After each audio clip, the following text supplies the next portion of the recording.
Got my coffee. Man, it's hot today. So I had to cook it and not cool off. So what we're gonna do, gotta get some gloves. See what we can do with these wraps that I left out since last night. I got a little bored. Call it a rescue mission, call it whatever you want. Not really a rescue mission because if you leave something out, right, and you can't figure out how to save it, what kind of trapper are you? First of all, as you can tell, they're a little, they're left out. That ain't no big thing. We'll fix that real fast. People that look at that and be like, oh man, you left it out, it's all dried. No big deal, we'll fix it. People that think you can't and throw it away will never know how to adapt into life and overcome something. We're going to sit here best we can. I can't really show you much, but I'm going to sit here and tap this guy out. I'll chat with you while I do it. Stretch him out. Not that big of a deal. Get him on board, that's the biggest thing here. Get some tacks. Stop, just go to work. Simple as that. People that think, oh my God, it's dried, half dried, you gotta throw it away. No. Those people that are unwilling to adapt and overcome. You're unwilling to adapt and overcome, what the hell are you doing as a trapper? So I guarantee you right now, none of them, none of your trips will go exactly how you planned.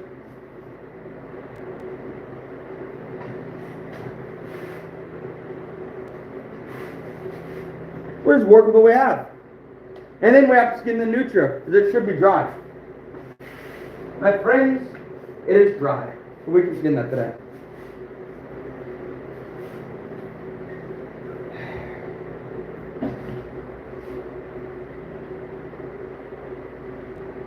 And there's another dead rat in the trap right now. We gotta go pick up later. Oh, and his buddy showed up one. Oh my God, path is blocked. Oh, my buddy's dead. Well, I better go right over the top of him. That's what I always do. Did I tell you the story of... No, that was on Facebook. So yesterday when I got done, right, or whatever, I had the latex gloves on or whatever. So I had to rush to the bathroom. I ran in there, zipped my pants, my zipper got stuck because the tip of my latex glove got stuck and the zipper won't move. And I'm like, now what do I do? I whipped, and then I was go to the bathroom, whatever. But I had to go bad, and it was one of those things where the zipper got my tip of my finger got stuck, which made the zipper inoperable. So it was like one of those things like, oh crap, now what do we do? Adapt and overcome, folks, like I've been saying. You can't adapt and overcome, what the hell are you even doing in the outdoors?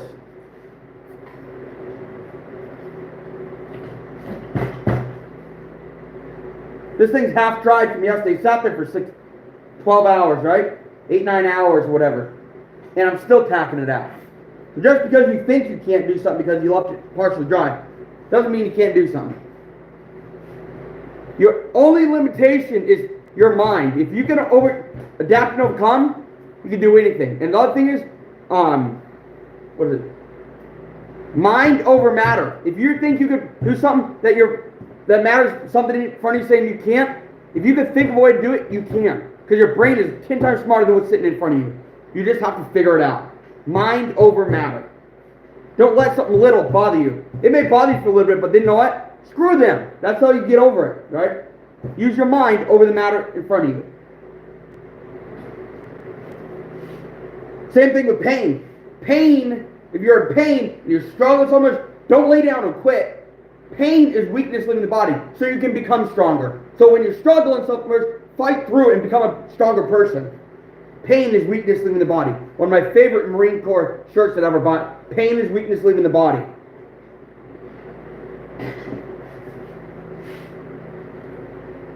I think it's very well known now that I'm a huge supporter of our military. You all probably know that.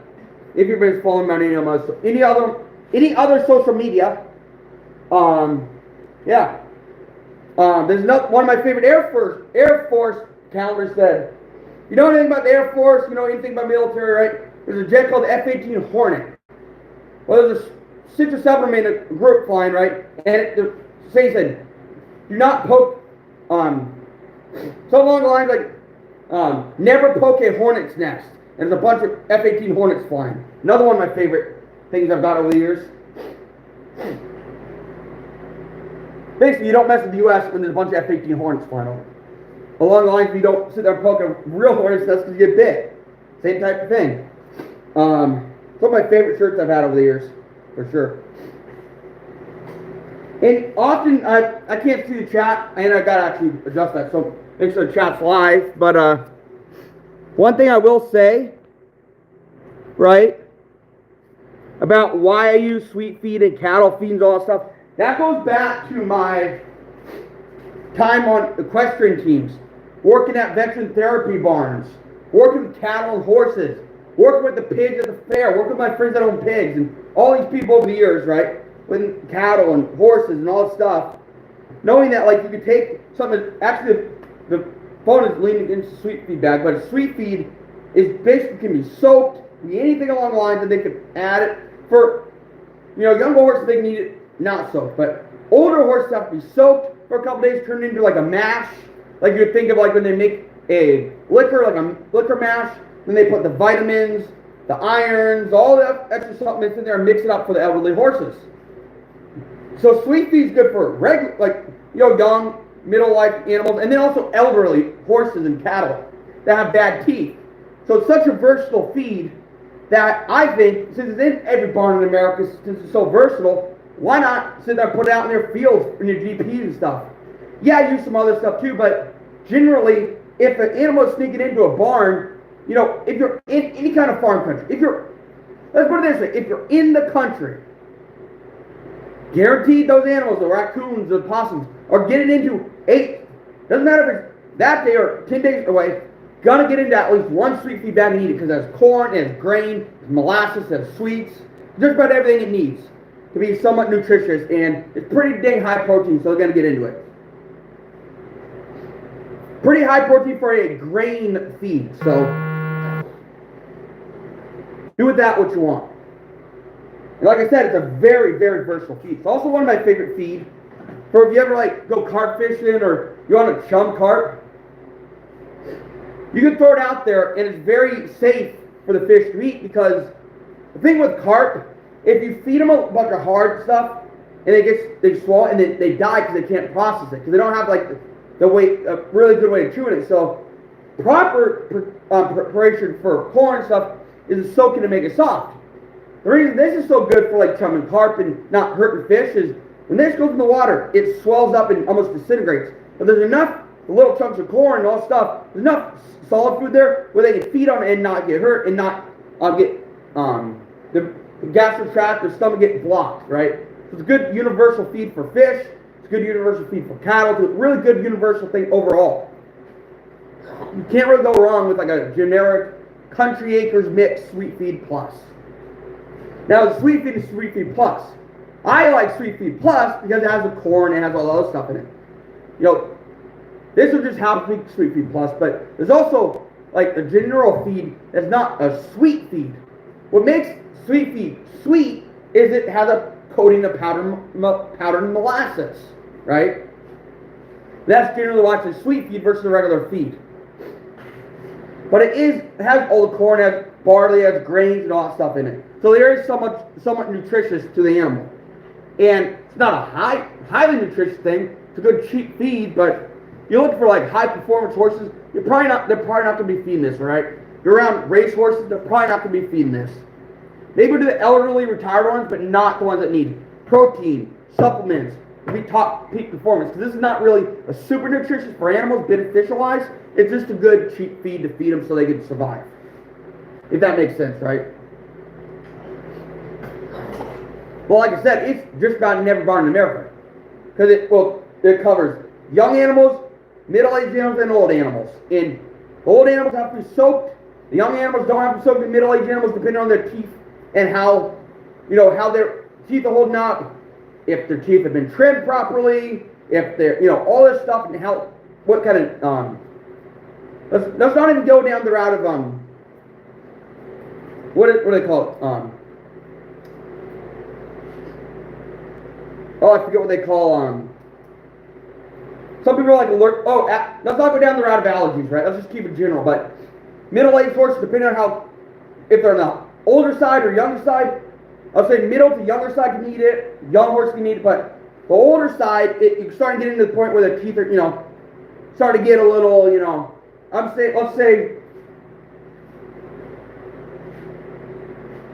say 16 plus, 15 years plus, you're starting to get into something where the animal, again, depending on how well their teeth have been taken care of, what their teeth are like when you go to the vet and stuff, you start working into feeding them this stuff. And then that's all I meant. You start soaking it. So it's like a mash. So they sit there and lick it up and eat it. They're not crunching it with their teeth, causing their teeth to hurt. So that's why they take this feed and soak it and add vitamins, supplements, all kinds of things. And now this, you know, some people say it's not good for sensitive stomach horses. So like there is a lot of aspects to it, but a good generic feed from really old to really young, this can do it. So that's why I throw sweet feed in all my DPs. So I throw it up there. I threw it up there and I had about 30 birds come in there and start eating it. So it literally feed everything. And then you also can think about, well, hey, if you're throwing the birds are there, the nest raiders eat birds, eat eggs. Why wouldn't the nest raiders come snooping around there, right? Because there's a lot of commotion. All the predators are going to come there now. I've had coyotes at my DPs. Just last night, I killed one possum. Also, a giant possum showed up last night, right? And, you know, you got to remember that just about everything will eat sweet feed. Because, like I said, stuff that eats corn will be there. Stuff that eats grain will be there. Stuff that eats barley will be there. Stuff that eats like crushed, like a unprocessed oats will be there. Like there's all kinds of things and animals that will constantly show up to eat the sweet feed.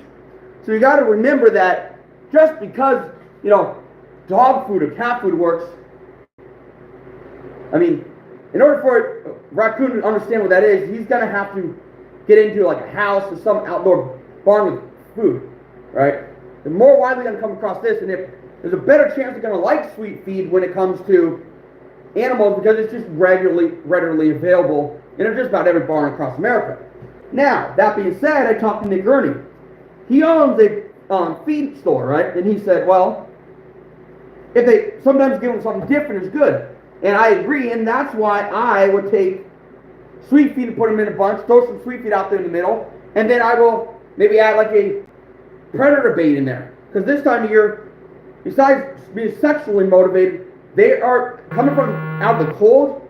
All that energy they built up before, eating all that stuff, now they lost it all. So they need to build all that fat and stuff up. So they need the protein to build that on and to be strong again. And that's why right now, this time of year, feeding them protein, fish, meat, is going to get the animals potentially come in there more. Any other time of year, summer, anytime from spring through summer, into fall, you might as well throw sweet feed, right? But still in the winter, I would at least put 1 or 2 out in the area and give them the option, because sometimes they will still go for it. Right? So you got to understand, when you feed these animals, I'm not just saying this stuff from, hey man, I just bought whatever's cheap and threw it in there. There's a lot of research and actually, there's a lot of other aspects of my life. Cattle, horses, working with Veterans Barn, working on the high school equestrian teams, and like when all the Northwest schools come together for big district meets, all the different feeds and all the different stuff, right?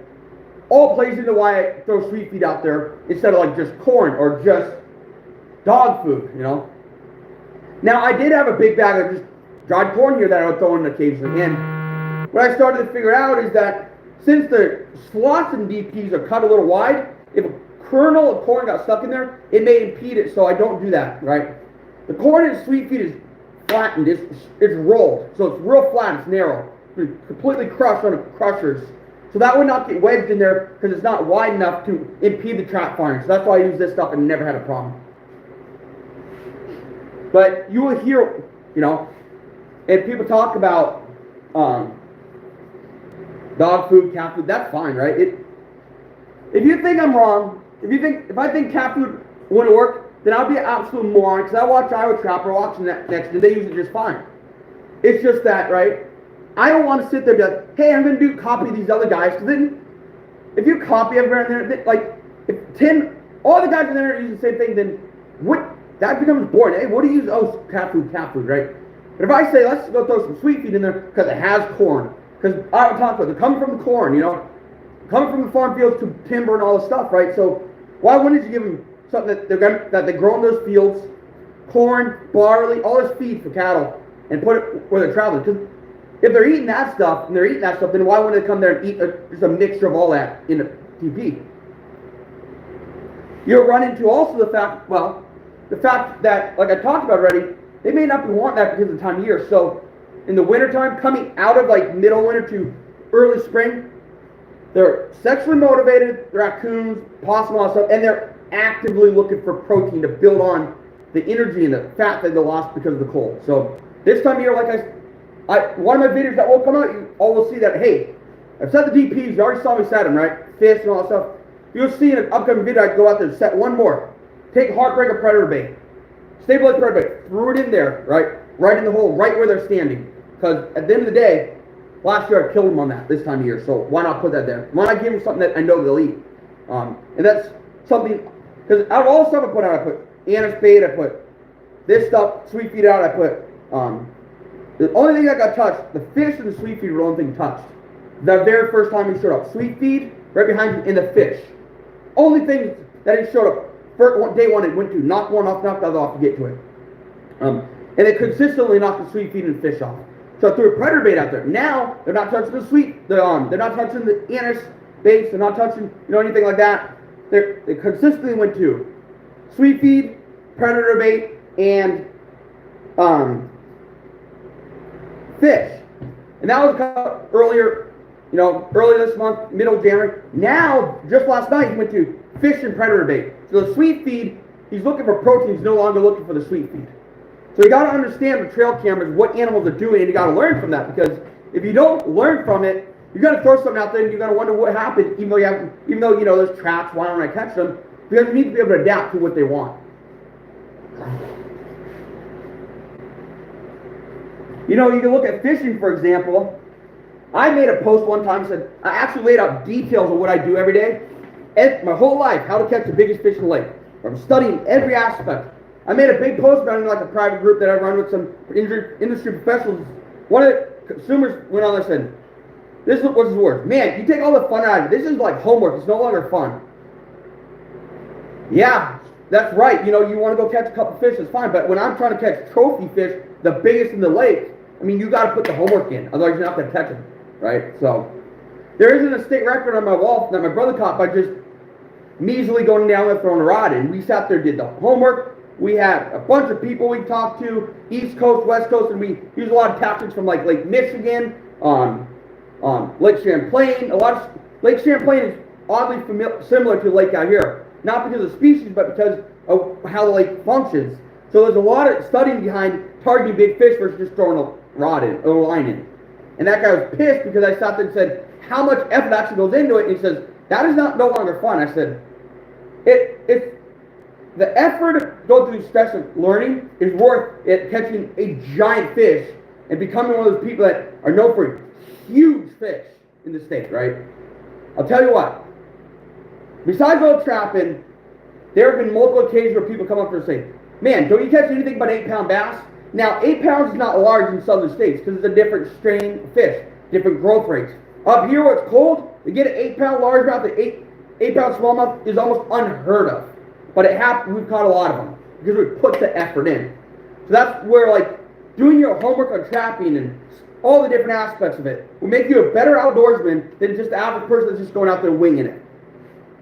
And I'm invested in all outdoors, right? I'm invested in industry professionals, the best gear, studying day in and day out, video after video, like 14 hours a day sitting there studying to become a better outdoorsman, just to pick up on that minute thing that I may not seen. Right? Because I'll go through the same video 3 or 4 times over the years, maybe more, because maybe sometimes I'll miss something in there. And then I'll pick something up, wait a minute, I didn't see that the first time. Then that little trick, I'll take and be successful. So it's not necessarily the whole video you need to watch, it's the little details that are going to take you from basic to really knowledgeable. So that's the stuff that I constantly watch over and over to catch that little details, right? Yeah, I watch Iowa videos all the time, right? Constantly goes down the bank, this and that, but it's the little things that he's not mentioning, like, gee, there's a little culvert here, but is he sitting on the right side or left side? He doesn't ever say, but why did he sit on the water's edge versus a little higher up? Now, could it be, maybe there's some tracks there, but there's got to be more to it, right? what is going on in his mind to make him set there, that he's not willing to say? What is that secret he's not saying? And that's the stuff I try to figure out. And when you figure that out, you become a better outdoorsman. So you got to be able to decode what's going on to find what the answer is and why this person doing this, whether they say it or not. And little tricks like that will take you to the next step, next level of an outdoorsman. So you always got every video out there. Yeah, they may be giving you information to your face, but what are they not saying? And that's the reason I watch videos, because I'm looking for what is not being said. The stuff that they are not willing to say because they don't want to give it away. That's how I try to decode stuff and figure out, become a better outdoorsman. And that's the way you need to decode people's videos, or watch people's videos and watch them over and over, because, God, hey, watch my videos, whatever, I don't watch them all the time to help the person, which, yeah, I'll watch them help them, but the real reason I'm sitting there trying to decipher what maybe they heard down at the camp, and they don't want to tell you. But they will never say, but based off the trap location, based off what they did different, maybe staking it here, a couple feet to the left or right, is going to tell you stuff that you may overlook by just enjoying the video. So you may enjoy the video, but you got to decipher what's going on. So for me, I just try to say, setting here over here, because this is what, I have animals here, I have animals there. I try to tell you as much as I can, but keeping the video short, so I get hounded, right? You need to be fast. So I try to get as much in there as I can without making the video really long in one spot, right? And I tend to do that because I try to pump in as much knowledge as I can. But for a lot of people that want to see catches, it's not as fun to sit there and talk about stuff. But the aspect is, I caught something, but I'm going to sit there and explain it to you, so hopefully you learn. Even if it is a little boring while I'm sitting there talking, right? Hopefully you learn something from that.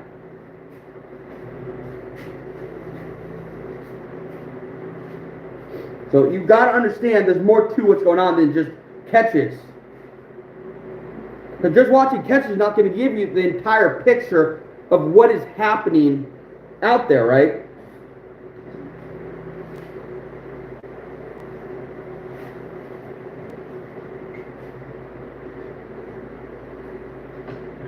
Even if you're friends with somebody, they're going to tell you a lot more than they would if you're not friends with them, but there's still things they won't tell you. And even, it may sound bad, but even deciphering what your friends are doing will actually make you a better outdoorsman.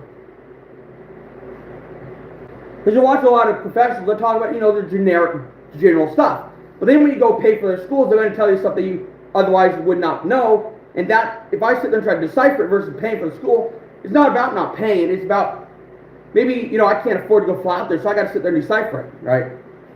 There's always things that you're going to see, you got to decipher, that may not be right in front of your face, or straight up told to you, right?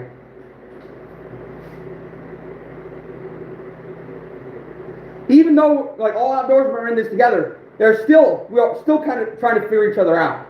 Let's say, why is this guy died when I fished this spot for 20 years? How come he caught one that day and I didn't? Did he have, for salmon fish, right? Did he have eggs and sand strip and maybe a tuna belly on there? Or did he have maybe a salmon scent or a tuna belly scent or something a little different than I did? And that's the reason he caught one right in front of me that I knew the fish was there, but he caught it and I didn't. What caused that? Even though I've spent all my life, years and years studying that hole, fishing that hole, how come he caught it and I didn't? Besides the fact of the fish may want one thing or other, there's got to be a reason how he caught it, even though you know the hole so well. So figuring that out and bridging that gap will make you a better outdoorsman. So you've got to be smart about that stuff. My techniques might be different than yours for fishing, but there's some secrets I do not say or tell anyone what I use to catch bigger fish yet. Exactly, Corey. And as an outdoorsman, every outdoorsman that sits there and watches should know that every person is sitting there watching what you're doing. There's times where I'm fishing for bass. I know people watching. I'll pull that bait out of the water, immediately put it in my hand where nobody can see it, and then immediately cast out there. Because I don't want them knowing what I'm doing, because I'm catching a lot of fish, and there's more times than not I'm walking out with fish when other people aren't. So I'm going to do everything I can to hide that bait, right? You watch bass fish on TV, you rarely see them show the bait. You'll see them cast, or they'll cut around the bait when they're casting. They'll film around the bait. They won't show the bait, right? Till the very end. So sometimes they never know what they're using because they purposely hide the stuff. Because their competitors will go back and watch it, right? And that's the same thing. You'll be an outdoorsman, but other outdoorsmen will watch what you're doing. So they always, everything although we're all in together, we're very sneaky with what we do because we have our secrets that make us better than everybody else. Now, may not be better than the best of the other person, but we can be better than the next guy if we keep that secret for as long as we can. So that's how you're going to become that little bit better than the next guy. Corey's right. I may tell you how to go catch those fish. I may tell you, hey, tie this jig on, put this color on, but go fish this river. But I'm not going to tell you, walk down this trail, cast behind this rock. Every time I cast, there's a fish behind that rock, and he's the big fish. I'm not going to tell you that. I'll give you all the pieces, but I'm not going to tell you where to cast, what depth I'm going to float that spot at, all the little minute details. That's the stuff that you watch and figure out, right? Let's say somebody has a 10-foot fishing rod, and let's say their floats, the average is 2.5 foot leader length or whatever, depending on what they're doing. And you can start to calculate, well, the bobber's here and the jig's here, put the math together. Okay, maybe the fish in this depth. Then you try to figure out what they're fishing, then you work around them, right? You've got to be able to be smart about that. Even with your friends. You watch your friends over and over. Sometimes they make a foot adjustment, sometimes they make a few millimeter adjustments based on what's going on. You got to watch that stuff. Like for me, I can fish right next to my dad. Fish the same water my dad does, and my dad will outfish me consistently. And if we fish that same hole, I fish that hole growing up, year in, year out, and he will consistently outfish me, right? On occasion, I'll pick one off, but he's still outfishing with the same bait, same stuff. The only thing really different that I know he's doing is a different scent, and sometimes he just picks them off, and I'm like, what is going on?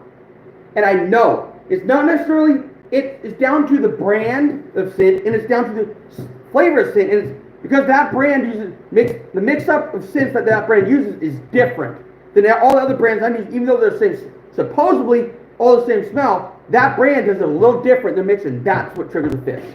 So you've got to be careful of that stuff, and that's how you become a better outdoorsman. And even sometimes it's the fact that particular, I'm going to have the same brand of a different, let's say he uses oil and I use gel, or he uses gel and I use oil, mine's washing off faster than his. And since his is gel, he's catching them. So you got to be smart about that stuff. You cannot be foolish and be naive thinking you know everything. A lot of fishermen are trying to figure out why I reel my spinners in slow, but I use a different type of retrieve and spin for, yeah, exactly, right? So a lot of people talk about, right, well, I think the first time I heard Addicted just recently talk about, they talk about like twitching your spinner sometimes to trigger the reaction, right? Yeah, I've done that for probably 20 years. It's one of those things where, coming from a bass fishing background, I know they can get aggressive, and coho especially can get aggressive. So if you twitch that, sometimes just swipe at it, and that little twitch trigger them. The first time I've ever heard somebody talk about twitch a spinner or flash that blade around a little more was just last night or the other day on a live feed. And stuff like that I don't talk about. But now it's out there and on Addicted, so everybody's going to do it. But little things like that, right?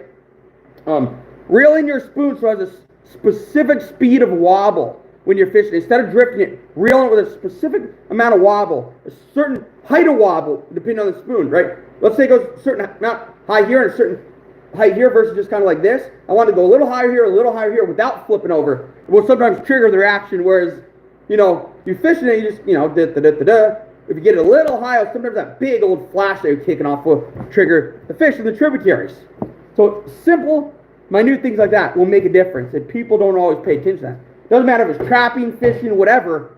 That little difference sometimes, whether you put a little bit sitting on this edge or that edge of the field, is going to make a difference, So you've got to pay attention to that stuff. People never realize that, right? People don't always pay attention to that, and that's where, it's not always what it seems. Why is Nick Popov out there smashing fish when other people struggle? Well, there's a few things that he does different. If you go on his boat, you'll figure it out. But he gave me a couple complimentary trips when I was advertising in my group, right? He was one of the very first people who said, hey, man, you sit here and promote me, I'll take you down the river. He took me down the river, and it was free. I didn't have to pay, but I was paying an advertisement for him. And I'll tell you what, then the day we caught fish, then he went into Addicted and his insurance changed and all this other stuff happened, and I can't go with him, right, because the insurance and all this other stuff. But maybe it's just an excuse, maybe not, I don't know. He sticks by it, so I think it will be the truth. I don't think he's going to lie to me. He's a good dude, right? But you got to understand that, you know, at the very first, before Northwest Basin Sin got big, Papa was using it. And when I went with them, this was 2014-15, we were slaughtering them and other people couldn't catch them. Constant limits. And the thing is, the scent was new. He wasn't just using a generic scent. He used one scent and another scent. Because the makeup of one scent, the mixed up with the other one, one's an attractant and one doesn't have attractant. One's a smell, one has more attractant in it to trigger fish. So when you mix the certain ones, it catches more fish. People didn't figure that out. They just threw one on and said, whatever, the other one doesn't matter. Well, since the one had attracted to certain species, and the other one is attracted to bait fish, when you mix them, right, when you use one, there's no oil slick. But when you use the attractant one, there's an oil slick. So you got to understand, mixing certain things to create an ultimate attraction matters.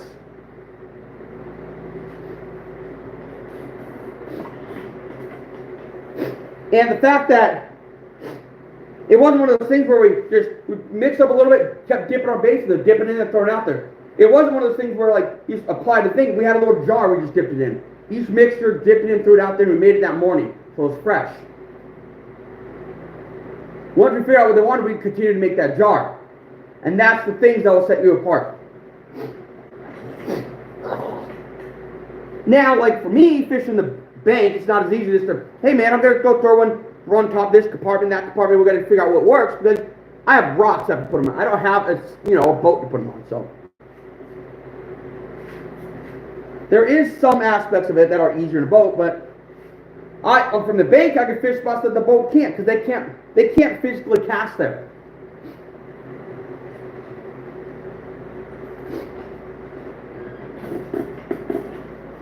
And I've used that, I've weaponized that a lot to catch fish in front of the boats. And I'll tell you right now, I've had a lot of people turn to me and be like, look at me, there's disgust on their face.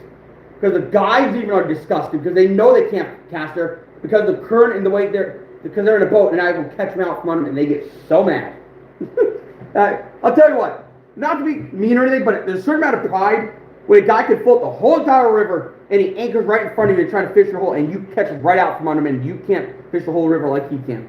Certain amount of pride and, like, damn, dude, I just outfished that guy, and the guy's pissed. But, especially, the pop one's fine. The second one that's even bigger, that's where they get like, okay, what the hell, What the hell? I spend every day on this river and I'm not catching them. What is this guy doing?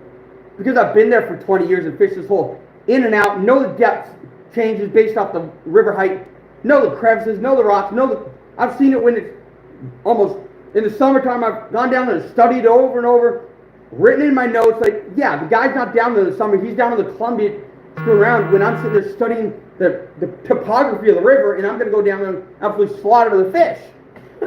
So these guys are like getting so mad sometimes, I'm like, and that's sometimes where I'm like, I don't know if I want to go with these guys down this river, because they're going to start hounding me about what I know.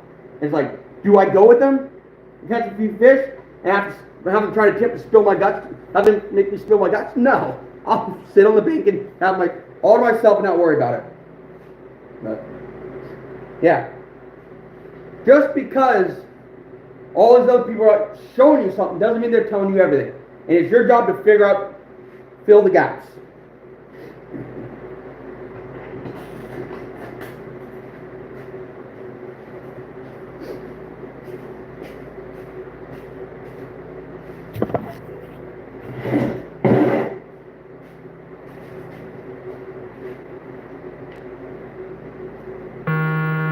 My worry, I don't have a way to anchor you guys up high to see what I'm doing. If I did, you would. But also I'm worried that if I show too much, you know how social media, sometimes people get a little frustrated with stuff.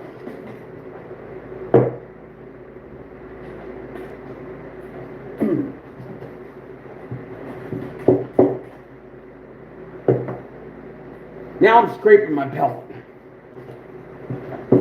Although it was dry, right? Believe it or not, letting it dry a little bit makes it really easy to scrape this shit. It comes off so much easier.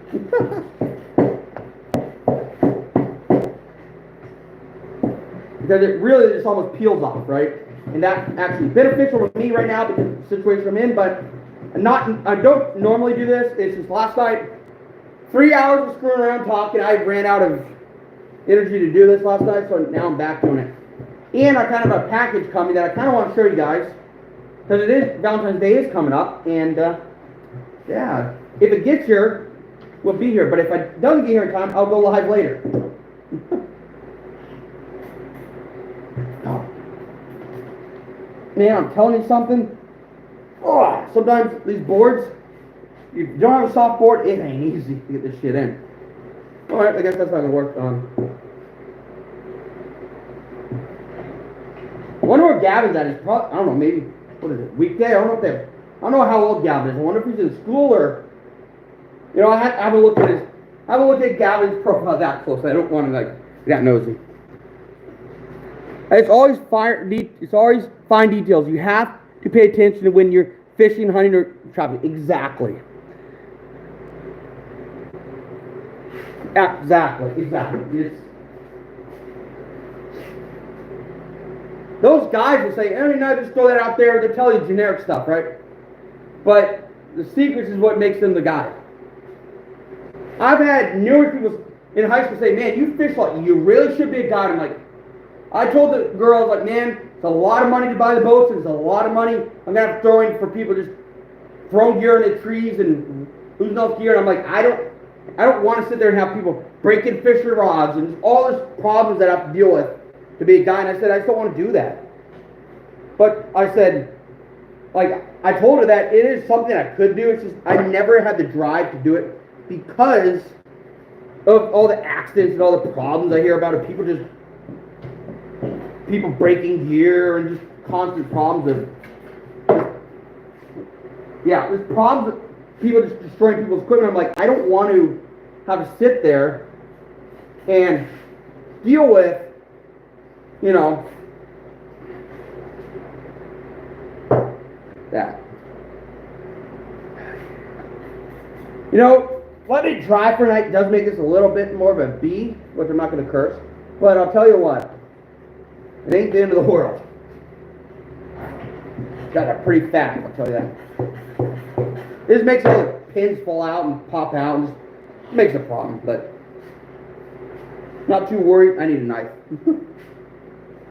I'll show you all the fat I just got off this guy. There's some sitting on the table. Look at all the fat that just came off that. Pretty fatty guys for this time of year.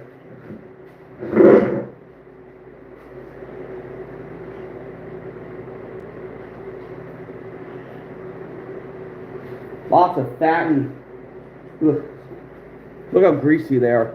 I don't know if you can see that. Does the light have any juice in it? The light's gonna die, but yeah. I don't even know if you guys can see this. You barely see it. It's just one of those things where do what you gotta do, save it, but it doesn't have to be perfect. These aren't gonna be perfectly round like those because I'm doing it second day instead of first, so. Getting all kinds of texts right now. Hey, you're gonna be at the sportsman show. Hey, you know, you're gonna be there what day? I'm getting all kinds of messages. I'm going on the 15th round. It opens at 11, but I'll be there around 11 or 12 because I have a buddy driving me, and I'm like, one of those guys. I'm like, hey, I'm not gonna go over there and sit in the line. I'm my buddy is driving me, save some money, sit in the line for like 3 hours trying to get in. Oh, on to the next one. Stop that puppy down. Here's the thing, right, about this. How come I waited a day to put them up? Well, I got bored. But since I got them off the carcass, they won't turn blue. They just start drying out. That's the thing they're fighting. First it's turning blue where they're on the belly. Even the belly turns blue and the hair falls out, right? So if you get them off the carcass, you struggle a little bit to get it worked out, but you could do it with a little bit of effort, right? Ain't got to be as good as it was, but you could do it.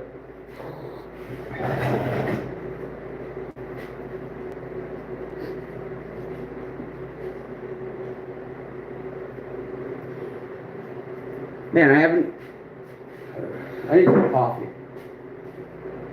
Once again, I talked about it. Trapline coffee, right here.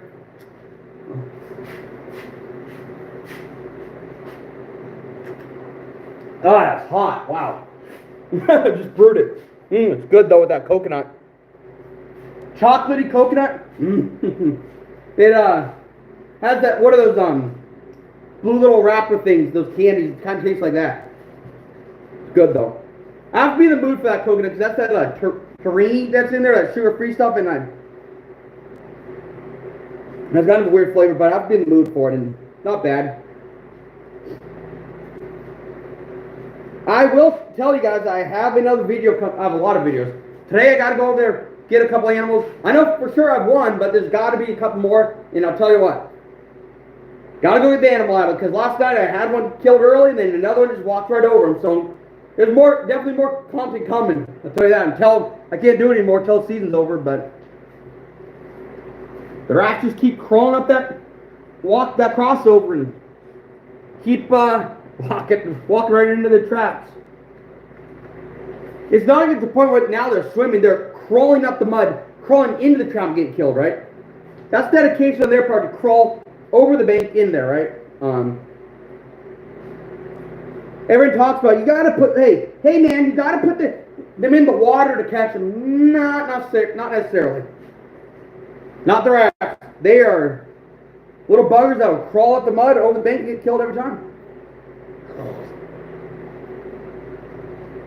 All I've ever seen is that people catch them in the water, right? I hardly ever see people talk about catching them on land or water's edge or stuff like that. Or I don't ever see people post them, which is different. And I want to talk about something that's going to come out in another video. I was tempted to drop last night, right? Here's the analogy of how the internet works. Here's how mob mentality works. I'm going to move this aside real quick. You have your favorite internet creator. This is how the internet works. Your favorite internet creator says, hey guys, follow me. I'm going to go jump. But here's the deal. They're going to go jump off a cliff to the death. Because people follow internet creators blind, 99% jumps off that cliff. I will be that 1%, even my best friend. You know, I love him to death, I trust him, but there's still that percent of me that's going to make my own decision. 99% of them will jump off the cliff to the death. Almost all of them will. That one will come along, wait a minute, this ain't right, go around and survive. I'm the one that, even though all these people say stuff, I'm going to kind of do it my own way. Because I don't want to sit there and follow blindly. That's the mob mentality right on the internet. Someone says something, then everybody just goes out and attacks that person. That's the mob mentality jumping off the cliff. Hey, this guy's an idiot. They all attack him. I'm going to be like, wait a minute, is there some more truth to this story? Because nobody ever tells the full truth. There's always two sides. And that's with the internet, right? Mob mentality of the internet. If you're gonna do something in life, this is probably gonna die again. But don't follow the 99% off the cliff to the death, or follow blindly wherever they go. Sit there and be like, wait a minute, does this make sense? Is this common sense, or is something wrong? Something's a little fishy here. Be that person that's gonna survive and live. Don't be that person that blindly falls off the cliff with the rest. So be the 1%. Don't be the 99% that blindly follows, right? This girl got ticked at me, right? Said some random stuff and whatever. Just out of nowhere, and all of a sudden she has this little a little cancer survivor group, right? God forbid she catches cancer again for being an absolute dick. But you know what happened? She made a post. These people from the Midwest have never met her. Also, they DM me, hey man, you leave her alone. I'm like, bro, I was talking to her, and all of a sudden I know what she says. You need to leave me alone, blah blah, and I left her alone. And I was like, where is this coming from? We had a perfectly good conversation, but something just changed her, and blah blah blah. She never knew me, but here's the thing. She has some diagnosis of cancer stuff, but the fact that she did know me, and we actually dated a while ago, she doesn't remember that, and she actually liked me, proves that the fact we dated, and she messaged me, proved to me that she actually does like me. But because one of her friends said something, and she listened to her friends over common sense, she also started trashing me, right? Then I get these messages from the Midwest from her friends, right? But if she actually listened to common sense, like even my brother said, man, don't talk to her, don't do it. I didn't listen. I listened to myself, and I got bit. But I gave her the benefit of that. She never gave me the benefit of that. And it ended up biting me, and I tried to be the better person. I got bit, right? But the fact that she trusted her friend words, and I didn't trust my brother's words, says a lot about the person. She was going to trust words over interaction, and that's why you don't. Same kind of thing can happen. Just because someone on the internet says, hey, this, and then you fall blindly off the cliff, that's bad. You need to be able to make your own decisions and not blindly follow somebody. And that's kind of the analogy of it, right? like a herd of buffalo or herd of cattle. Cowboys are cattle and herding the animals right along. Well, that one animal that doesn't want to listen goes off to the side. The cowboys have to hurdle that. That one animal is independently thinking. The rest is whatever, man, I'll just go with them, right? And that's the internet. The rest, they're all of them following along with the internet. And all the cronies following them. The one that kind of wanders off is me. I'm going to figure out what's going on. There's got to be more to this. I'm going to make my own decisions. That's why you don't follow blindly on the internet. And whatever people say, whether you agree or whatever, even if you don't know, you don't go out and attack that person. Because let me tell you something. The blind lead the blind to their death. The person that has some semi-smarts here is going to figure out, wait a minute, I need to figure out before I make the decision to go with them. Be the person that independently thinks and tries to find the truth before blindly following the rest. That's how you're going to... The strong survive because they independently think. The weak follow the weak off to their death. Be the person that is smart enough to have the common sense to do their own thing so you don't end up like the rest. Because at the end of the day, these people over here are going to be the people that have something and are going to be like, man, good thing I do that. Those guys are idiots. The guys over here would never be able to make another decision. So be the person that wanders off, makes your own decision, and doesn't blindly follow with the rest. Be the 1%. Don't be the 99% that died. That's why you need to be able to think independently, despite your best friend or no matter who they are saying something. You watch people on the internet. Doesn't matter if it's the best fishermen in the world, professionals. I still listen, but I'm like, wait a minute. They're saying this, but my experience is a little different. Maybe they know something I don't, but try to do some research before you start doing that. Because at the end of the day, if you just blindly follow, in fishing example, you may scare the biggest fish of your life because you blindly followed somebody else. You didn't go over here and make your own decision and then tactically attack that fish and catch them. So don't be blind and follow the pack. Be independent like I try to do. Right? That's who I am. I'm the independent guy over here that's going to be like, hey, wait a minute. Does this make sense? What are all these other people doing? Even if they're like the best friend. Man, I know this guy, blah, blah. I don't care if, like, my best friend for 20 plus years since childhood, he says something, right? I'm still going to sit there and be like, okay, wait a minute. I'm still going to kind of question, try to figure out some stuff before I fully go with him. Doesn't matter how good his intentions are. You know, you got to be able to independently verify if it's a smart decision. And that's where I am. So, that's the problem with the internet. You get the AP Bass and the Parrots, all these people out there that blindly follow, that would never independently think, and then they are left scratching the head. Case in point, I love the Addicted crew. I hang out with them and go to Sports Pro this week to talk to them, right? But here's the deal. This is nothing on the Addicted, right? They are fishing public places. They're dropping stuff off bridges to go fishing places that other people don't. Legally. Well, you get these guys that just popped up on the internet the other day, illegally caught a bunch of fish, said they did everything right, got huge fines for illegal fishing, and they had Addicted bag. So they were following those guys doing these things, but what these guys didn't understand is they blindly followed them without doing the research, ended up getting fat, huge tickets and killing a bunch of illegal fish on illegal property and all this stuff because they didn't do the research like the Addicted guys did. The Addicted would do the research. They're the guys that are going to independently do the research. These guys over here that got the fat tickets blindly followed them and started doing things they were doing without seeing if it's legal, and they got docked huge fat tickets. And I talked about it with one of his buddies on there flipping out, sitting there saying they were right, blah, blah, blah. I sent you proof. So I looked at the proof. The guy sent me saying they were legal fish. He sent me one picture, no date, no information of a legal fish. And I'm just supposed to take his word on some random picture that he did everything legally, right? I'm supposed to take that word over the law that actually was there, checking him and gave him the tickets. So that's the thing. You cannot blindly follow somebody without doing your independent research. Because you end up getting fat tickets like these guys did. Even though the Addicted are doing it legally, these guys tried to mimic it and did something illegal and got a fat ticket. Because they didn't independently do the research, they blindly followed their actions and went in somewhere to try to do it in a spot they shouldn't have and got a ticket. So don't blindly follow the crowd. Be independent. Do the research like Addicted does, or anybody else out there that puts videos out. They do the research. They do legally. You cannot just mimic someone's actions or blindly follow the pack off the cliff. Be independent and think independently, or you're gonna get your ass bit. Have you ever tried hand-it wood plane? I've seen a video where a guy was using that scrape to scrape the fat off. My fear with like stuff like that is, I guarantee it works, but I also will tell you 100%, without a doubt, that guy probably did some things to that thing to make it work, right? And if I just took one and went scrape it off, cut right through it a bit, because I have no proof of this. I'd have to do research, but I guarantee you they're pretty sharp. I guarantee you followed it, dulled it, and if I went like that, rip the pelt in half. So you got to be, like with that, I got to be a little more careful. It's just like the 3 blind mice. The same principle with the internet. Absolutely. Or you can say, the kid that cried wolf. They cried wolf. They all came and helped. One day he cried wolf. The wolf was there to kill him, and you know what? Nobody showed up because he cried 100 different times about wolf. And when it really happened, all his chances, all the belief people had in him was gone. And then guys, that's it. Nobody came to help him, and that's the story. He cried so much, nobody came when he actually needed it. Don't be the boy that cries wolf. Do the research. Be the independent thinker. So at the end of the day, when the scenario comes up that you're doing everything legal and they get checked, you're not getting a fat ticket from blindly following somebody on the internet that may be in a different state, like this incident with Addicted. These guys that did stuff illegal was in Oregon. The guys that did stuff legally was in Washington. Whole different state, and they weren't smart enough to do the research.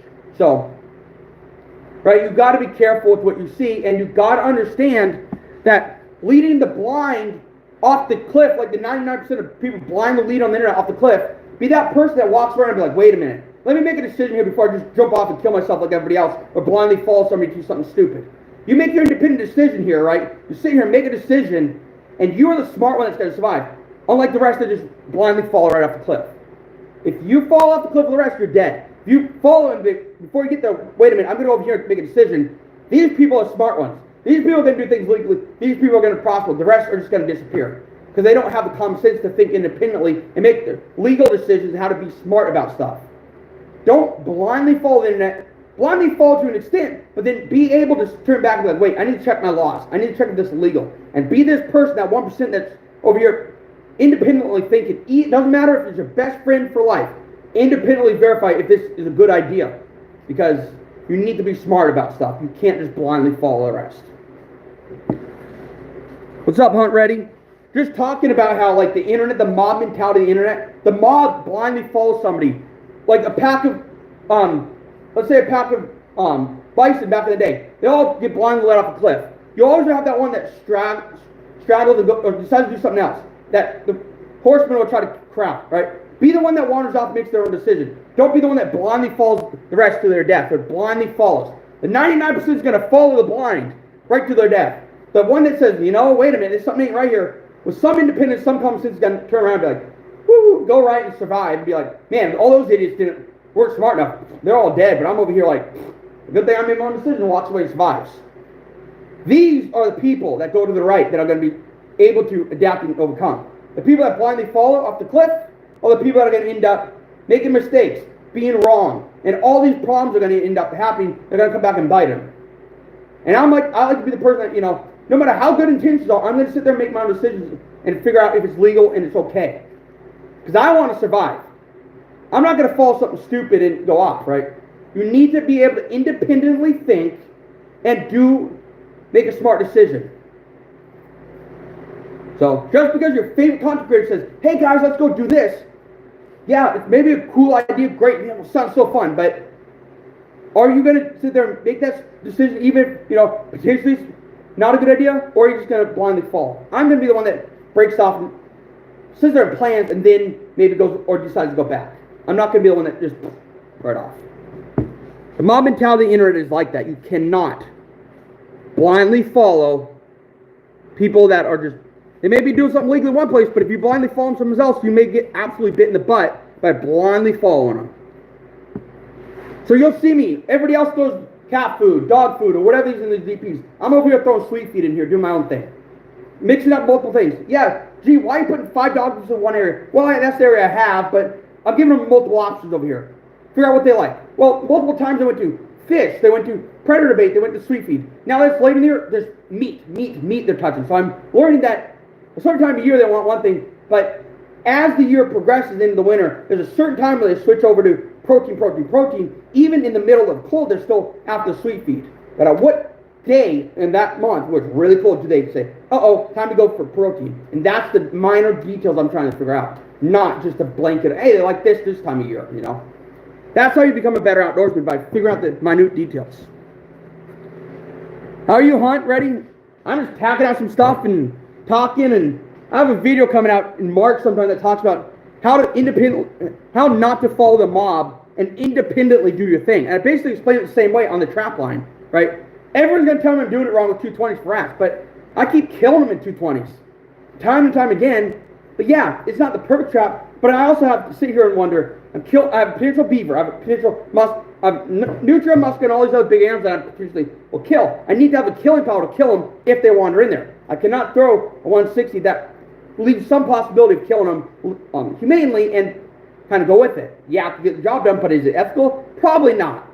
So just because the internet says to throw a 120 in there where all these other animals are going to cross, does it make sense to do that? No.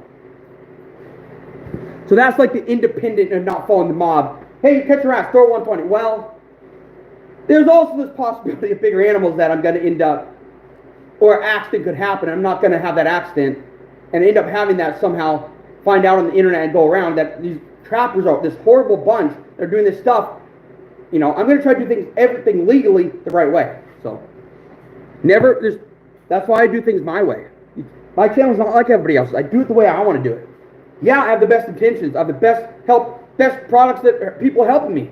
But does that mean I'm going to do it that way? No. If I ran 3, 4, 20 dozen traps, I'm going to run all dukes. But since I run a couple, I'm going to try to do it as humanely as possible. The best products again, they're expensive, but at the end of the day, you're looking at a couple dozen traps versus thousands where you'll be blown. You've got to be crazy by 1,000 Belials, you know, versus 1,000 Dukes, right? Huge money difference. Never understood the use of the smallest trap mindset. Absolutely. I never understood it either. I get it when it comes to like raccoons and, you know, like maybe one at number 11 for raccoons, but I get it, right, for raccoons. Because you're outdoors and we're all outdoors. We know what happens when they sit there and get bored and they lose feeling their foot, etc. I don't need to go into that. But for the average, like for coyotes, I'm like, why? Have a big kill area. You know, like, I agree. You know, it's one of those things where I just never understood the mentality of small traps. Go look at Clint Loeffler's thing. He said, if I can get away with a 750 for coyotes, I'm going to do it because I have a huge kill area. There's no more they're not stepping around my trap. They're stepping in every time because I have this giant kill area. So, I agree. People don't, it's just one of those things where, like, I get so much flack for independently thinking, whereas if I just, all these idiots online tell me to do it this way, and I'm over here independently thinking, if I did it that way, you realize how many animals I miss, and how much problems I might have in the scenario I'm in, just because these people, you know, that trap over here, say to do it this way because they never put a camera on there, never really found out how many they're missing, right? Like last night I talked about, in those 220s, I thought I was killing every rat that went through there. Come to find out, I'm actually killing 60% since I put a trail camera there. The other percentage are going through it. So I'm actually, from being cocky about 100%, I realized I'm only killing 60%, right? Because all I had to reference was when I'm checking it and find out there's a dead animal there. So I thought everyone was getting killed. But, put a trail camera in there, that's not the case. You deal with these people that trap for 67 years and say this is the only way to do it. But they didn't do it when trail cameras were around, so you could not watch a set and understand what's going wrong. Dunlap said, man, I've trapped a long time, I grew up, I'm a professional, and I put a trail camera on some of my sets in Louisiana, and I said, man, I didn't realize what was happening. I made some adjustments and my catch went way up. So just because you're stuck in your ways and someone touts themselves as an expert ADC trapper, they never put, a camera on the sets, how do you know you're really solving the problems without missing half of them? Because if you're touting yourself as this great ADC trapper and you're going along telling people you get the job done and a week later they're seeing animals and they're never going to call you back. Why would they call you back if you failed? So you need to be, if you think you're doing a good job, put some cameras out, figure out if you're really doing as good a job as you think. So I guarantee you your eyes are going to be a little bit open when you realize how many are missing, how many are not getting through it. And then when you think they're all gone and you realize there's actually more there than you thought, tell you what, people will learn, but people that are stuck in their ways will never learn to adapt. Never understood smallest, absolutely. I don't get that either, Gee whiz, I saw somebody catch a raccoon in a 120. Does that mean I'm going to do that? No. Yeah, it's perfectly capable of killing him, but am I going to sit there and try to get a raccoon to fit his head in this 4.5 inch like a little spot like that. I'm gonna try to get a raccoon to stick his head in there. No, I'm gonna give him a spot like that so he can actually get his head in there. He wasn't targeting the raccoon, but the point I'm making is if someone were to say, hey, since it's possible, go do it, why would I do that? You're only hurting yourself.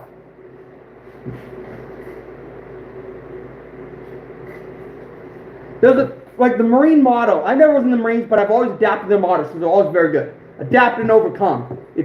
And mind over matter. If you look at something and it doesn't look like it can be done, use your brain to figure it out. Mind over matter. I guarantee you'll figure it out. No matter how long it takes, you will figure it out if you put your mind to it. It's just people don't know how to never understood. Like if they're faced with a problem, they just abandon it, and that's not me. I'm gonna sit there and figure it out. I like a challenge. I like being challenged. Part of the fun for me is a challenge, right? If I want to go trout fishing in the summer, catch a ton of trout, I would. But I want to go in the wintertime when it's cold, it's miserable, and they're not biting as good because it's a challenge to catch them. If it's easy, it's not as fun for me. I want the challenge. The challenge is what makes it fun. Why do you think I trap these animals? Because, it's fun to try to outsmart something, right? No.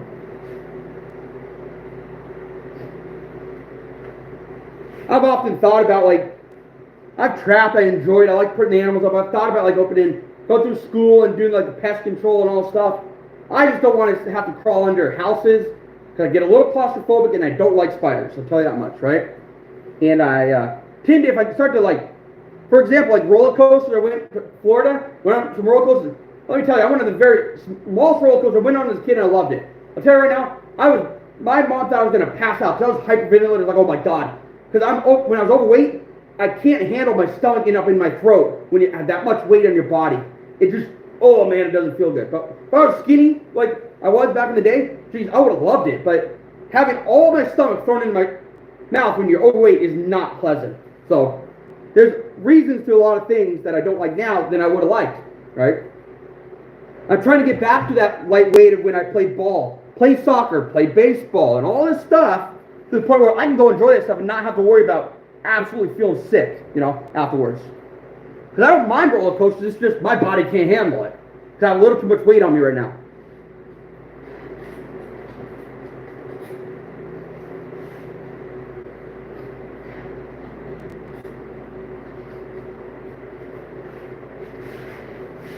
I'm just packing some rats out. I still have that nutrient skin, and I'm actually waiting for a package to show you guys some. Too late this year, I think. I did the video on it, the holiday candies. I've actually bought some to show you guys for potentially next year. When I did that video talking about Valentine's Day is coming up, support trapping companies that support trapping versus the big name brands that fight our industry. I talked about Duke and I talked about Trapline Coffee. I'm very knowledgeable in Trapline Coffee. I'm not very knowledgeable in Duke. I talked about Duke has options, and then I went into detail about the Trapline Coffee because I'm knowledgeable about Trapline, right? I did a little research on Duke's. It's kind of confusing to me. Duke Pecan Company, it's something you could do, it's an option. And if you support Duke or support Trapline Coffee is a veteran-owned business. It's small, husband and wife, Marine Corps veteran-owned. Same with Trapline Coffee, right? Whereas Duke Company is a bigger company, but they're both supporting trapping in the day. They're not like big companies out there that are pushing against trapping. An analogy would be like, hey, go buy some Starbucks coffee and then have that money that you gave Starbucks to go work against trapping. Whereas you buy Trapline Coffee, the dude is a trapper. He's a veteran. And you can even donate to Trapping Unlimited and all those organizations on there, right? So support stuff that's going to help the industry, not fight against us. And constantly trying to fight that battle is an idea of not giving these people power, right? If you were to go buy $20 bag of $20 whatever thing of assorted candies from one company, let's say they get 1 million orders. That's $20 million they just got. And if, let's say, 1 million choppers ordered something, right? That's $20 million of choppers they're going to throw in our face. So why not throw it to somebody that's going to help us for somebody that's not? So, there's got to be, that's, I don't know. It's my own personal thing. And that's throwing that fact that Trapline Coffee's a friend and Duke's a good company, right? That's throwing any kind of friendships out. That's just talking about the two options that are not going to absolutely screw us in at the end of the day. So, And I talked about like Trapline Coffee and all these businesses. Yeah, I support them because they're my friends. But at the end of the day, the real reason, besides being friends with them, I've actually never met Haggard. I've talked to him about stuff. But the real reason, veteran. He's a veteran. I'm going to support the veteran. Second reason, small husband and wife team. Good stuff. High quality coffee. And when I look at the coffee today that I spilled out, it's actually really high quality. It's not like mix of junk. There's actually shavings of the beans, right? It's not like this ground up junk. So it's real coffee, high quality, and it's good stuff. So yeah, I'm gonna promote somebody that's a veteran, mom or husband and wife team. And then at the end of the day, they just happen to be my friends. So yeah. I get a lot of flack about that stuff, but you know, if you hate it, if you want to be one of them that I support, start helping me, start supporting me. Hey man, throw me some stuff, you know, I'll promote your stuff. The second they stop, the second something happens, I don't have to promote anymore, right? My loyalty only goes as far as they help me, I'll help them. The second either side stops, it's all done. So, and that has landed me, like I said, I've landed 10 sponsors in the fishing world. I've landed numerous supporters in the trapping world because for me, it's not about me, it's about them. It's not, hey, you know, what can you do for me? What can the company do for me? No. That's horrible. It's, hey man, I have this phone, I'm going to try to help you. Because they want to hear what the outdoors can help the company, not the company helps you. You know, be selfless, not selfish. You know, put the company before you. And I talked to a CEO buddy of mine, major fishing rod company out here. I said, why do you work with this woman? She's super talented. She's an incredible person. He says, well, it's simple, man. The lady's incredible, but here's the deal. She puts herself before anything she tries to, any product she works with. And for you, you know, you put us first, and that's why we work with you, right? That's why I help you. You put the company, you have the mind of the company, you don't have the mind of yourself first. And that's how I always put the companies first, and that's how you become following, right? And a lot of these companies, I push them once in a while, like I'll go trapping. Then maybe someone comes along, I'll promote them again. They don't okay with me doing the other things because I put them first. The second you put yourself first in the company and you go do something else, they're going to screw this guy, he's not even doing enough for us. So that's how you keep them happy, and it's worth it. So put the company before yourself. That's how you're going to become successful. Right? That's also, the CEO of the company told me this, also, well, someone that works for Bass Pro goes to all the big sports shows, all the stuff, all over the West Coast, sits there, goes into the Bassmaster Classics, talks with Kevin Van Dam, has lunch with his wife and kids, mingles with all these professionals. He says, it's not about what they can do for you, it's about what you can do for them. The second you do something for them, they're interested. But if you say, hey man, what can you do for me? They're going to be like, screw this guy. He wants free handouts. He wants it's all about him. It's not about the product anymore. So, that's my spiel. That's real world knowledge, real world experience. And my CEO buddies, and this person that I asked why to work with him is a giant in the outdoors industry. Absolute giant. And I'm this little guy, and they work with me over that person. Because that person's sitting there pushing themselves over the product.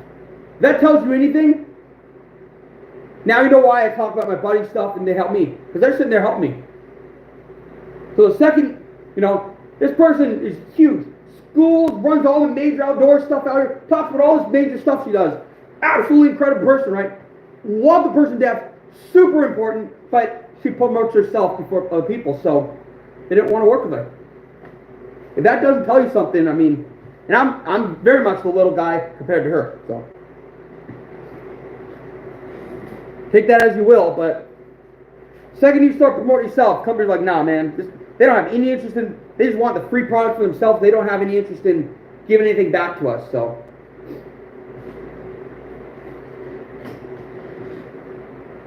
That's how I round up all my sponsors. I don't word it like, hey man, I word it like, hey, this is who I am, this is what I've done in my life, this is what I can bring you, here's my followers, and here's a little bit about my family and what we've achieved. And then they work with me. I don't sit there and say, hey man, can I get these products or can I get this? No.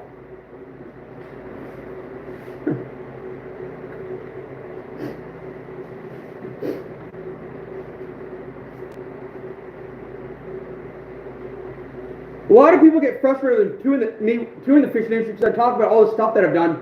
You know, growing up, I didn't have a single weekend to go do anything else. If every weekend it was, hey, I'm going fishing, you want to go? I was like, yeah, I want to go because I enjoyed it. So every weekend, there's not I think not until I was 22, 23, there was a single time that I went more than 2 weeks without actually stepping foot and going fishing. That's almost 20 plus years constantly doing it. And over the last couple of years, you know, my parents are getting older, my brother's getting busier, so things are starting, there's a lot more time there. But, I mean, give it in perspective, I was fishing a lot. I mean, I had no time to do anything, right? If it wasn't sports, I'm going fishing, and sometimes it's 3 times a week. And nowadays, right, I go over to my grandparents, they live right at the coast, I go stay there, and I'm spending 2 to 3 weeks every day, consistently for 2 to 3 weeks on the water. So I'm spending more time now than I did growing up going weekly. So 2 to 3 months out of the year on the water, or no, 2 to 3 weeks per month on the water is huge. That's crazy level. And that's what I try to do. I just don't have the ability to go myself because I don't have a vehicle. But when I do, let me tell you something. The fire's burning here, right? Give me that vehicle, it's going to ignite, I'm going to be gone. I'm never going to have time for social media. Never going to have time to do anything. I'm going to be sitting here at midnight uploading stuff because all day is going to be on the water, right? That fire is just getting stoked a little bit, getting tapped, a little bit of oxygen getting put to it. But when I get that freedom, boom, it's going to light and I'm going to be gone. Okay? So it's one of those things where, you know, I may be dormant right now, unless I get the opportunity, but let me tell you something. There's not a day, when I'm with my grandparents, he's over there all the time, he's retired, so I go every day, 2 to 3 weeks consistently out of the month. Go over there for a week, 2 weeks, in the beginning of the month, then I go a week at the end of the month, and constantly fishing, right? All day long. And I'll tell you something. That's how much of an addiction I have to outdoors, right? You tell an average kid, hey, we're going to go spend 2 weeks on the water. Like, bro, what am I going to do with what? There's nothing to do. No, not me, bro. I want to go more. I want to go daily for a whole month. Months on end. I have the fire to go. It's burning, baby. And come July, whoo, that fire's going to be burning for that giant fish that I lost last year. Absolute monster I lost. And whew, I hooked that fish and I felt a couple tugs. Tug. I'm fighting it. I'm this big giant bass. This bass wasn't freaking moving. I'm like, it's pulling. I'm fighting. I'm like, pops off. I'm like, I screamed and I said, I'm going home. I got up and left the lake and went home. And I still have nightmares about that fish. That's how frustrated I was. That fish was so big and I lost it and I screwed up. And you know what?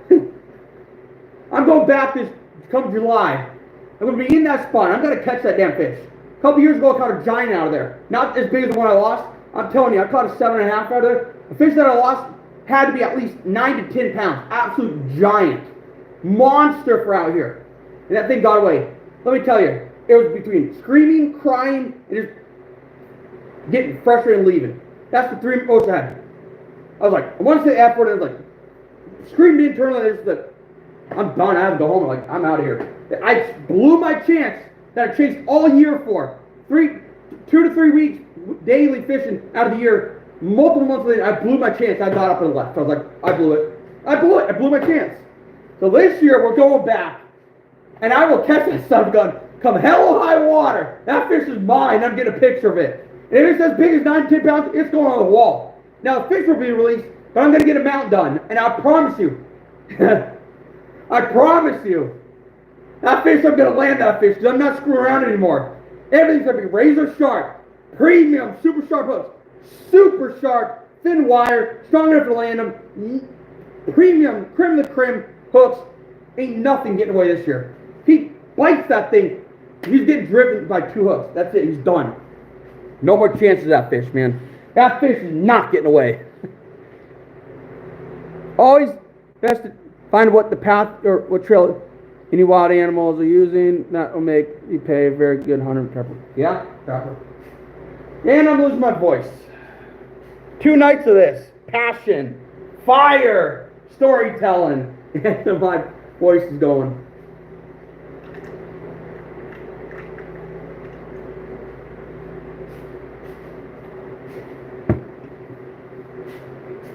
That's the funny thing, right? My voice is going because last night I was passionate, fiery, storytelling, some frustration in the trapping world.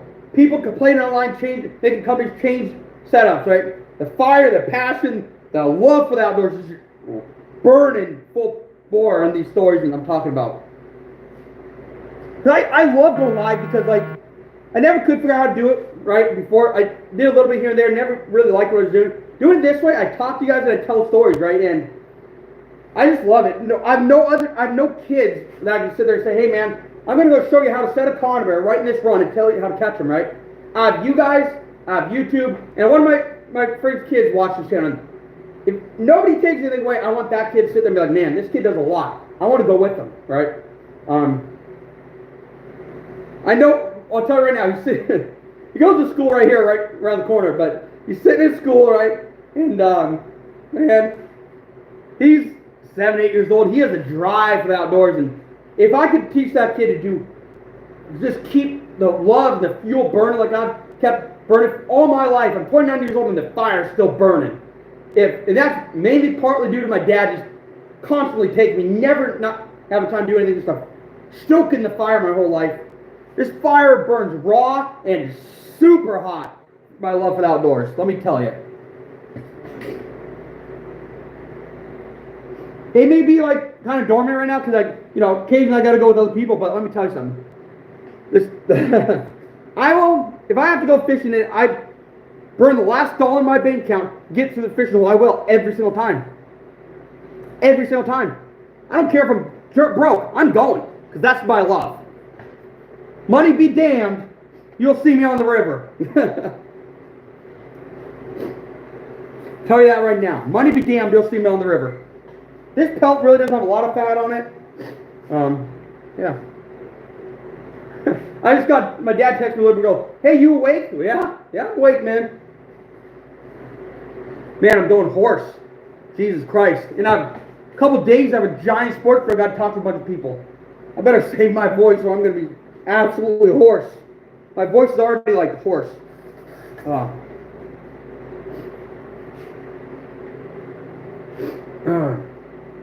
And I'm just kind of doing this stuff slowly just to hang out, you know.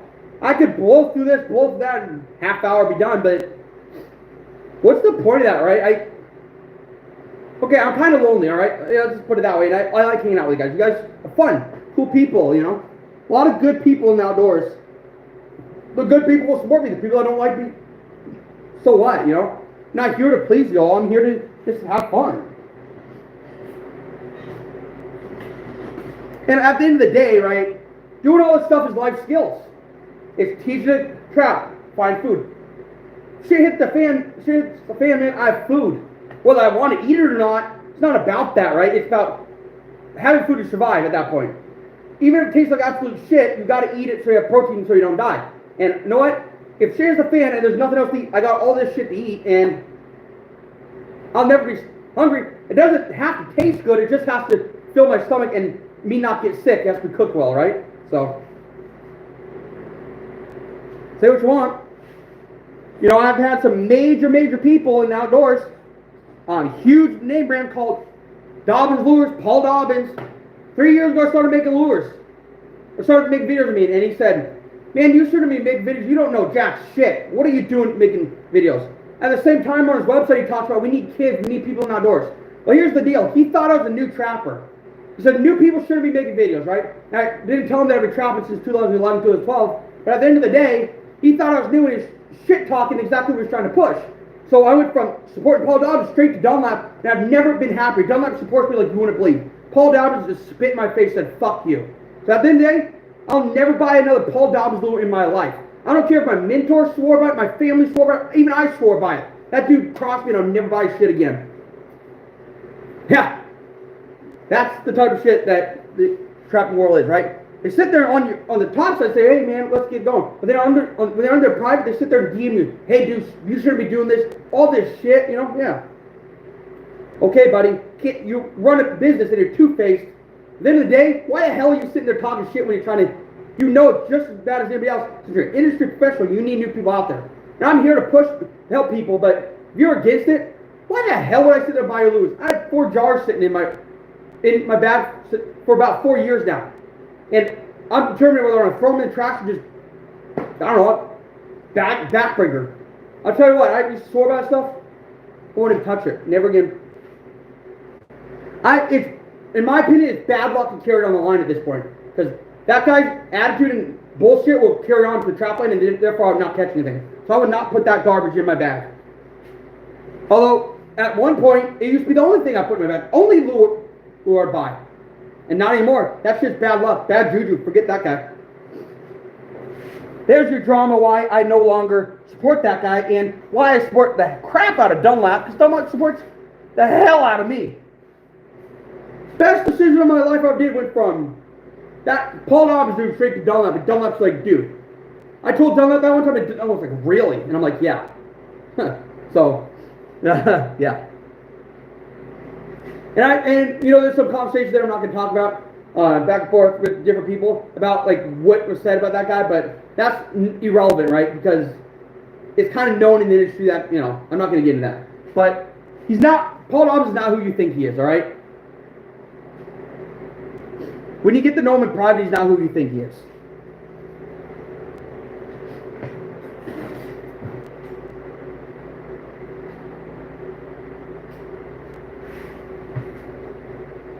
That's all I'm going to say. I'm not going to get into details of what has been said by other people, right? And there's a couple other people out there that I supported at one point and then found out that they are in it to make money, and they're desperately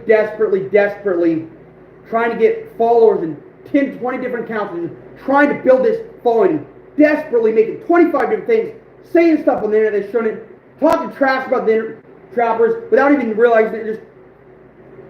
And that's another company I'm not going to get into that I will no longer support. I like the products, but I don't support them because of the way they do business and how desperate they are to do stuff, and that fact that they're teaching people when they don't have the experience. I'm not, like, for me, I'm on the internet. I'm here. I'm not going out having trapping schools and talking about all this stuff when this person doesn't know how to do anything. They're teaching all this stuff, people paying big money to go there because this person is put themselves out there. And in reality, the industry realized that this person just grasping for money and attention, and one of them knows how to trap, the other one doesn't, and both of them are putting on things, and one of them's going around talking about stuff, and that person I will no longer support. Even though it's one of the main type things I support in outdoors, is that person will not get my support, because the truth about that is they don't have the intention. They're money grabs, and they're exploiting all this stuff to get money, and they are no longer in it for the right reasons. So another reason I support the people I support, because they are in it for the right reasons. They're not money hungry. They're not desperately trashing people. They have good intentions. They're not talking crap. Anything and everything, they have good intentions, right? So, I support people that I talk to people in the industry. I know what's going on, and these people that I support have pure intentions and good intentions, right? So, do with that as you will, but support the people that you support because they're good people, all right? Especially, and I'm talking the trap industry right now. There's a lot of slimy stuff, right? And you'll see me talk about Camp Trip Cages, all these people that do good stuff, good, genuine people that are here to promote trapping and push people into the outdoors, get them involved in all the right reasons, right? I used to talk about a couple brands I talk about, and now I don't talk about anymore, because if you were to do the math and go back and watch, you'll figure out who these people are that really there's some gossip, there's gossip, some stuff going around about how they're really not in it for the sport or to prolong the sport. They're really in it for a quick grab of money, a little bit of fame, and desperately doing all stuff that really shouldn't be out there, but they have names now, and these people that otherwise don't know any better are following them and promoting them and are pushing a thing that is not actually good without knowing. And I'm not going to spill the guts because I'm not here to say anything. I'm not going to be the gossip person, but at the end of the day, be careful who you support and know what's going on. Talk to these people, these industry professionals. They sit there at the shows and talk to these people. They judge, sit there, okay, who's here for the money? Who's here for promote trap, or who's here just to sell a lure or two? So you need to watch. Be careful. I use my judgment to pick who I support because these people are in it for the right reasons. They're not greedy. They're not in it for any reason other than to help people, and God forbid they're into the big money, but they're not. That's not the number one reason. Not in it for greed, money, and popularity. They're in it. Those are like money is down low, promoting the sport and teaching all stuff up higher. And the people that are there for the right reason are going to teach them that stuff, not there for the money and the teachers behind that. That's why I don't support certain people and I support others, right? So you got to understand there's certain people to support and there's certain people not to.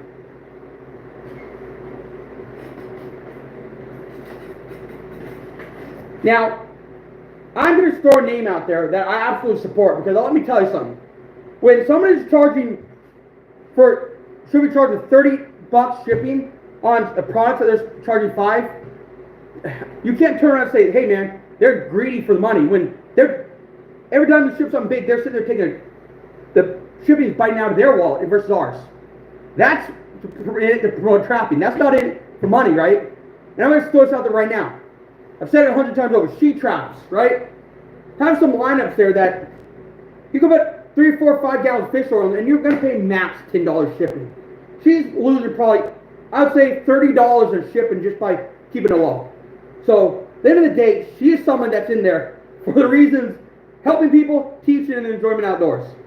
If she wanted to be greedy, she would sit there and talk about it. Super high shipping, all these other products, right? And talk about how, my products are great, all this other ridiculous stuff, right? She should talk about how, you have to come to my website, you have to do this. I preach your website because I can get a crap ton of stuff for $5 to $10 shipping. While the place you're pushing $30 for just half the stuff. So, honorable lady, and you don't see her sitting out there pushing her stuff to high end on the internet like a lot of people do, right? So, she occasionally posts here, occasionally posts there, but I think She Traps, Dunlap, and all those guys, Hadrian, and all those guys, they remain there out there doing what they love outdoors, and occasionally they post catch here, occasionally they post stuff there, right?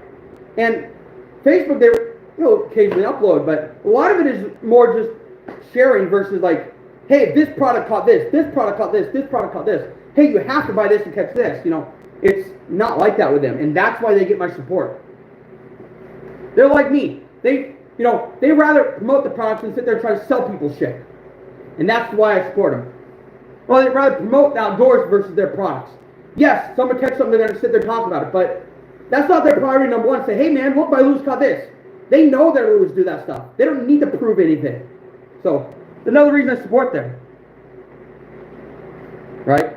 You got to understand that there's people out there that let their products do the talking versus them trying to be the loudest out there to push their products. And that people that are the loudest are sometimes the people that are trying to hide the most stuff, most negativity. So be careful who you support. You occasionally see, I think 70% of videos I see on Dunlaps, Haggerty's, and all those guys, they're out there in the outdoors doing stuff, right? Yeah, they're using their products, but at the end of the day, they're not making videos about their products. They're sitting there enjoying the outdoors with their products.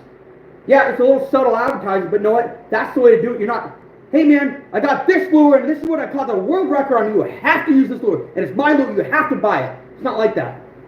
That's the people I don't like supporting. So.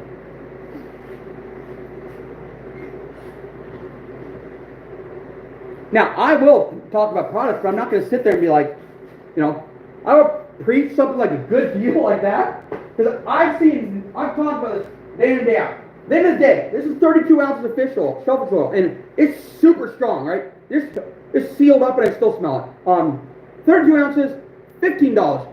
If you want to get 4 ounces of concentrated shellfish oil, you're looking at 4 ounces, you're looking at almost $15. So this stuff is really good, goes a long ways, and it's $15 and you get $5 shipping. You cannot beat that, right? So at the end of the day, she's really good deals, really good products. And I sprayed that stuff the very next day. Coyotes showed up. Everywhere I sprayed that stuff, coyotes just traced my trails where I sprayed it. So it works, and it's not ridiculously expensive. So that's the reason people wonder, why do you sit here and talk about these people's stuff when, there's all these other out there. Well, they're good people, right? If you're a good person, I'm going to support you. If you're like one of those people that just, I don't get good vibes, you don't deserve my support. I don't want to talk about those people, right? Because every time you talk about somebody that is not there for the right reason, that person gets free publicity. That's how haters work. Hey man, I hate this person. This person's an absolute idiot. Blah blah blah off the internet, right? And those people, your name's popping up. So people that don't always believe this person, their casual friends will see that and be like, hey man, I'm gonna go over and find out what's going on. And that's the free advertisement. Yeah, the haters and their best buddies will hate you, but the advertisement you get posted is exactly what brings the people that don't necessarily trust that person over to your page, and that's how you grow. So haters bring you followers, followers make you money, and that's how haters pay your bills. Don't ever forget that. That's what Toby Keith said. He said before he died, he said, man, haters pay your bills, and you know what? Bring me some haters. Toe Keith has never been more right about that.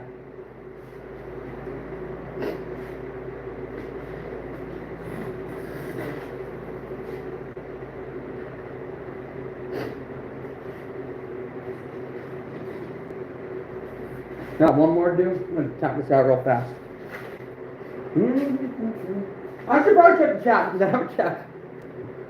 Oops, that's where I'm some fat. Never understood the small shrimp. It's always best to just find what path, yeah. Trail, yep. Animals you're using, that's, yeah. That's the thing right there. When this crosses that I'm killing all these in, there's one way in and one way out. Yeah, there's another trail that's new down further, but nothing big's going to get through there, so one way in, one way out. If they want some safety, they're going to go that way. And it used to be open, right? It used to flow through there, but then the owner dammed it, and now we trapped that little crossover that he dammed, and I just kill it left and right there. In fact, right now, I'll tell you right now, another one of these guys dead in my RBG 220 just sitting there. Until I can go over there later. So, I'll be right back. I'm gonna go check the front door, see if my package showed up. I'll be right back.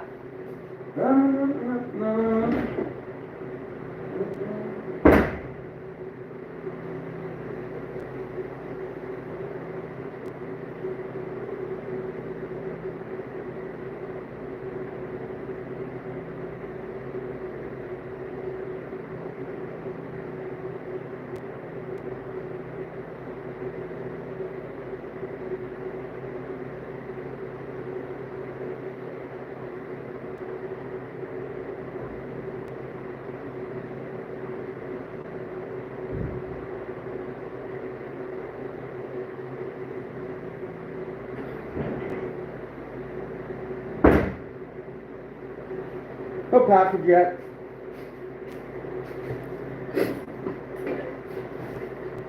I want to see if I can do this. Take this glove off real quick. I want to make Hunt Ready a mod because he's an absolute incredible dude, right? Hunt Ready is a good dude that I like, solid person, and just a general all-around good dude. Let's make him a mod. Managing mod or standard mod. Let's see. Can review remove that chat?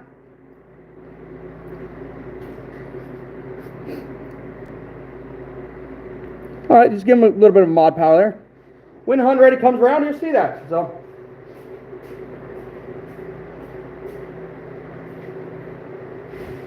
the reason I added Hunt Ready to become a mod when he comes back is Hunt Ready's a good dude. I get good vibes from him. Never had anything negative to say about me. He's a really solid dude, so he's going to be invited. You be a good person like that, you be a genuinely wholehearted person, you just be good. You get privileges around me, right? So, privileges or benefits, whatever you want to call it, but I appreciate good people, right? The dude's never ran around talking shit about me, so as far as I know. Ugh, my back hurts.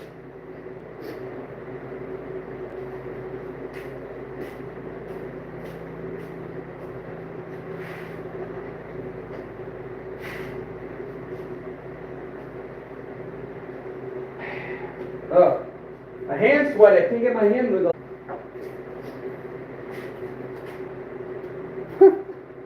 I need a bigger glove. Hands get sweaty. These little gloves don't work.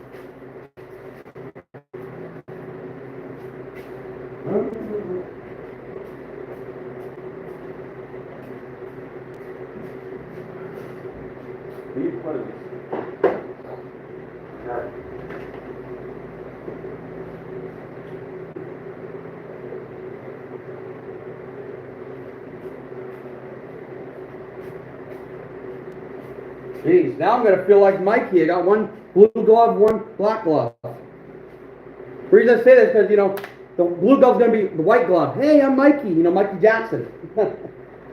Oh my God, I already ruined it. I think I've been alive for, oh God, I don't even know. I need to get to hurry up on this stuff and get the move on it.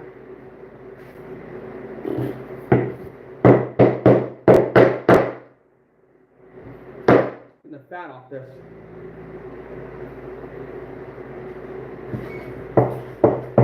There's not a lot of fat in this stuff, which is good. I really don't need to scrape this guy that much. It's interesting. This one had a lot of fat. This guy didn't, so I don't even need to scrape this guy, huh? Here's the next one. Back hurts. I'm gonna try to. I think I'm gonna order some. Geez, what is it? More bowders. I'm gonna try to get you guys out there clamming and all this fun stuff in the Northwest. That, you know, try my best. Oh, my back, bro. I lost a ton of weight and my back still hurts.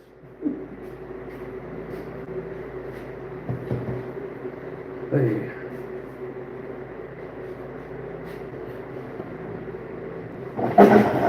Gonna suck skinning that other animal. Oh man. Ooh. Ah. I need to go to the chiropractor or I need to go to the gym, one of the two. Because my back hurts. Lost a lot of weight and I'm starting to feel like now I can't say for sure, but I'm probably losing a little bit of muscle mass, right? But I've lost almost 30 pounds. Let's make sure this one's dried overnight, so I'm going to stretch them out, right? Stretch them out a bit. Stretch them out. And I'm going to slowly work them into a circle now. You're drying overnight because as long as you get them off the carcass, is not going to turn blue. But if you leave them out, you're just going to start drying. So it's a double whammy. Let them get blue on the carcass or take them off the carcass and start drying out. I decided to get them off the carcass because at the end of the day, when it turns blue, he slips fur. If he dries out a little bit like this, it's not the worst case scenario if he dries out like that, right? For a little bit overnight, you can stretch him back out like I just did. What in the world is going on? Okay, oh, there's the nose. I was like, what in the world? That was a cheek I was looking at. I was like, what in the world? What in the wide world, as they say. I don't even know where that's from. It's the same. Oh, my back. I feel like I need somebody to take a steamroller and just roll right over my back and pop it. Or go to the gym and strengthen my back, but neither one's an option right now.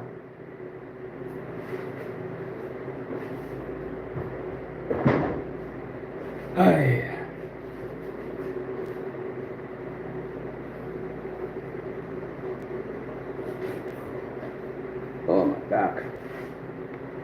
I'm not going to talk much anymore because I'm getting hoarse and I have a huge show to go to on the 15th. I need to be there.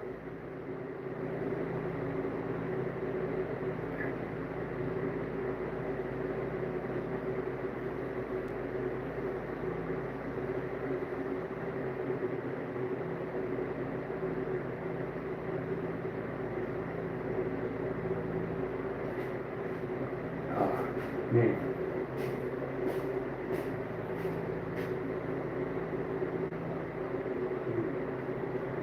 Oh, my gosh. Ugh. Doing all this stuff hunched over absolutely wrecks your back. Oh. I can't put a skinning machine in here either because it's not really, there's no way to put it in the walls or anywhere in here. Low ceiling, I can't put one of those big meat hooks in here. There's no way of actually securing it without it like pulling out. There's nothing I can do about that. Oh, oh man. Back is absolutely getting wrecked.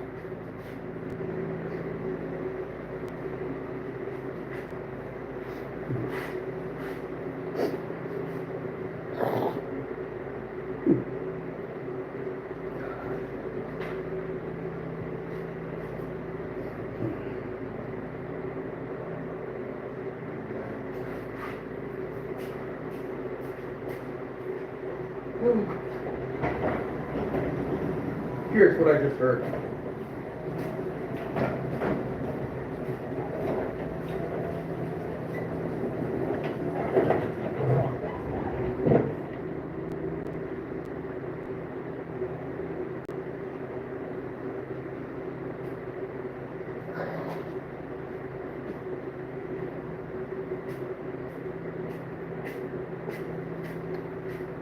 I'm going to shut the garage. Oh, my back.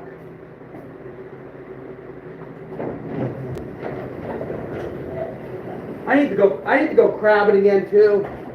I have my crab rings up there and I went to the store and I was like, man, give me every crab ring on the floor. Every single one of those, bring them, I'm buying them all. So I did, I pulled one, we call it pulling a Daryl, because my buddy always does that with the quick fish in college. Buys the whole rack so nobody else can have them. I said, I walked in and said, sir, I want every single one of those. And I said, how many more do you have in the back? He said, I have 2 more. I want them all. I'll take every single one with me. I bought all of them on the floor and everyone in the store. I bought every crab ring in the store. I slipped them all. Yeah, that's funny. I walked up there, I was like, man, give me those 4, and how many of them back? Said 2. I was like, give me the 2 in the back. You know what? I still need more. It's fun to do that sometimes. When you got the money, give me them all. Give me every single one you have. I'll take the whole store supply. Oh. Yeah, because I call it pulling a Daryl, because this dude named Daryl that I know, right? What is that? That has a growth of some kind on his, some kind of growth. Pus patch or something by his foot. But I used to call it pulling a Daryl, or pulling a Shekla. This guy had his own business, makes a lot of money, and he's always would go to the store. When there's a color working, he'll go and pull the whole rack. It doesn't matter how many baits on that rack. He could pull the whole rack by the whole rack. He said, how many in the back? He said, I'll take all of them in the back too. He used to clear the store so nobody else would go out there and catch the fish on that color. Oh, the good memories, man. Back in the day, it's fun. We never would go in the store and there's a rack on. Like, man, Shekla must have been in here. He must have bought that color. That's the color he likes, you know. Funny. Really good fisherman. Really good dude.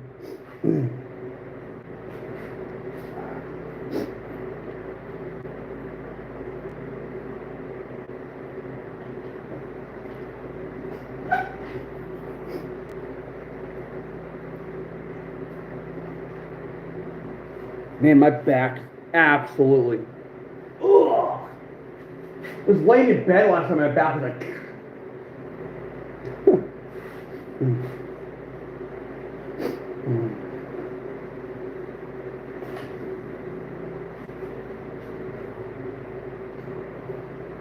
And another thing, the way I do my furs, I just put them up and tan them and sell them, right? If I was going to a buyer, I would have to put crim of the crim, all the extra details, all the fancy, go to no end to sell them and get like $2 or $3 more. And I don't do that. I sell them on eBay, wait around for somebody to buy them, and then I can get a more premium price than everybody else. And you know, it doesn't have to be perfect, because usually it's the people that are collectors or buying them to put them on their mantle, and it's not a huge deal, but they're willing to pay a premium to have something that they otherwise would never be able to buy. So that's the market I target, especially right now when the market's absolute crap on the fur market. And you got to, inflation, economy, and New Year's, the prices slowly go up.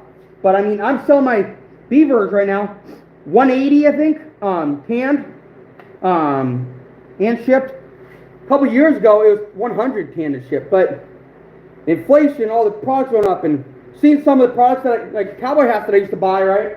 I used to buy come out for, let's say, a 40X, $500-600. Now they're almost $800-900 because inflation's gone up so much, and so I just raised my prices with the inflation, and it's not too big of a deal, as long as I don't raise them too much. But yeah, the market skyrocketed. It's just insane.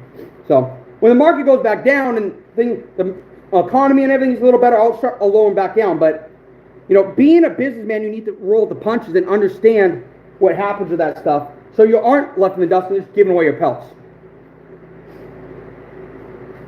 Like, sitting here doing all this, skinning them, and all the tanning, the 6 months waiting for tannins, all associated in to raise prices for me.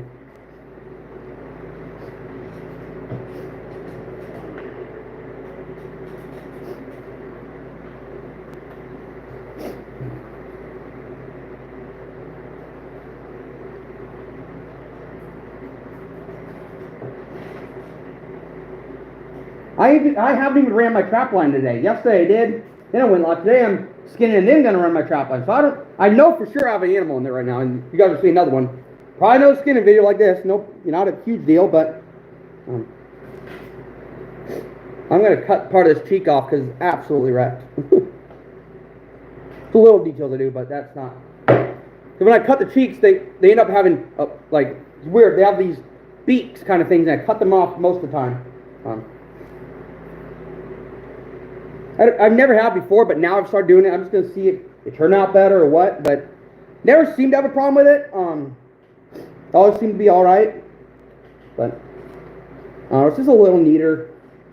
Maybe charge a little bit more money, $1 or $2 more, to sit there and actually trim it, make it look neat, but overall, I'm not too worried about it. And I'm actually expecting, depending on how the November goes, the whole elections, whether I'm going to get more out of these or less. You know, it's going to depend what the economy does in the following years, and it's going to end up, you know, so I'm trying to take a few extra steps now to do a little few things that maybe, if the market goes, everything gets a little cheaper, I'm going to try to get a little more money out of them. But that's about it. Nothing real special, nothing unusual, you know. I mean, I've sold a lot of pellets, and nobody's really complained, right? They all talk about them. Beautiful pellets, beautiful colors. One guy was a little upset about something or another, and he, at the end of the day, he said, I got a beautiful pellet, and he still gave me a neutral review. He didn't give me a negative review, he gave me a neutral review, because I still sent him an absolutely gorgeous pellet, and he was okay with it. I've had taxidermists buy my pellets. I've had people in Colorado, Florida, all over the United States have bought it. I will not ship internationally, but I'll tell you what, just about everywhere I will ship. Unless, you know, the person sits up and pays the international shipping, I will, but I'm not going to front that, because it could become a fiasco trying to ship product over the border and all that other stuff, and I don't want to be on I don't want to have problems, right? And then have to replace it and all this other ridiculous stuff, and it just turns into a fiasco. And as long as, when you ship something on eBay, right, as long as you sit there and ship it and put the tracking code in, you get buyer or seller's protection. So at the end of the day, if they are happy, they complain, your money is protected because you put the tracking number. If you don't put a tracking number, it's going to come out of your pocket. So I make sure when I ship it, I always put tracking to protect me.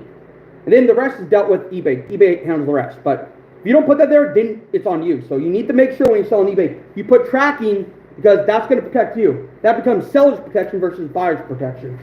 So.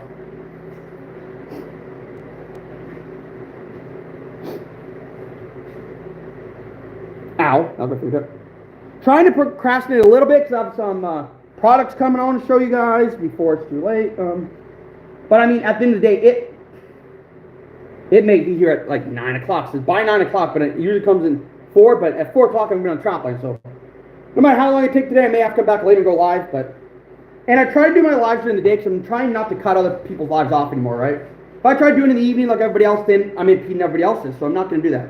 And today's Monday, so tonight, a little shout out to Reef Robber. Reef Robber will be live tonight. Monday night he goes live, right? I bet you if he's not out crabbing right now, he's doing something else. But he has a lot of crabbing content. If you like crabbing, Pacific Northwest crabbing, check out Reef Robber. He's a really good dude. You watch some of my videos, brought some people over here, so support that guy. He paid me and brings people over here, so I'm going to pay him by shouting him out and talking about him a little bit. So, good dude, crabs in Oregon, has a lot of content, a lot of ocean fishing. Definitely, his channel's exploding with content, exploding with followers and views. And I mean, he's got like 10 million views. I'm like, oh my God, this guy's taking off so fast. Definitely go check him out. Worth the follow. Really solid dude, you know. He's down in southern part of Oregon, well, Eugene, area like that. He's down there, crabbing a lot, Depot Bay, Newport, you know, stuff like that. Really good dude. Just check him out. Worth the follow. Reef Robber, or The Reef Robber, I think he's called. Definitely worth the follow. If you like the outdoors, good dude, follow him. Somebody that, you know, is actually there going to be like, hey man, this is what I do. Very mellow, very relaxed. Check him out. I've always had good vibes from him. I've had some problems with other people, like with people in their lives, but at the end of the day, the people that are hosting their lives, I've always had good opinions from. So I never have bad feelings for them, right? Even if they kind of enable it because I didn't understand stuff, I still never feel bad about those people because those people are good people. You know, good people can have accidents happen and still be good people. Bad people have accidents happen. They aren't going to change. They're going to continue having bad support. Oops. People that have accidents like that do stuff and they just have no good intentions will never come around to being a good person. Those are the people I don't support, right? If you have good intentions, you're nice to me, I'm going to support you even when stuff happens, goes wrong or whatever, because you have good intentions. You don't have negative intentions towards me. So Hit the like button. It helps fight against the algorithm of the system that always is fighting against us outdoorsmen to try to shut us down. Gotta think Silicon Valley hates outdoorsmen. Silicon Valley app, they're fighting against us. So like the video, help keep me around. It doesn't matter if it's my channel or their channel. Like anybody's video that's outdoorsman because it helps us keep us around. My fear of starting this is I was going to lose my channel, and I was always had a deep fear of that because then I've had this channel for a long time. I never really uploaded, but one of my major fears was ending up losing that and then having to start over and then having to make a new email. The whole fiasco after that. And now I got to be even more careful because they don't like us. They definitely don't like what we're doing, but they tolerate us. Doesn't mean they have to like us. So if you like the video, it helps let them know that, man, people like it versus they'd be like, if they get a sense that people don't like it, they're going to take us down and get rid of us.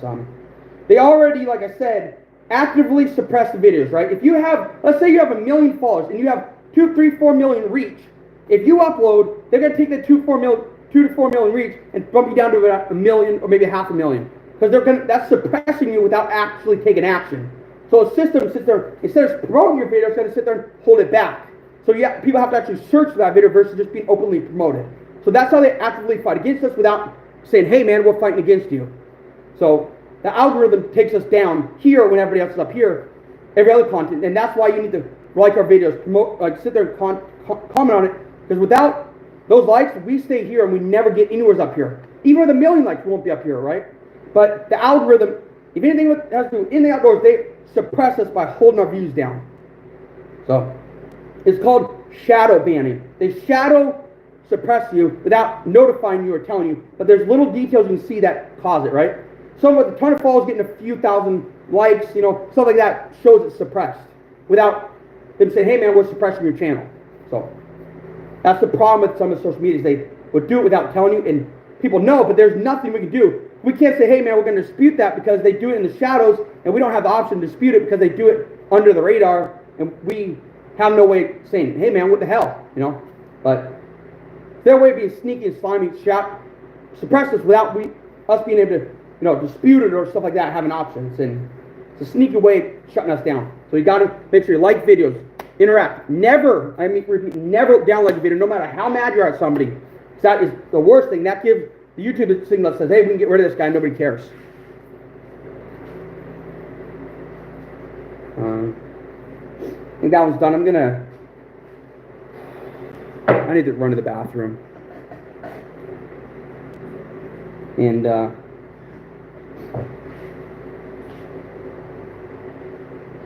don't know how long it's going to be, so you guys are going to have to stay here for a little bit. I could shut it off and lose all my progress and lose everything we're doing and come back, or I'm going to leave it live or I go to the bathroom. I don't know what I'm going to do.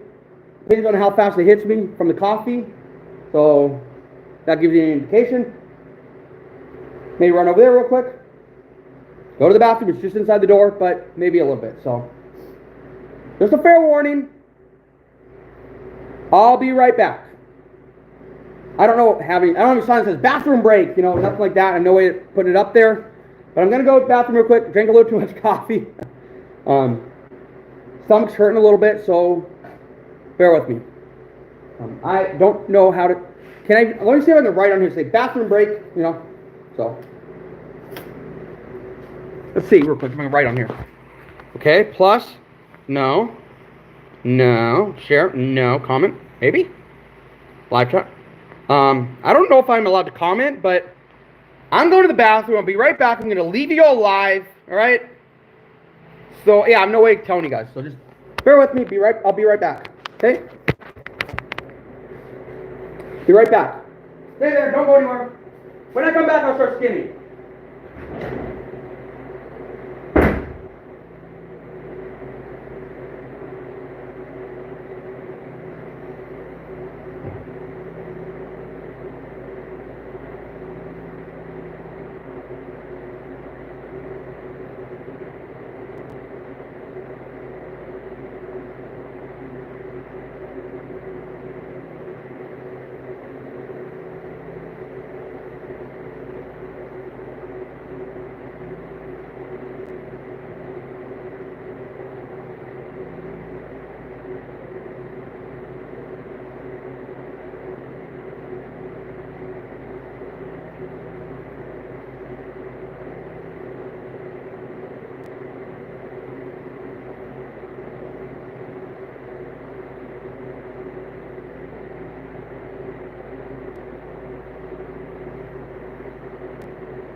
Alright, I'm back.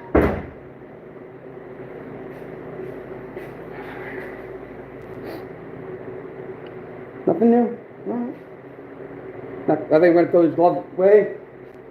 After I'll throw some borax on there, so maybe clean it up a little bit.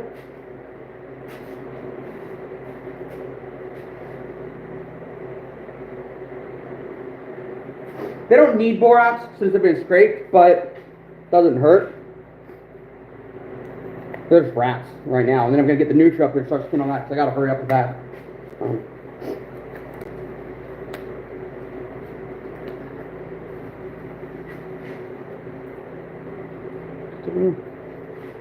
What's going on here?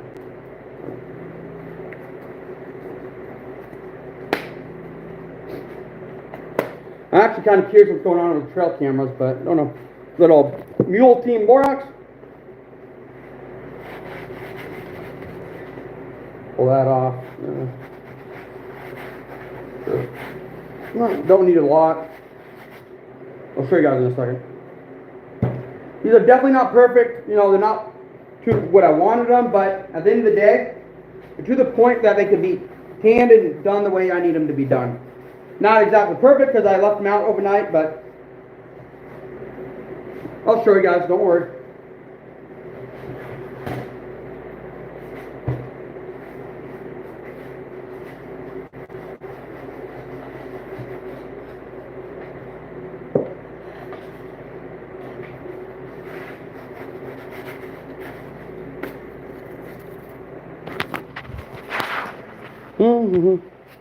There's 1, 2, 3. No, not a lot getting done because I'm more hanging out with y'all, just to chat. But gotta move this board off real quick, and then I'm gonna get the table skinning going. And I gotta charge that thing above me so you guys see it, but it's dead, you know. It's just throw this in here, make sure I don't have any tacks in here. The fat out of here. The cheeks that I cut off.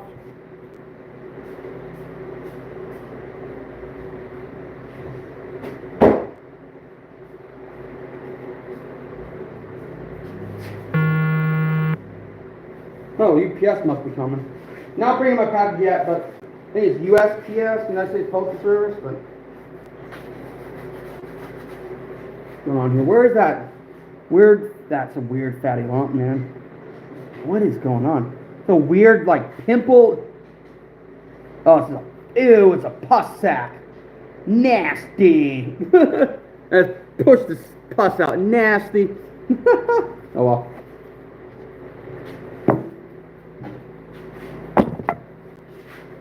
Make sure I don't lose any of these tacks. Okay, that's a loose one, obviously. Come on. This ain't exactly... Oh, this is like just plywood, so it ain't easy for these tacks. And a lot of times you lose a lot of the, what is it called?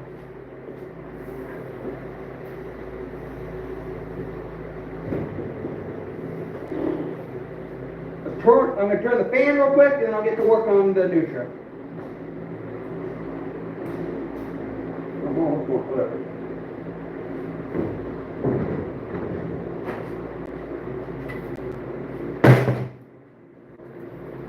Get this back real quick. I'm literally having you guys held up by a hammer, so I'm trying to do my best. Big old Nutri right here. Yep. Try not to show that too much because it's a little bloody, but not a bad dude. Super thick fur. I showed this yesterday. At least 3-4 inches long guard hairs. Wintertime, nothing wrong with it. Caught him by the foot. You'll see that in the upcoming video.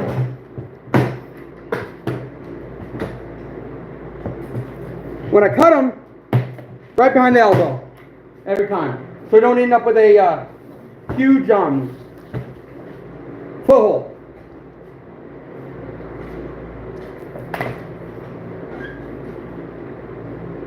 Then later you can come in and skin them right a little bit.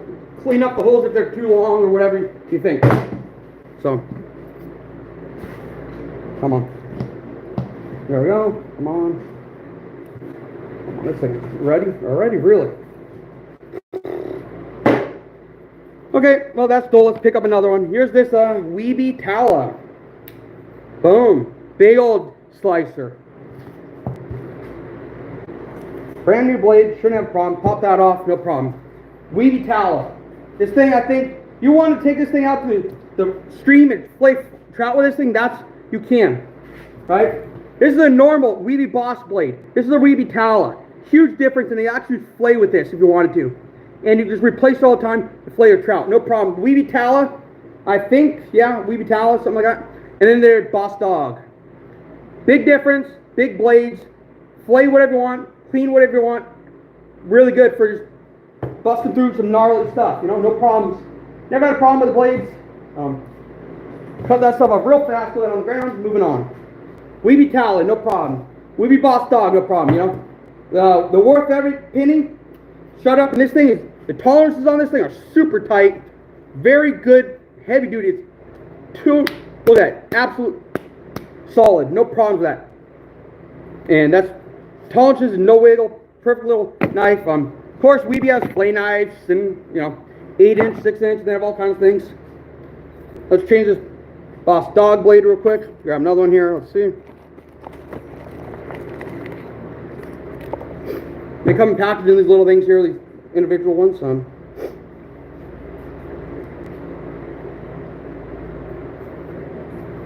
I've been live for 2 hours.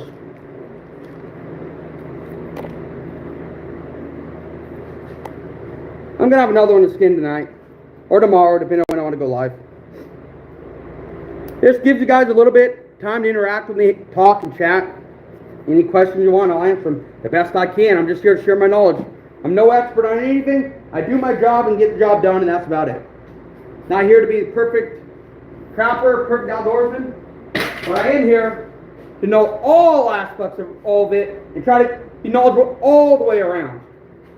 Instead of being focused on one thing or one species, I'm trying to be knowledgeable all the way around. Fishing, hunting, everything. I know, at the very minimum, I know the basics of some things, but overall, I know the general stuff, trap sizes. There's general knowledge is the very minimum that I know on some things, but overall, pretty knowledgeable. That going. Super thick. Yeah, this guy. Crazy, bro. Going. And first step I already did wrong. I'm not going to case tube skin or round skin this guy. Case skin. I'm already cut the feet off. Not a huge issue, but take this, you know. Go to the tail. Find the line. That's what's great about this tool. Even if you don't cut the elbow, good, done with that side. The hook bites right in and you do it no problem. So you don't even need the feet on here technically to do this, right? And I'm showing that right now. Let's hold it up here, find the base of the tail, bite in, and go right out to the edge of the foot. Done. You don't even need to line it up. You don't need to do any of that. You just hook it in, slice to the point, and you're done. I did the base cut without even the feet on there. A lot of people talk about you have to have the feet to line it up. No. I hooked in the base of the tail, slid out to the foot, and it was done. That's the beauty of the Weeby zipper. Because the tip is so sharp, you don't have to be so precise. And I'll show you at the end of the day, it comes out just fine. Because the majority of the stuff around the base, that if it's a little off, a lot of people, when they're really doing it neat, will cut a lot of that stuff off. So it doesn't matter if it's perfect or not. A lot of it will be trimmed up. Some I trim, some I don't. Because, you know, do I want all the fur on the big ones, or do I want to cut some off? Either way, it doesn't matter. Because I'm not selling to a buyer, so there doesn't have to be a lot of trimming. The more fur for me, the better. That's why you don't see me do a lot of trimming and chopping and window holes, like all that stuff they do so people, the graders can see it. I don't need any of that. I get it tanned and I sell it. There's no grading, there's none of that. I don't need those big window holes. It looks nice, yeah, but you just end up losing fur, some of the niceness of the fur in it. That's a fur market thing, whereas I'm not selling to the fur buyer, so why would I do that? To me, you just cut off a big chunk of fur for no reason. In my opinion, but I mean, if you're going to sell to a fur buyer, you better do it right. You better do it like everybody else. Otherwise, you're probably going to not get the stuff you want. So, or get the money you want. And there's two ways to do this. You go from the elbow to the tail, or elbow to the butt area. Either way you do it's fine. I've done both and done fine, right? and it's not a huge issue. I tend to go to the tail, so I can work the base of the tail, the top of the tail, and then go forward. But either way works fine. If you do it to the butt, you're gonna end up cutting a flap of skin off on the back, and it doesn't matter. But it will look like the backwards on the board, but in reality, it's really part of the stomach that's just you cut forward with the tail. So either way works. But I tend to go to the tail, and then work my way on. I don't know how much of this you guys are gonna see. If I tilt this too much with this hammer, it's gonna fall. It's already falling, so bear with me. I'll try to show as much as I can, but I mean, I'm working with the hammer holding the camera up, so.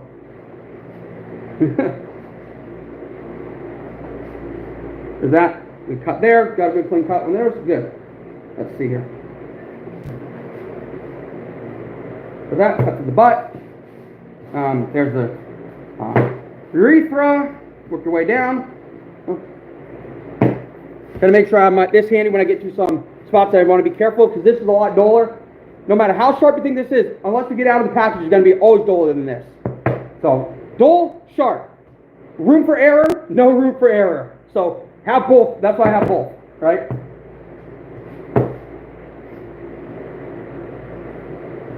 There's the urethra, I don't know what that is. Urethra, whatever it is. The penis, the poop chute, whatever you want to call it. Slice right through that. Yeah, it's the poop area.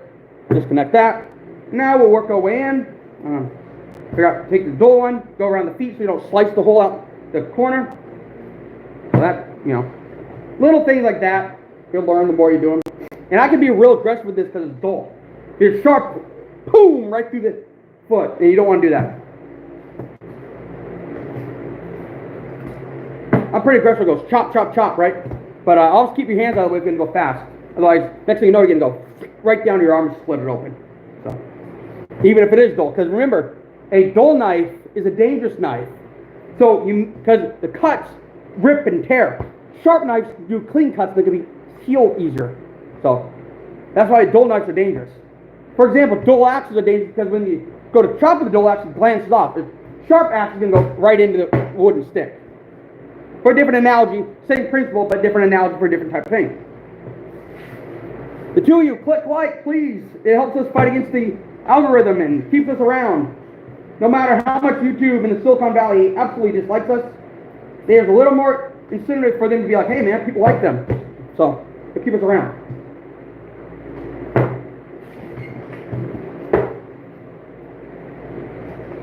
I'm curious who is watching right now too, because not always the same people.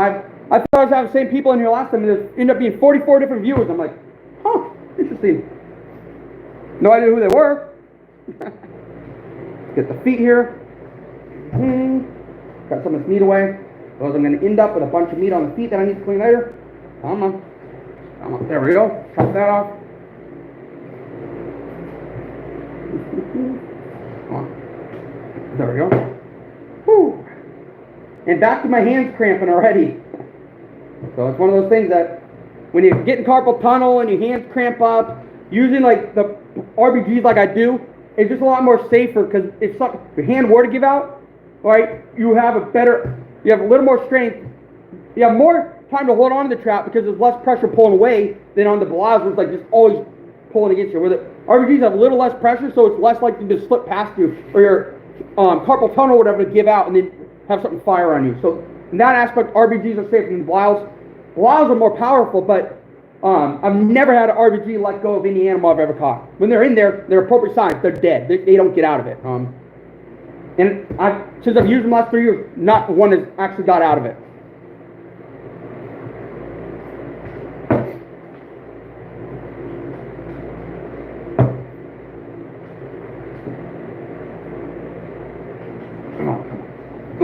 I'm going to sharpen that real quick. If you ever wonder what I use in my videos, go through 10 times. These little Smith pocket sharpeners. There's a coarse and fine side. I never touch the coarse side because it will shave off metal. Fine side every time. It's just ceramic. You'll just touch it up every time. Unless you're reprofiling the edge, never go on the carbide side because it will absolutely rip apart the metal and absolutely shed metal off your knife if you're not careful. You'll do that once and you'll never do it again. I promise you that. I actually used the carbide side one time, take my K-bar and the clip point wasn't sharp, sorry, dug the metal out, gouged it out, and sharpened it to a point, the clip point where I wanted it. So I used it to shape the metal because the carbides are so sharp. So don't ever touch the carbide side if you want to actually touch your knife.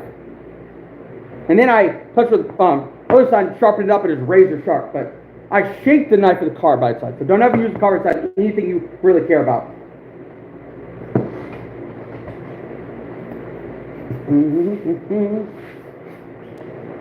Oh my. One thing I'll tell you right now that's really frustrating for me, I don't have any glasses, and I've worn glasses for a long time.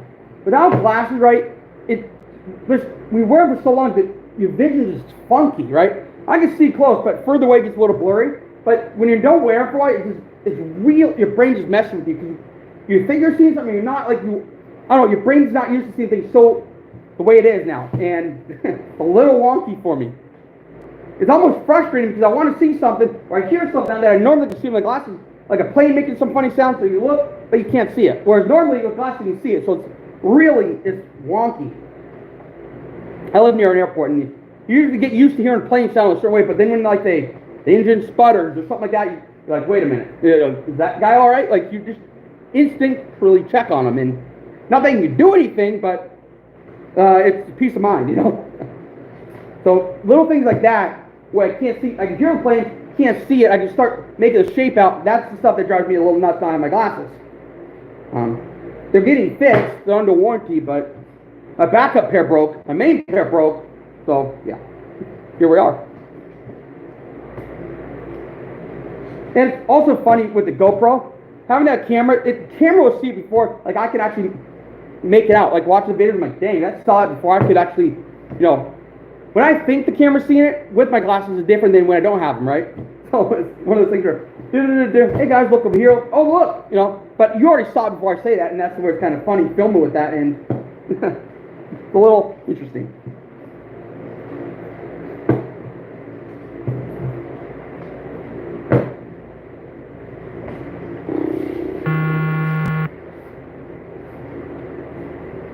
It's got to be almost 11:30 my time.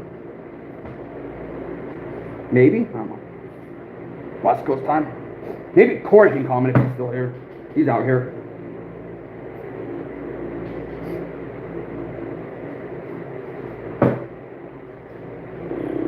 Thumb's cramping up again. Come on.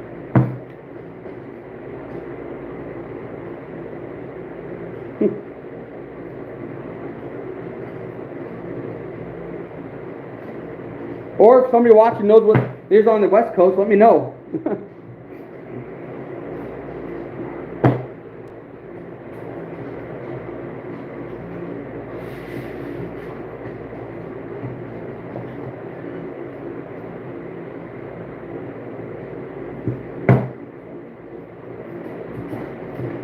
Okay, that didn't work. Ow. Oh.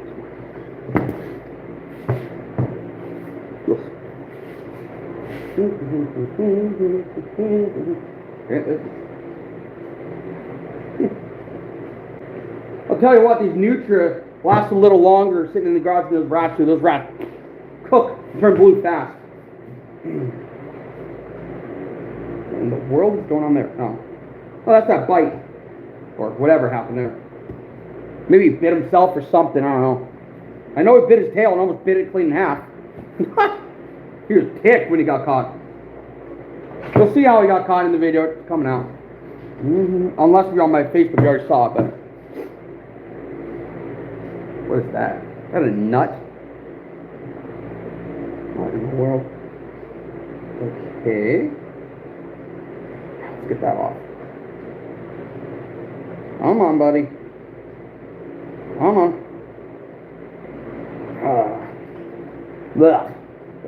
Pus sack. These Nutra have a lot of pus sacks on them. It's nasty. It wasn't a nut, I'll tell you that much.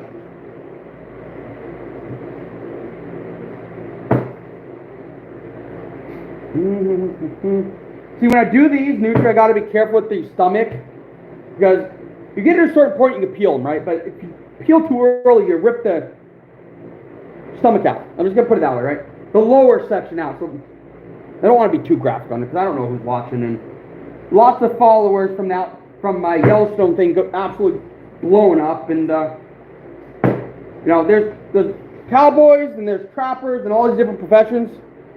My profession is outdoorsman. I do everything.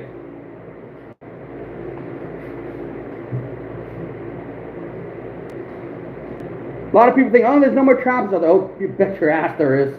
You just don't always know it. And we're not here to, like back in the day, to eliminate things. We're here to balance nature, not remove it.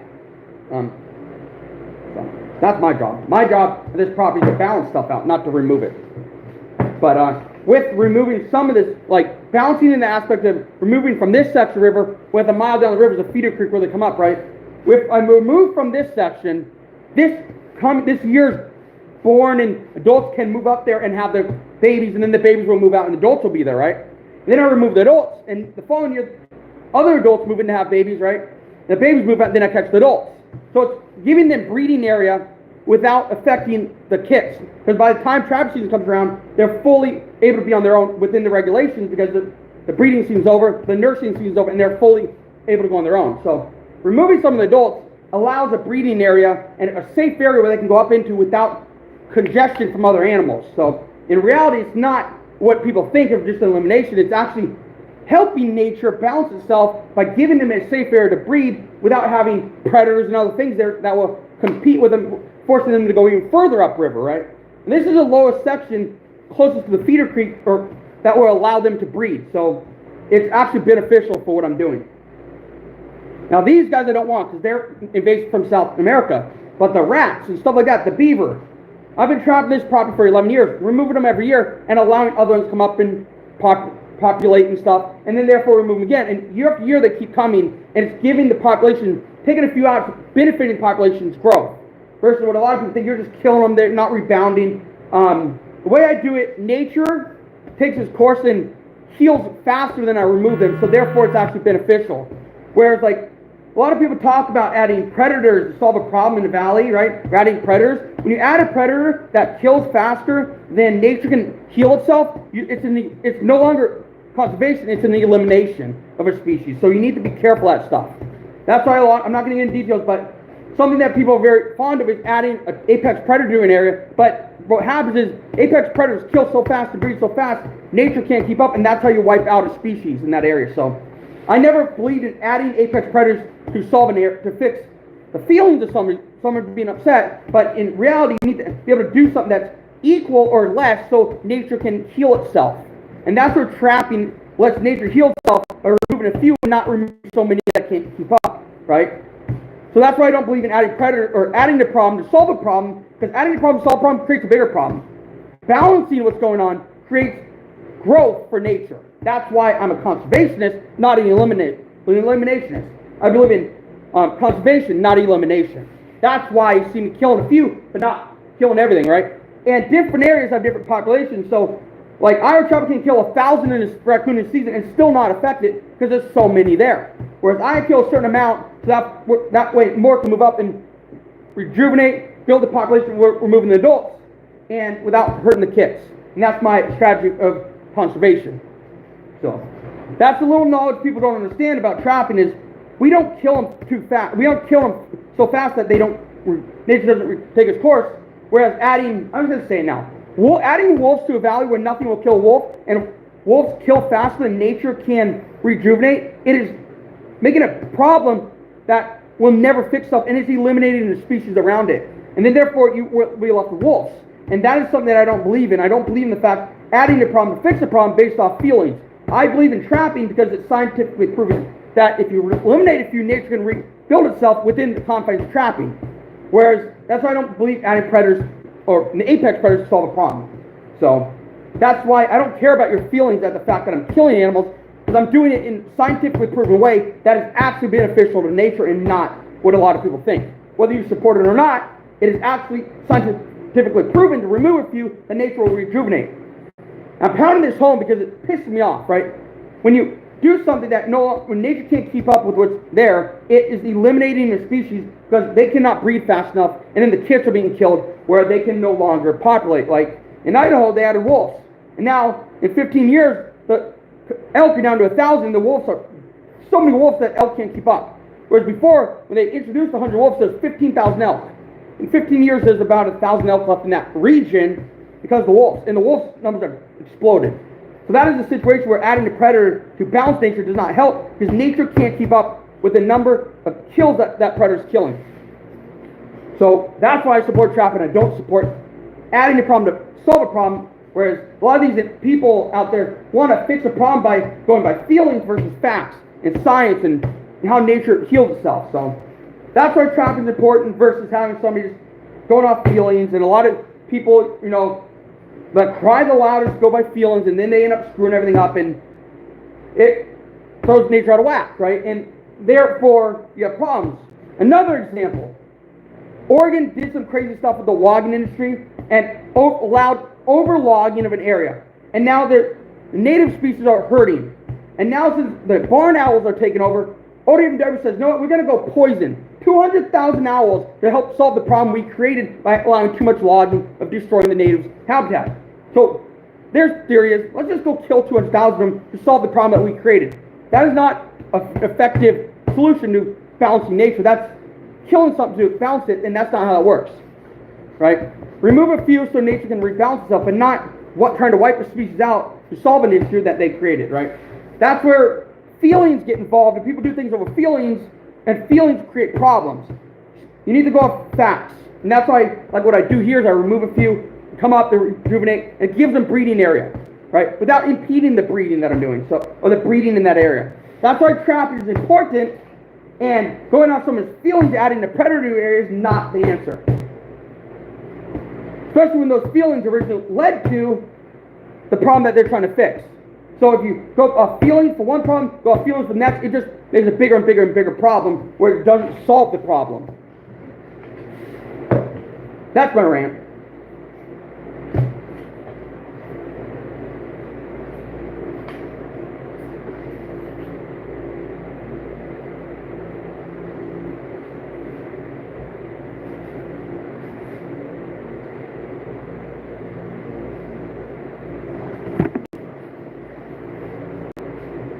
And that is the biggest argument you use against people, is that fact that when you look at nature and the birthing rate of animals in that valley, then you add something that kills faster than the birthing rate, and from birthing to maturity and being able to fend off, that circle of predators that kill before they're matured, kill before they can birth, you're eliminating a species versus balancing it. And that's why I don't support the wolves. Now, I have no problem with wolves, right? But I have a problem with the way they're doing it. And they're causing other problems that they're going to turn around after they, the department says, oh, here, let's solve this problem because people are upset. And their answer when something gets eliminated, they're going to go, oops, I guess we made a mistake. The oops is to brush it off and say, well, we did what they wanted and now we have this. They no longer take accountability for their oops. They just brush it off, oops, whatever, And then they go about their way. And that's that's what happens when people go off feelings versus science. They oops it off when something's gone and eliminated, and it may take 100 years to bring something back, right? Look at what almost happened to the buffalo. It almost killed them all. And they're still not back to what they used to be in the numbers because we kill them off before they could breed and survive and rejuvenate, and that's what essentially is happening to the wolves. They're killing stuff before it can be rebalanced, and just like buffalo, if they kill the elk off in that valley, you're going to end up having 100 years of restoration trying to bring them back or more because people went off feelings versus facts. Let that sink in.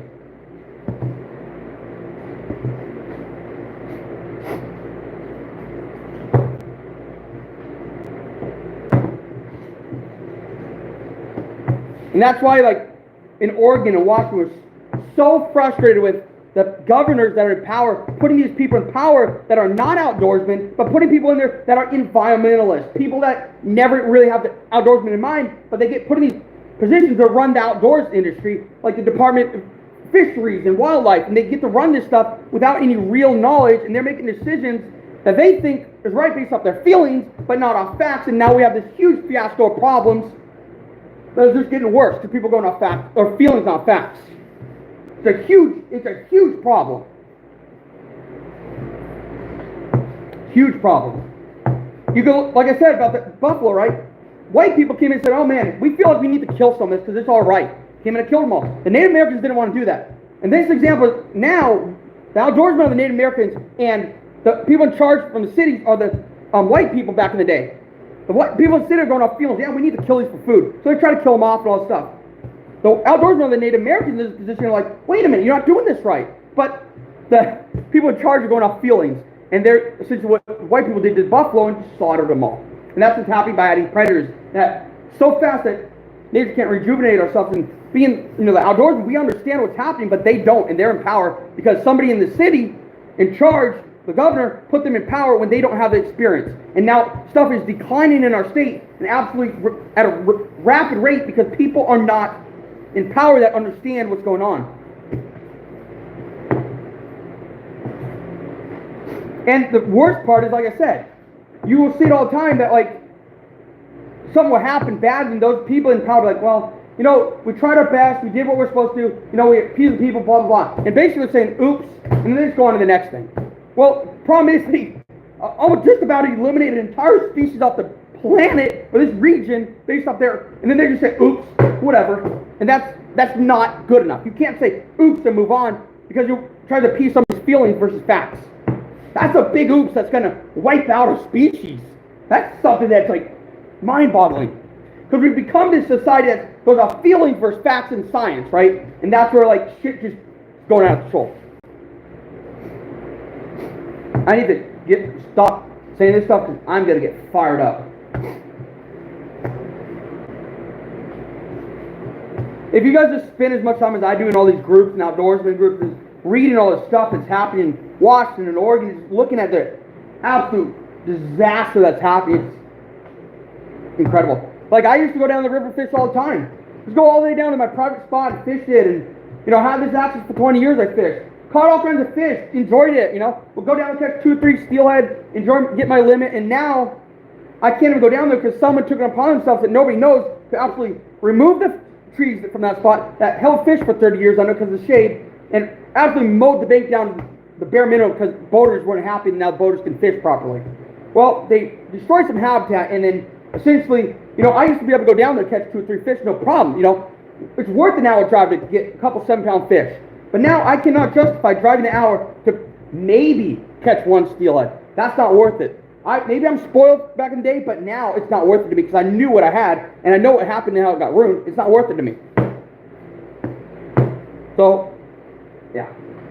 Yeah, I'm a little spoiled, but, it didn't have to be this way if we didn't sit there and everything gets so screwed up.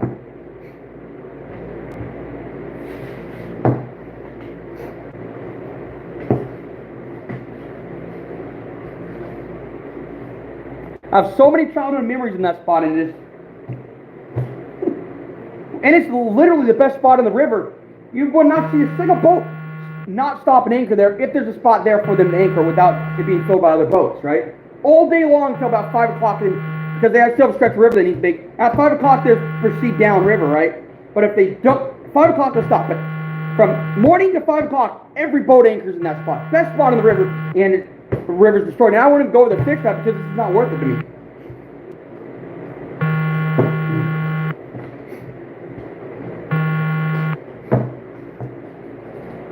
Hopefully you heard that because I had a phone call and I'm not answering it because I'm on live with you guys.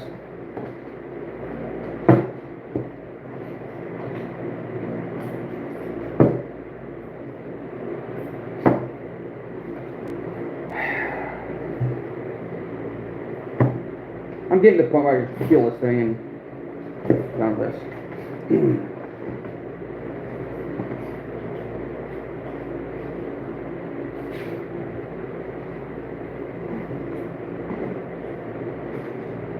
And it's also one of those things with outdoorsmen, like the Department of Fish and Wildlife out here, they know if they put somebody in power that understands outdoors, they know that if they do that, it's going to upset a lot of people that are upset because their feelings are hurt. And if they do that, it's not going to appease the people with all the money, whereas the outdoorsmen don't have so much money to fight this, but you have people like Patagonia, a major brand out there, that's literally fighting against what actually needs to be done, and they're fighting against us, and they have unlimited money, right? We have this budget where every time we get some money, these fish society groups sue us to take our money in a lawsuit so we can no longer put the money in to rejuvenate the rivers, and that's the whole game that they play. Sue and take all the money so we can't fight back, and that's essentially what's constantly going on for the last 10 years.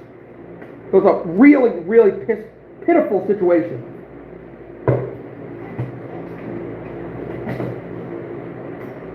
The only thing we can do is step up as outdoorsmen and be louder than they can. Sit there and be like, what the hell?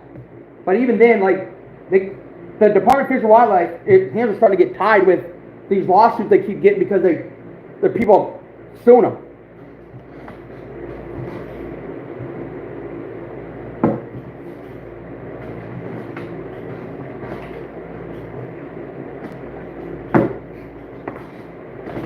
I'm sure if you ever watched Yellowstone, right? It's like, that's a huge dramatic situation, but like, on a very minimal level compared to the show, but like, the outdoorsmen are the Duttons, and then you have like the big people like you watch a couple seasons, you watch those guys try to build the facilities, dam the river. That's essentially what the Department of Fish and Wildlife people are doing based off feelings, and we're sitting there like, what the hell are you doing to our land? Same type of situation, but on a real minor level. Not that extreme, because obviously it's a very dramatic show, but yeah. I just gave you guys a bunch of explanations, or however you want to understand it. If any of those help you understand, that's kind of what's going on. It's an absolute shit show out here.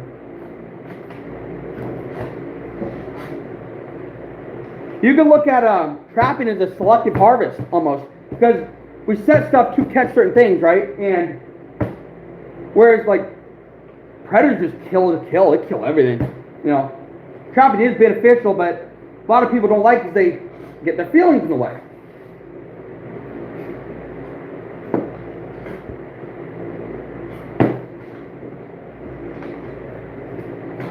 Man, this fat is absolutely annoying, bro.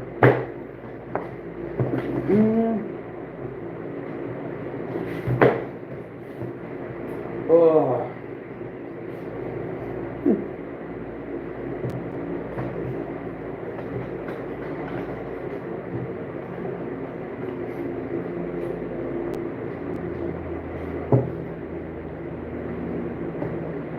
Kind of like I saw a post the big hunting, the big gun convention in Vegas, right? You have the big, huge show, right? And someone posted a photo of the the ATF, Alcohol, Tobacco, and Firearms booth. People were taking pictures of it because that booth was absolutely not a soul stopping by that booth. They sat there, and I guarantee you, whoever gave them that duty, was like, that's their punishment to go sit at a gun show and be the people that everyone that walks by hates. This is really funny. Yeah. The ATF is actively working against them, right? But they're sitting at a show, just sitting there, nobody approaches them. They're the absolute devil compared to, like, they're the worst at the show. It's kind of funny. Uh-oh. Let me guess. Something went into a cage or something, because my brother just posted a photo, so I'm assuming it's off the trail camera. I don't know. I've been on here for a while. I'm not going to jump off and see something and then find out it's nothing, and then, oh.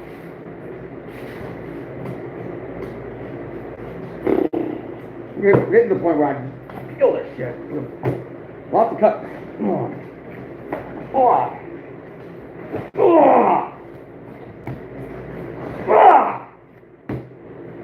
Ew.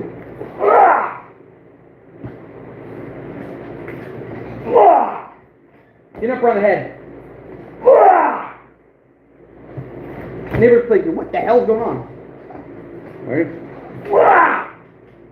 There we go. Brute force, baby. No skin machine needed here. Nasty.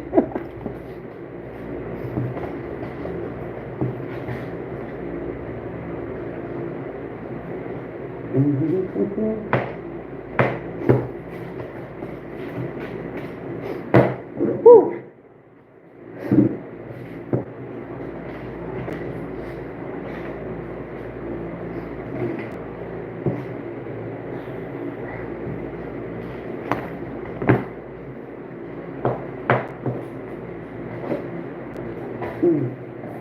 Come on. Yeah, just out here. No, I think a couple days. No day. I don't think. I wish I could show you all this stuff, like the spine and all the anatomy of this thing, but like, I'm not trying to get my channel taken away. Like the tail, the joints, and all the spine's really cool, but I don't know how much I can show you without absolutely getting ruined or wrecked by the Valley of Silicon, or the people that run this stuff. Yes, that was perfectly said backwards. It'd be kind of funny. By the rich people.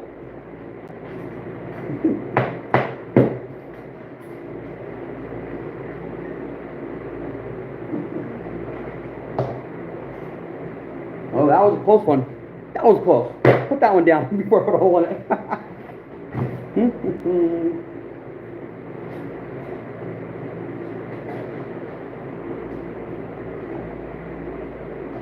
You got to be careful around like the neck and the skin, because it's really like, it's one of those things where it's like, well, that's kind of cool, the ribs, but one of those things that, not careful, you know, it can get a little messy. Put it that way. Let's see here. Let's see. That's weird. The ribs are like flexible. That's crazy to me.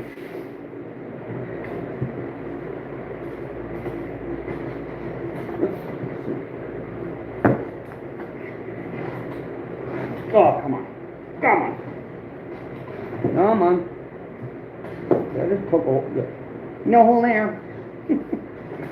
Come on. Digging my fingers in the armpits. Trying to find way through. Come on. Come on, bro. Come on. Ugh. Come on. Oh, fingers through. Yay. Oh, now I only have a finger hole. I can't get my other finger through. There we go. Come on. Oh, there we go. Ah! Arms out.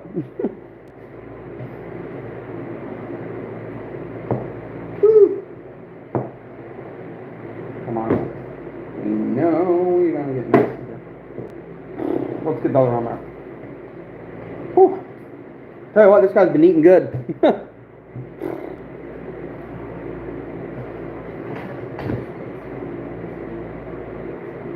Their ribs are so weird, like flexible. It's weird. Really weird to me. I don't know if I'm even allowed to show that, but I see the ribs. It's weird.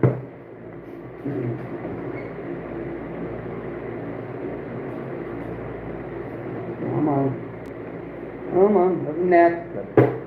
Find this. Alright, let's get fat off.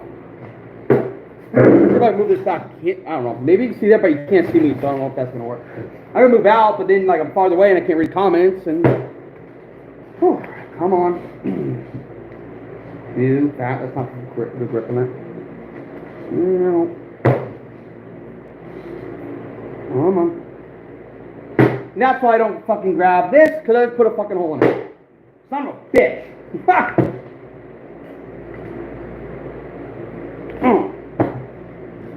my friends, is exactly why you gotta be freaking careful.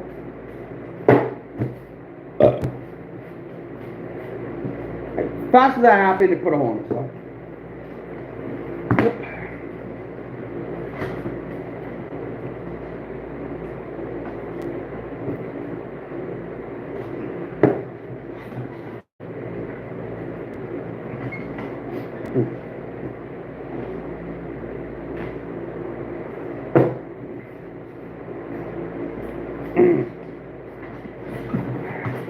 Yeah, nice little. Of course, it's funny because, you know, right behind the head here, when you go from here to there is where it pucks up under and you cut a hole. It's frustrating on these stupid things. Oh. But thankfully it's not a huge one. I really don't. Fuck! Not going to affect anything really. People are going to be just as happy with it. Oh. Really? Okay, that's it. There, I'll puncture a hole through the armpit with the scalpel. Get my finger through there. There we go. Yeah, so like I don't know, it's hard to explain. you're not gonna see it, but part of the problem with this shit, right? The head.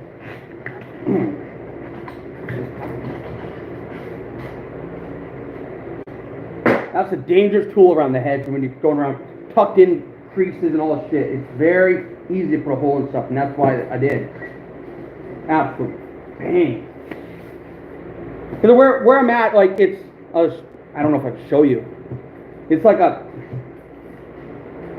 behind it, like in your cheeks here. It's like right in here where I'm cutting, but then like it's the fur's like tucked up under there. Then when you cut here, you end up cutting a hole in it because the fur's like up under behind the cheeks, and it's weird. It's kind of interesting, kind of a pain, you know. That's why I like my dull knife, because one little cut is huge hole. Well, not a huge hole, but still. What is going on, bro?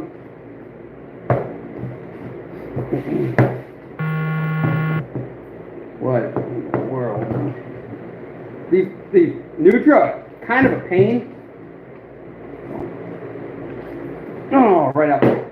Oh, there we go. This is gonna be a bloody guy. There's a certain point in the head, right, where like they have like a couple. I don't know how to explain it, right? Couple parts that like kind of protrude, and then the outlet kind of points, and then the skin kind of tucks up under there. And if you don't cut right and get it pulled away, and when it's coming out underneath, when you're working this way, if you cut wrong here, you cut a hole, and that's the skin's tucked up under there. And I'm cutting from here, trying to get it loose and peeling, and you cut a little too shallow, you cut a hole. And that's essentially what happened right behind the head, and it's weird. Their head's kind of funny shape.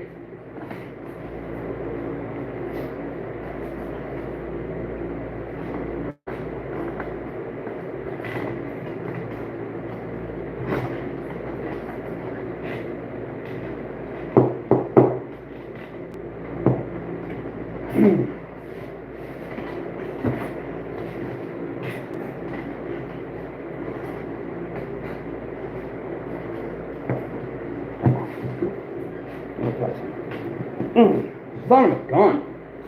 The head is just it's kind of stressful, the head, because it's a weird shape, right? They have these two protruding, the back of the head protrudes, and it's one of those things where you're getting towards the ears, you're getting towards the vital parts, and like, it's a pain.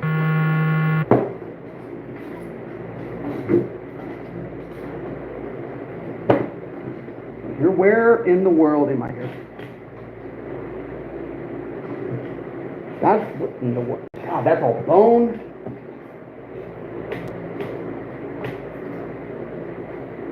Come on. This is like.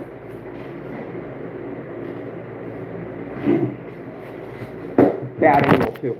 Oops! I told you if I hit the hammer, it all drop. Come on.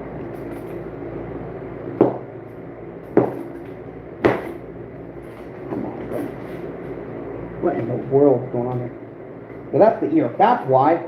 And the ears are funny because the ears feel like skull. They're so hard on these things. It's hard to tell. Right? It's one of those things where, oh, it's weird to me. Come on. I don't want that much meat on my, oh, come on. Yeah, the ears feel like bone because it's such hard. And it's hard to tell. These things are, I mean, you can peel 90% of the way if you don't give a crap about it, but I care about my pellets. And at this point, I just put that much time in this, but make sure I do this shit right.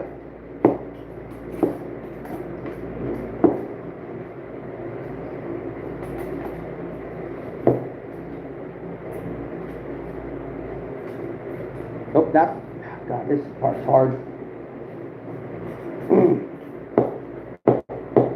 Okay. Take a son of a bitch. Flip him over.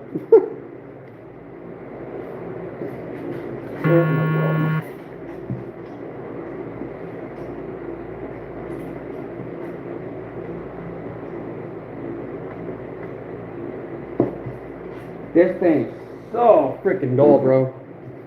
Not even cutting meat now or tendon. Now I need to go in there. Now I'm sharpening to be very careful because one touch and slices right through. So when you get frustrated, you need to sometimes take a step back, otherwise you're going to slice right through it. So.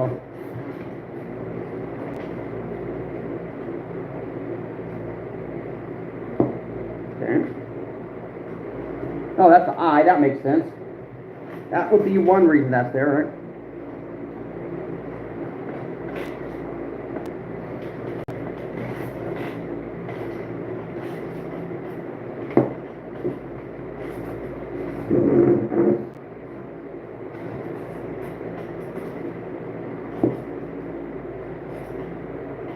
The hardest part I always talk about is when you get through the eye, right? When you get almost your finger through the eye, there's a little piece, the base of the eye that holds. If you cut too far, it rips the eye right open. So you got to be careful.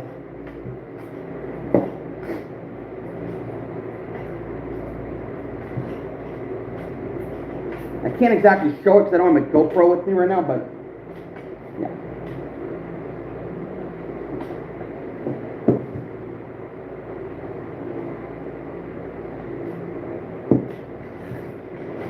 Now it's one of those things I pick up a scalpel and start working because it's just sharp. And one cut and you're good. You don't have to worry about like the dull knife and errors and all that bullshit.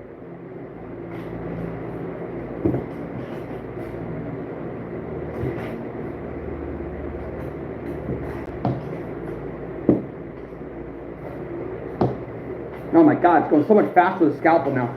Now that you know, you can see where the animal peels weight, you can cut along that. Before when like it's tucked up under, curl up under, you're cutting, just cut right, you blow right through the hole. You don't use a sharp knife, so.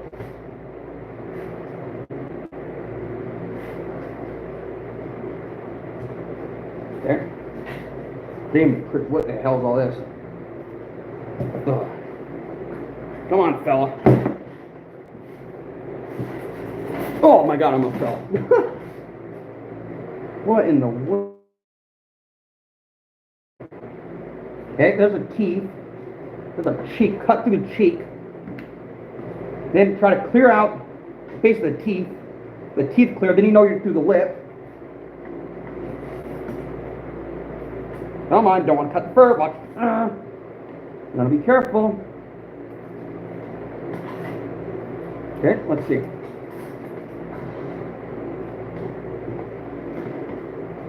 Cheek. Make sure we're through the cheek. This part, one day I'm going to show you guys how I do this. I kind of did this on my own. I had nobody show me. Come on.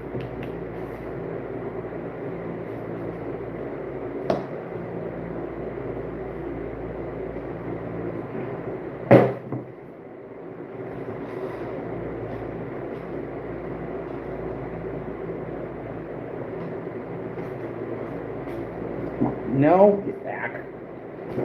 There we go. Cheek out of there. Come on.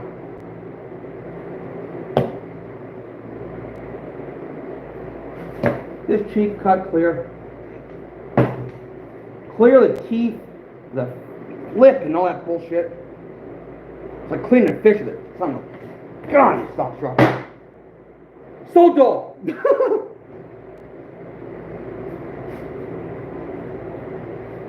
Oh my God, man. What in These bitch, man. Son of a gun.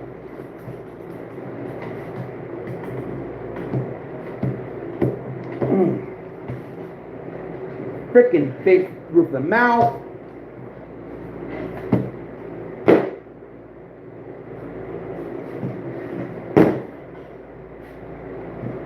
I mean, I can just rip it from here, rip the lip right off, but I'm trying to keep all the lip.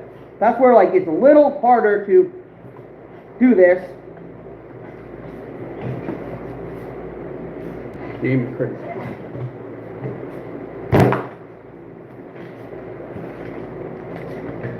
A little frustrating. Oh my God. And I have no light, so I can't see. That doesn't help either. Ugh.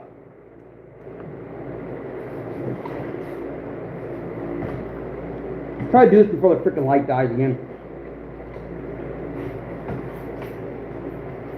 Without cutting my finger off. Okay, that's dull. Let's get the other knife out. Better replacing this is going to be faster.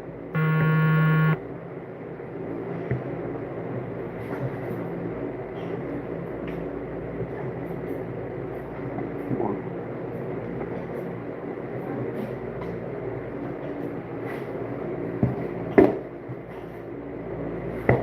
Creamy crickets, bro. Done. Oh. Problem with the face of those knives, so fast. Then we get into like the eyes and the ears is a real problem, right?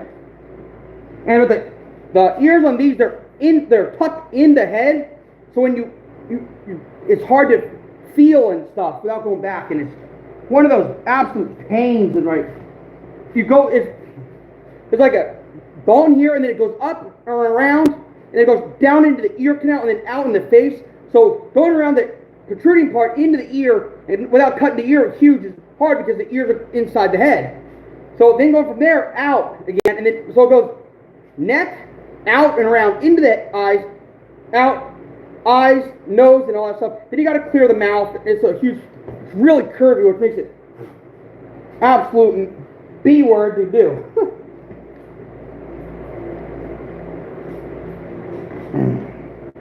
Oh, I guess I cut the tip of his tongue off. Oh well, buddy. Yeah, it's absolute pain. Stupid thing. Absolute crap, bro. Now let's get all this straight aside. Let's put it on the board. Okay, like I said, that thing dies every time. It's hard when you have no light to see the little details that would otherwise make this a little bit easier. Oh, there's a lot of fat.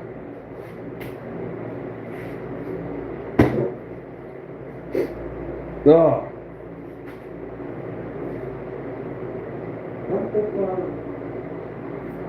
I mean, that doesn't even help. I have a light right above me, but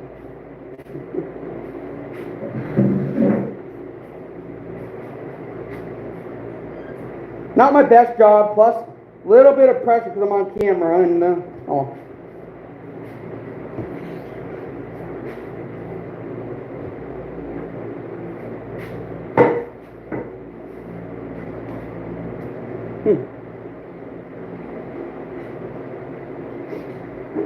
I have no fletching beam, so I do it, try to get it all clean as possible without having to sit there on a fletching beam. So if I want to do it with a bunch of fat, I can just get on a fletching beam, slice that all off about in 2 seconds, be done. But to try to clean skin something that's made for beaver, to clean skin a nutria that's not even made to do that, it's a little bit more challenging. To sit here and try to clean skin a species that's not even made to do that. And clean skinning is cleaning something so clean that you don't have to scrape it. So it takes a lot longer, right? Skinny stuff is rough skin, you just slice it all off and it's done. And then you go back and final touch with pelting knives and all those other knives. I don't have a fletching beam, so all this is done on the animal versus having all those extra steps, right? So you see a lot of people sitting there fleshing. I can't do that because I have no fleshing beam. So that's where it takes me so long to sit there and skin and do this stuff, but trying to keep as little meat off the pelt as I can. So that's why it takes me so long. Otherwise, I mean, it'll take me about 5 minutes to get the pelt off this thing, but to sit there and get it clean, skinned the first time is hard. That's why you guys see me do it the way I do it. Now, you know, other people sit there and spend God knows how long just sitting there and doing it how they want, right? Because they have fleshing beams and pits and all that other giant-ass places to do this, and I don't. I have a regular house's garage.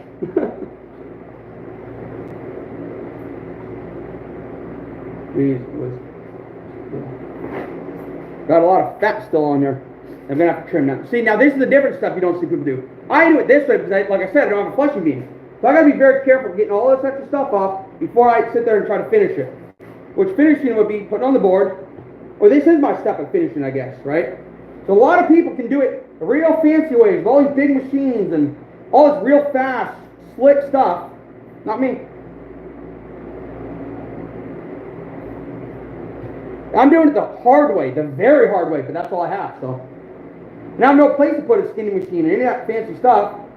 because this is a 2-car garage and that's all I got.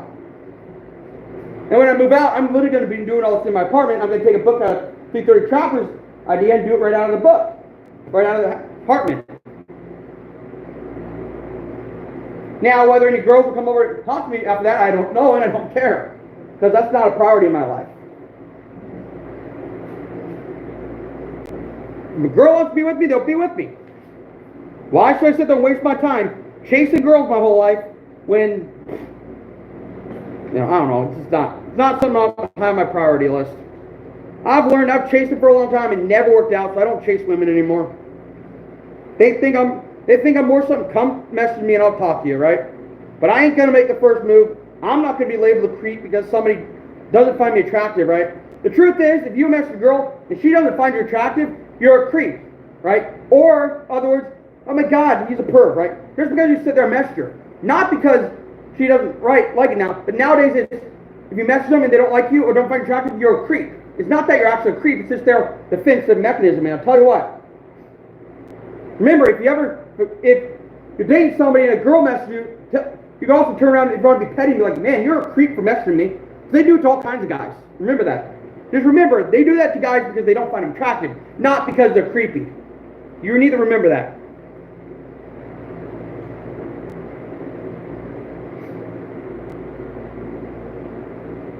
It's the way women are today. They don't have the coping mechanisms to be like, man, I'm not interested. They just say, you're a creep, get out of here, right? And that's the shit they do, because they're petty. They don't know any better. Hey, Gavin, were you at school, buddy?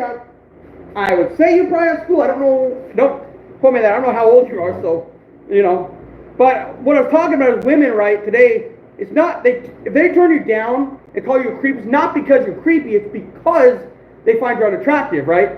And I posted a video on my personal page of this super hot guy walking by, girls slapping him on the butt, totally looking over with their boyfriend, rubbing them, caressing their arms, being super sneaky with stuff like that, right? And I had to make a post, and I reminded my friends, since that's a super hot guy and the girls are doing it, I had to remind them, remember, it's only creepy if the girl doesn't find you attractive. It's not because you're actually creepy. So I had to be a little snotty, right? Because, of course, you want equality, but you only want it if it's your way. So I want to be like, hey, you realize, remember, if a girl's touching you, all stuff, she's creepy if she's unattractive. It's not because, role reversal. Maybe they'll wake up one day. But, yeah. That's the internet for you. Hey, if you're hot, you aren't creepy. But if you're not hot, they think you're creepy. And remember also, back in the day, sometimes you have to shoot your shot a couple times because they're playing hard to get, But then also, the same time they play hard to get, then you're creepy if you mess with them and they aren't attractive. So it's not that you're creepy, it's that they don't find you attractive. The next girl that could be an absolute smoke show 10 times harder than she is find you attractive and you're not creepy. So don't ever let women sit there and tell you, hey, this or that, when they're not being truthful, right? That's dating in today's society. I won't even date because this is bullshit. I want kids, I want a family, but I'm not going to go through that bullshit of stuff. I have too much to lose on the internet for people to sit there and say all this shit and lies because they also don't find me attractive. So I'm not even going to be in any women's DMs. My friends, hey man, how you doing? Basic bullshit.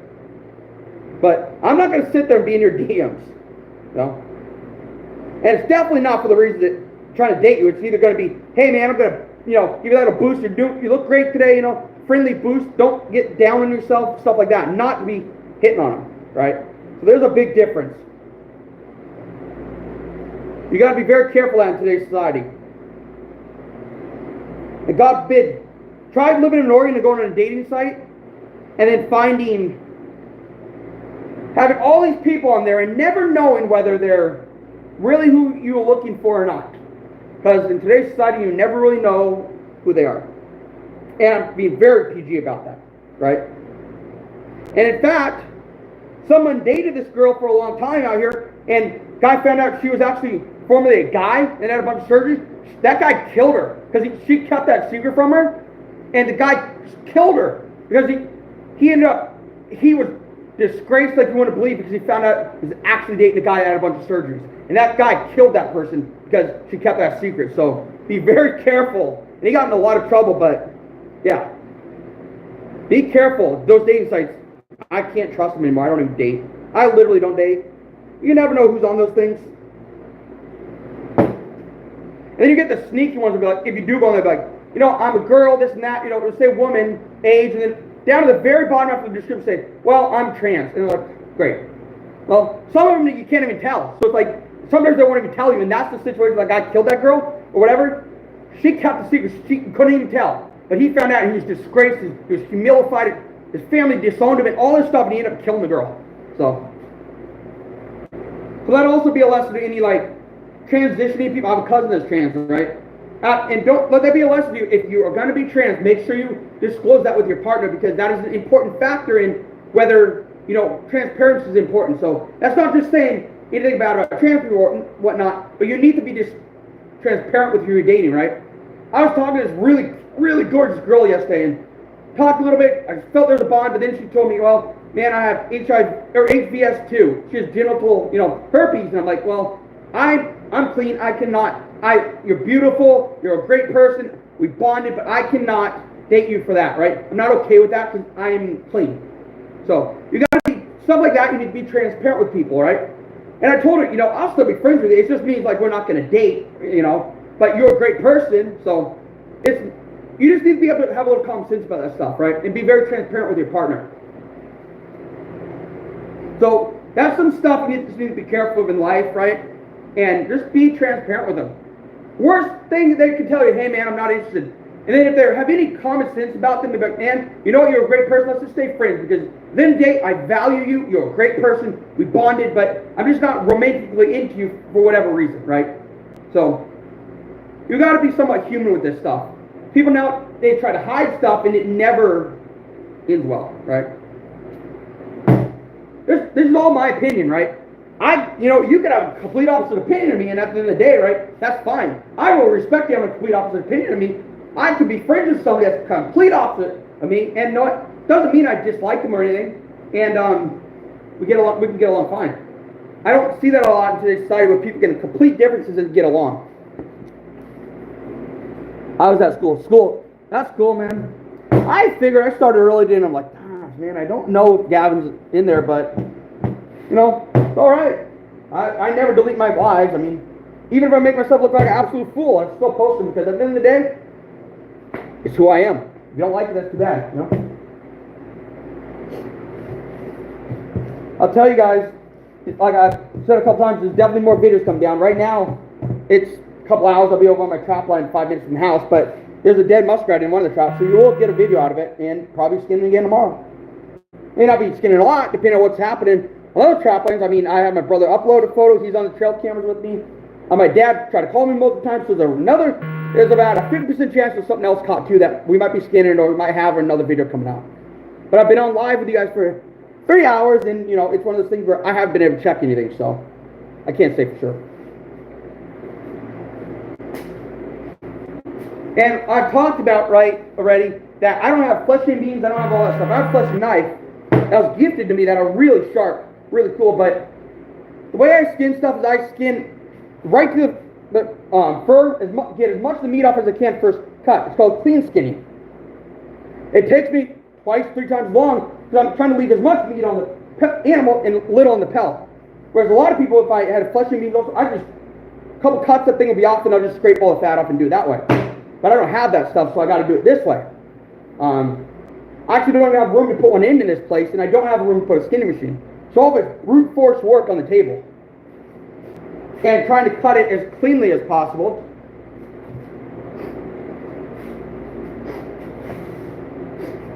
But you got to understand, like, I do the best I can with what I have, right? Pelt ain't going to be absolutely spectacular because I don't have the ability to sit here and scrape them bare, and my pelts are never going to look like I was because I don't have the capacity to do it. But at the end of the day, I also am not selling to a fur buyer that's going to examine the exact thing and be like, man, that's crap, you know? I'm selling to people on eBay that are looking for a collector's item or different things, and they're going to be just as happy. So they don't have these, you know, standards that I have to follow for that. So I pick my market like that because I sell them. It doesn't have to be perfect. Way I look at the fur market, right? Fur market's great if you can sell them, but when you look at a fur market, how absurd the standards are for how couple dollars you get, screw it. I'm not going to do that, right? Not worth it at all. You sit there and put all that effort into a spectacular pelt and get $2 from it. Not worth it for me. Absolutely not worth it. I can do the best I can here and still get, for this pelt, I think they'll go for like 120 on eBay. So, yeah. Whereas the other person, not going to get much for it. Yeah, I have to wait 6 months for it to come back from the tannery, but oh well. I'm not in a huge rush. In fact, these may not even go to the tannery this year. I may send them in next year with other pelts to just have a bundle of stuff, you know. They'll be fine. The other pelts that I'm selling now sat in a box for a year. We don't have beetles here. We never really will. Sat for a year, phone here, chopped everything, skinned them, and then send them off with 2 years worth of pelts. So that's a lot of meat, man. I don't know. I'm a little nervous. I try to cut this off. I don't know. It's a little thick, but a little meaty. God, I'm getting close to pelts. I'm a little nervous doing this. That's why I don't sell the fur market. Like, absurd high standards for something that you're going to get pretty much spit in the face for all your work, and that's not worth it to me. I don't like selling them. I think when someone comes around and starts paying decent money or the market comes up, okay, I'll put all that effort in, but why waste my time to do all that stupid stuff? It basically said, here's a couple dollars, put, and walk away with high quality, all that hard work to put in. Not worth it for me. I'll sell to somebody else. You know, I have no interest. Now, there's some very obvious things here. I'm catching a few animals I'm selling them. But in a scenario like Iowa that has thousands of animals, you have very little choice of where they sell them. He's doing the smart thing is selling to the fur buyer. Because that's where he's going to get sold fast, right? He's out there sold like I am for 1,000 animals away. I sell a couple a month, and I'm getting a pretty good price for it. But to sell 1,000, he's doing it the way he should be. So I'm just maximizing profit off a couple of pelts, and I'm okay with it. You know, that's just the way I am. But a lot of people can't do that because they have too many animals at that point to do that with. I'll be right back. Gotta get garbage back.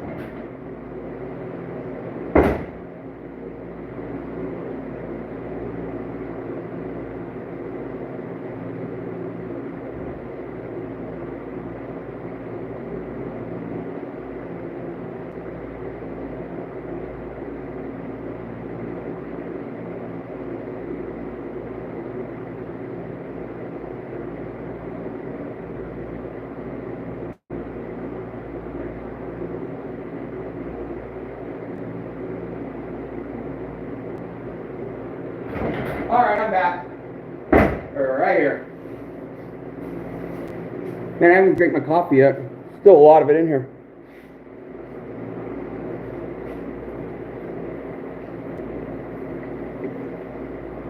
This is that cherry red, blend, chocolate cherry red. And I put some coconut, sugar-free stuff in. It doesn't taste great because it has the artificial shit in it. The coffee's good. The stuff I put in there is my leftover stuff, and I got what I got, and it's good, but the other syrups that I bought is a lot better. I was not a fan of like artificial coconut flavoring. This is not good that way. But I have to drink it in, it's fine. Yes, it's not bad, it's just not preferred. And my dad told me again, says, I have a suspicion something's caught somewhere or something or other.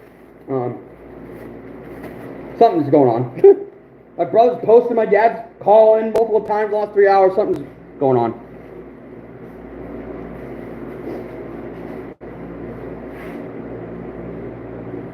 Oh yeah, tonight, Gavin, I don't know if you follow the guy, but he's out here near me, and it's called The Reef Robber. Fishing, crabbing, all kinds of stuff. Bottom fishing. You'll love the channel. Go check him out. I think The Reef Robber is his name. Very good dude. He goes Monday nights. He goes live, so he'll be there. He'll be on tonight. Definitely come hang out. Really good dude. Really laid back. Watches other people's channels. Gets people to come over. So he brought people to my channel, so I'm sitting here shouting him out again to you and anybody else that will listen. So definitely check him out. The Reef Robber.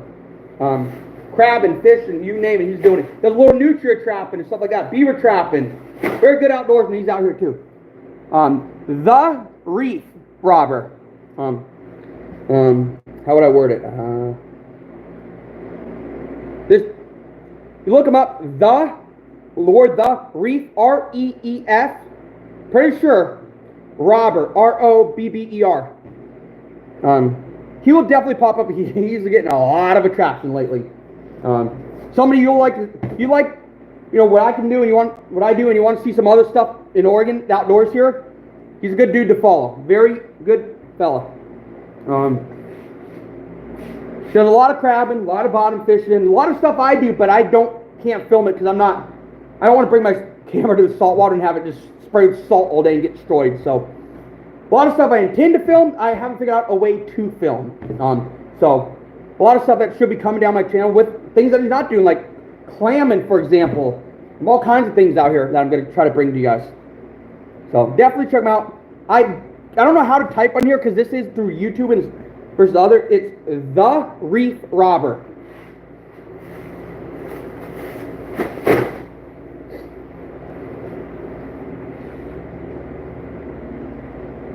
Let me know once you find it, buddy. I'm gonna be there tonight if I'm home and don't have anything going on. I'm definitely gonna check them out, hang out with them a little bit.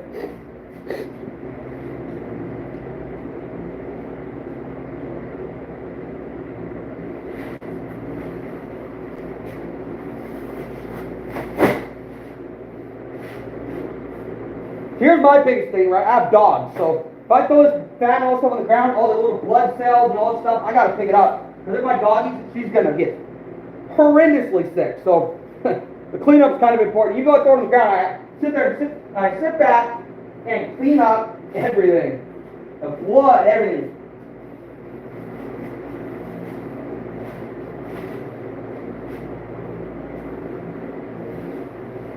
Oh my gosh.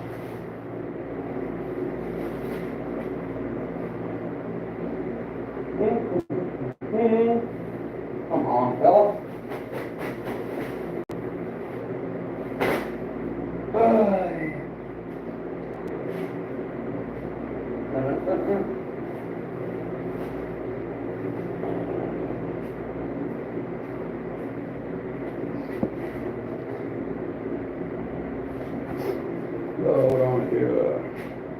Oh, my back. Tell you what, leaning over this table doing this absolutely breaks your back. It's going all right. Chopping's going all right. I can pretty confidently say there's going to be another video today getting filmed that's going to come out later in March with another dead animal because my camera right now shows a dead animal in my trap. So, going to check them out here in a couple hours, go over there, film, and be done. And upload that one too for you guys. So, going all right. Try telling everybody when the water gets low, they ain't gonna get through there without dying and that's what's happening. And people are hounding me, right? Out of all the hounding I got about those beavers, only one got away.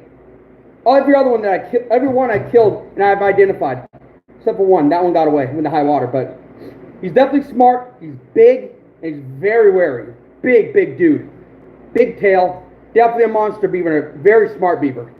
Especially considering that about 3 miles up the creek, there's another trap that has caught 14 beaver this season. And I'm pretty sure he's putting a little bit of a hamper on some of our catches because normally we catch a lot more than 2 in this system. I mean, we're catching 5, 6, 7. The guy's up to catching 14, and so I guarantee he's putting a little bit of hamper on my numbers I'm catching. That's okay. He's doing the same job that I'm trying to do. If they aren't coming up there, that's fine, right? I don't have to catch them. I'm trying to balance the stuff that's in there. So take a few out, have the mothers go up there, breed, have the kids, raise them, kick them out, kill the mothers when trap season comes around at the end of the year, and have that happen all over again. So it's basically a breeding area that just keeps opening it up without territorial territorial responses of people. It's basically the area's not occupied all the time. Every breeding season comes around. So I'm opening it up for breeding. Kids growing up, they're able to go on their own, kill the parents, or whatever, the parents move out, and they just open it up every year for more to move in to breed and just balance nature out. Because if I kill a few, right, I'm harvesting enough that with trapping, nature can rejuvenate itself, rebalance it, can reborn. It balances itself because I'm not killing them faster than I can. I'm killing them, but nature can reproduce just as fast, right? We did a whole spiel on here about wolves kill stuff faster than nature can reproduce, so it's wiping stuff out. Whereas trapping, you take a few, you remove them, and then nature comes in and reproduces. So it's not eliminating, it's balancing what I'm doing. My whole motto is not elimination, or conservation, not elimination. So I'm opening an area for them to have the kits and all this stuff grow up and then get rid of something. And the following year, they come back up. 11 years I've been trapping this property, right? And doing it this way, and every single year, more and more animals just keep showing up. They show up every year. No matter if I remove them all, and all of my traps start coming up empty at the end of the year. Empty, empty, empty for a month and in.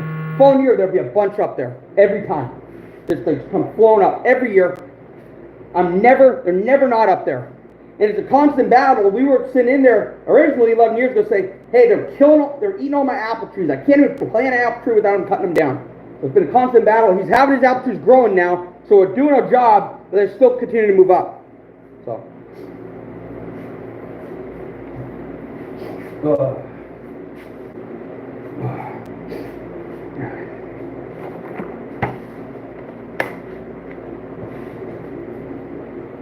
Trapping's great. Got a fisher yesterday. That is super cool.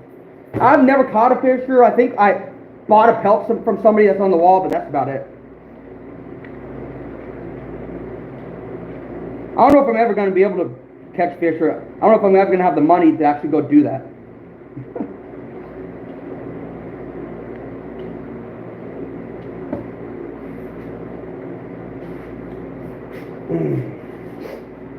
Ugh.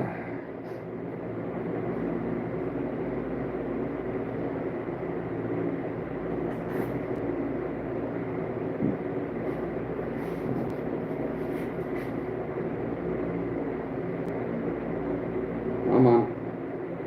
Ooh, it's so dull. Slice. You should have to slice 6 times with the scalpel to cut something. That's how dull that is. But I have a bunch of other blades. It's not putting a new one on right now. That down. Not a huge fella, but not bad for the size of the board. This is the biggest raccoon board I can get. I bought a couple of large ones, a couple of both sides. They don't catch a lot of raccoon, but come to find out, they're great for nutria. So I may have to end up getting more, but it's not yet, you know. I haven't ran into the problem where I don't have enough, you know. Worst case scenario, if I'm on the medium board, I have no problems.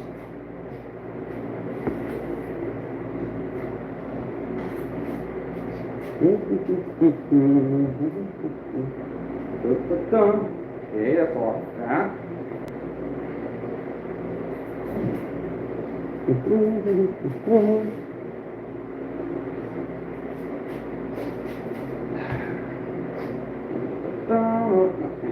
Come on. There we go. Get down there, fella. Good. I bought a lot of like the metal tacks. Now I just use these stupid cheap plastic tacks. Because at this point, I used to have a crap ton of posters in my room. I just got rid of all the posters, kept the tacks, and now I'm using them for this. So, both tacks work. These tacks, these small little plastic tacks, go into these boards better than the thick metal ones. Metal handle ones. So I like them better, but the durability and how long they last, nobody really knows how long that's going to be because they're not, you know, I don't even know what I'm trying to say. Buy what you want. I like them. I just like them because they go on the boards easy. Not a lot of problems with them. There's your basic craft store. Some of them are 99-cent tacks and they work fine. It's the basic cheap stuff you can get at a craft store or any office supply store.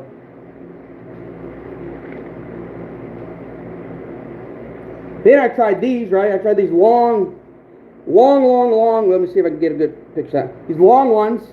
I put these in and they end up like, when you try to push them in, they end up bending, so they don't use those much. I don't know. Most of them go through like a lot of, like a fatty area I use them, but I usually don't.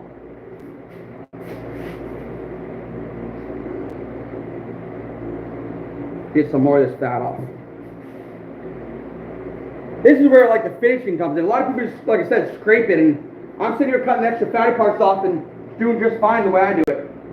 So I don't have, like I said, I don't have the capacity to sit here and add all this fancy boards and fat catches and all this other stuff that a lot of these big time trappers have. Because I'm not, you know, it's not, this ain't exactly my house. Let's put it that way. It's my parents' house. And if I sit here and do a lot of stuff, and then my parents get pissed, that's not worth it for me. The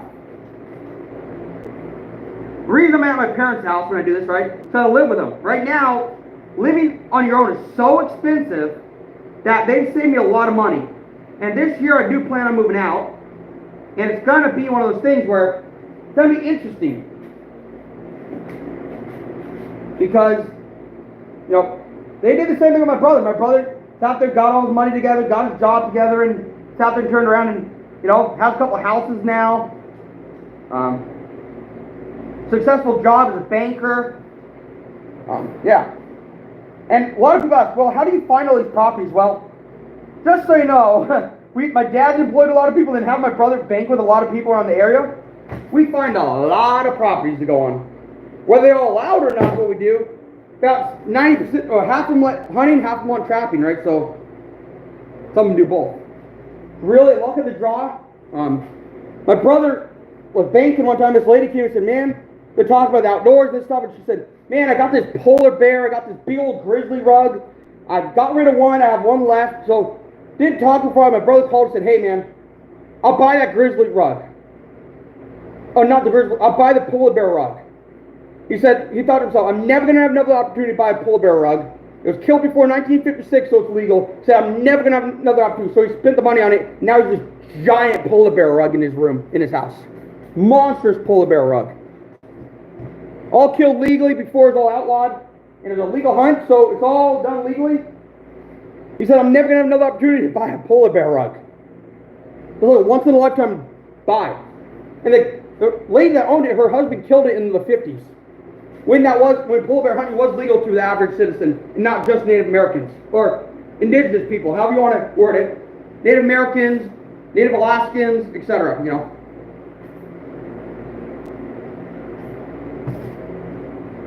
One day I'll have to show you guys the polar bear rug, if you'll let me.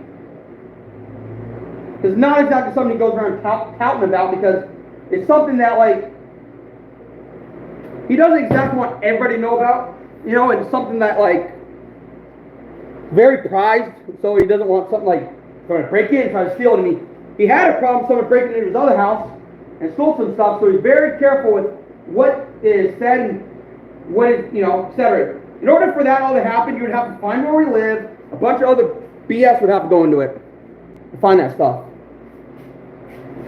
I had a dude online, like, he was butthurt, he was upset, he was frustrated. He threatened my parent, this house. He didn't know I lived with him at that time, but he sat there and said, this is where you live, I'm coming to beat you up. I said, bro, bring it. I was like, you realize this, we are a proud supporter of the Second Amendment in this place, this house, right? You come on down and sit here and say whatever you want to say. You come confront me.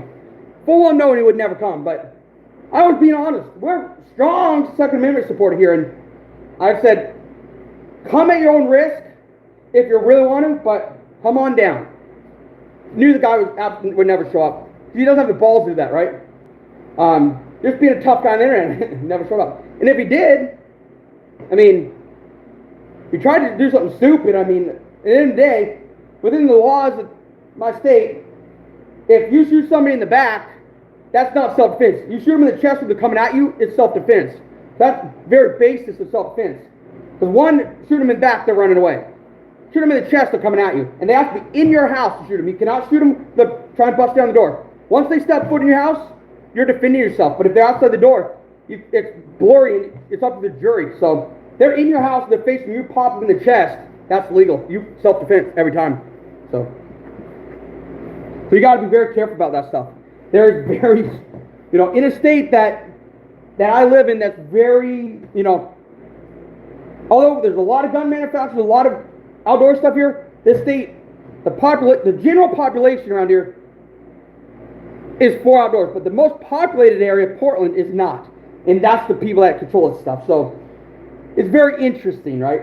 So you just got to be very careful what happens, because there's a lot of people in the area that absolutely hate us outdoorsmen. But if all the other parts of the state are so there's not a lot of population, so they aren't, a lot of us are outpopulated, and yeah, we don't have like one of those Florida stand your ground laws. So you better do things within the confines of law, and you better have a damn good lawyer. Let me just put it that way. Not that I'd ever want to hurt anybody or anything like that, but at the end of the day, you come after me, that's fine. You come after my parents, you're crossing a line that you don't want to cross, right? Not that anything's going to happen, but that is a line that I will, if you break into my house, I will shoot you. I will shoot you, because you're not going to come in to my parents' house. Coming to my house, the same thing, but going after someone's parents that are older, that's a line you're really pushing against that shouldn't be pushed against. Because come after me, that's fine, but come after my parents. Don't ever come after my parents. You're crossing a major line, right? So that's just that, right? My grandfather was a probation officer for, God, like 30, 40 years. His whole career as a probation officer, right? One day, I'm there, and, this lady showed up, one of his old parolees that lived across the street. Came on the property, he turned around, he said, "Are you Roscoe?" The lady said, "Are you Roscoe?" She said, "Yeah." He said, "Yeah." She turns around and says, "Hey, well, I have some questions." He said, "You need to get the hell off my property, my grandkids are here. You don't leave the property, and you don't turn around and step back and get off the property. The police are going to be called, and if you do try to approach me, it's going to end very badly for you." Because the lady came on the property, there was a parolee, and I was there. And he was like, "No, you don't get to come onto my property. When I'm off duty, you don't get to approach a cop off duty and ask him questions, right? You do it when he's on duty." She came to his personal residence, approached the property. I was there, his grandchildren. He's like, if he has to defend the property, he will absolutely defend the property. So that was a line I never saw that lady come back again. But yeah, little advice: if you ever try to approach a cop's property that you work with, or parole officer's property, whether you live across the street or not, don't do it. Because my grandpa was fully prepared to shoot that lady if she came any closer to me, my grandmother, who was super protective over, and the fact that I was there as grandkids and I was young at the time, my grandfather would have no problem shooting that lady, because he knew her case, and he was her parole officer, so he knew what she did. And he was like, "You don't get to come on my property, and especially when I'm off duty, you need to get off my property right now." And he was like fully prepared to actually defend the property. So never go on somebody's property if you don't know them, and especially your parole officer when they're not on duty. Hi, Uncle Don R. How are you doing? Yeah. Don't ever approach your parole officer's property. Doesn't matter if you live across the street or not. When they're not working, that is a big no-no. And then her mistake was that I was there, and I was young, and my grandfather would have absolutely shot that lady. And my grandfather's still super protective of my grandmother, right? He will not leave the house if there's a man there or lady there. He would be there the whole time. Because in today's society, people are too easy to judge and say shit, try to frame people. So he says, if a man's here and my grandmother's there and the man's there, my grandpa will not leave the property. He will be there the whole time. So he knows how slimy people try to be.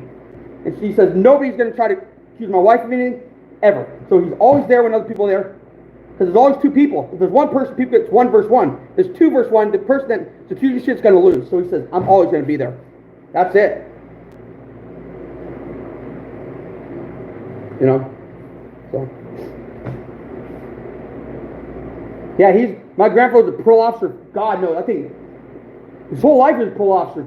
Salem, Oregon, Eugene, Tillamook, and one of those things where he retired in 2010, and man, I'm glad he retired when he did, because things just started to take a dive after that, and things were just getting bad. It's scary to be a police officer of any kind nowadays, because, it's one of the things, people don't realize that this is going to be kind of, depending on your outlook, people look at officers as, hey man, it's a uniform, you're subhuman when you put it on. Well, they're still human, they still have to go home to their families, and one of those things nowadays, it's a badge you put on, they shoot people. They're sitting in the car, they shoot them.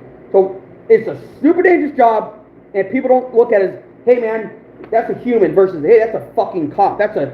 Listen, this is going to sound, I would never say this, but this is what they say. It's a fucking pig, all this bullshit. He ain't subhuman, he's a piece of shit. They don't look at him as, hey, that guy's a family man, he has a family. They don't look at that. They look at it as bad and they shoot him. And that's why super dangerous to be a cop nowadays.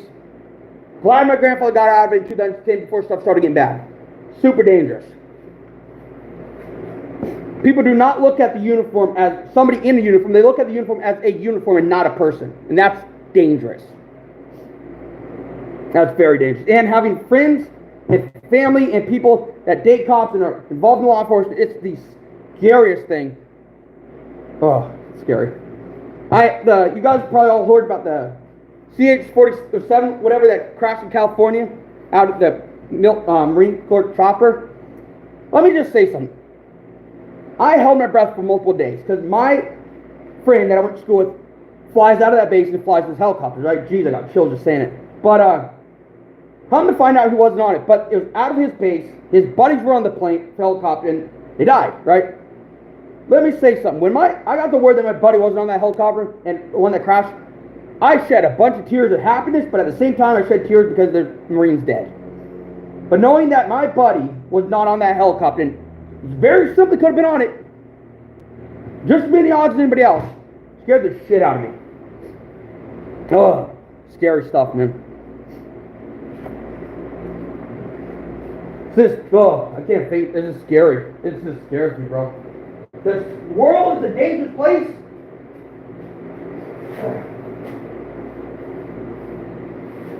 World is a dangerous place. It's a very scary place. It's a dangerous place because people let emotions override their sensibility and common sense, and that's just scary. Hi, Gavin. How are you, buddy? You're back. Yeah, it's a dangerous place.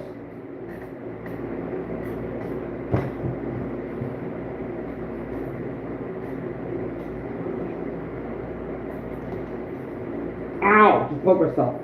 God, you're gonna see me poke myself in every freaking video I do. I absolutely stab myself with the tip of these scalpels every time.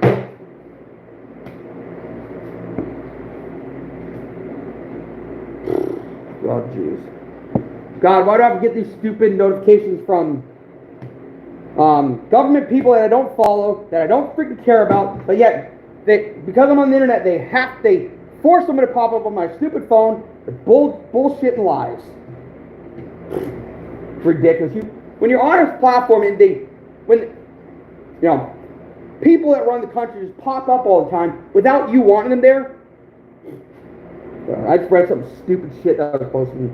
I'm not following that person, but it pops up because they're a government official, and it just shakes my head.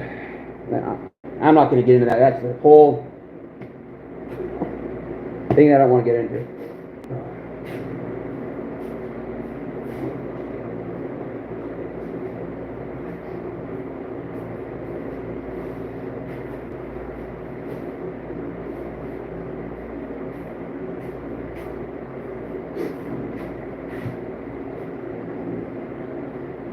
I think I'm about done. There's so many knives over here, I don't even know what to do with them. So I gotta put some bore out, so I'm gonna have to make a huge ass mess.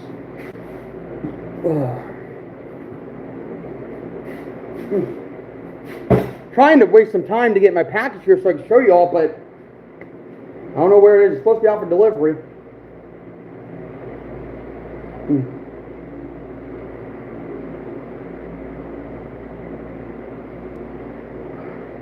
Coffee's so good.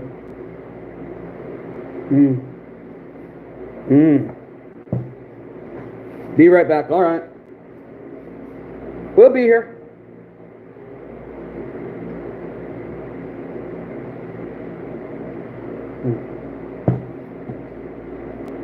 I don't do that. See all those pots up there? Right there on camera? Those all crawfish pots that I made and bought, and I don't do that much anymore. I went from doing that trap into crabs to trap critters. I've done all kinds of things that I just never filmed because I never felt like it was really interesting to people. All kinds of things. It's funny too, those crawfish that I catch are at the same creek, the main stem of the creek that I trap now, but the main section of it. huge deep hole where I live in. I was getting 50, 60 in a pot, in a little homemade pot like that. 50, 60, and I'm like, huh. I put one in there, I had 60 in the one day. I'm like, what in the world? That crazy. That's how many crawfish you got me. It's absolutely mind-boggling to me. And it's funny, I'll put one in the deep hole, and I put one near the deep hole, and the one in the deep hole is loaded. The one next to it has one. It's like, what the heck? That tells you placement is everything, almost with anything out there. Oh, coffee's gone. Dang. Let's go see if my package is here yet.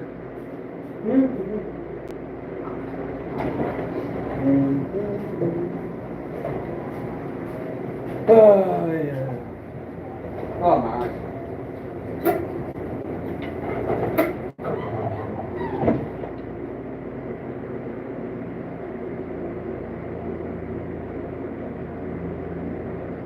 Oh, it's so bright out here. Ugh. Throw that animal away.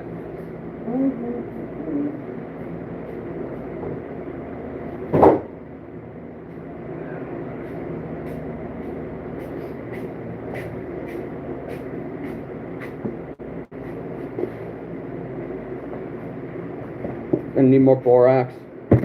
I'm still wondering if you guys want me to film anything at the sportsman show, right? Just film what it's like. Are you guys curious at all? Because it's going to be interesting and kind of awkward for the first time to bring a camera down and be like, start filming stuff. And I'm worried that it's going to interfere with like my business, with my friends, like my people that I work with. Like, I don't know, it's going to be kind of somewhat awkward. But I'll bring it if you guys want me to. I'm pretty much going down to talk business with people and then walk around the show, see what's there and leave. I mean, I'm not even going to stay there and really interact with a bunch of, I'm not going to buy. I'm just, the people that I work with, I'm going to talk to, right? It's my time to mingle with them a little bit, and I bring a camera. I don't even know what I'm going to do with it. I don't even know if I'm going to have enough value to film this stuff. Some of them will be like, yeah, let me go on camera. Some of them will be like, I don't even want to do it. Some of them not even going to ask because I just don't want to bother them if I did it. But I don't know if you guys even have interest in that. Like, it's a large show. There's 4 giant buildings of stuff. Giant buildings. One's full of hunting, fishing, and stuff. Next, all kinds of like 4-wheelers, all kinds of stuff like that. The next one's all guides and businesses and trout ponds and all kinds of crazy stuff.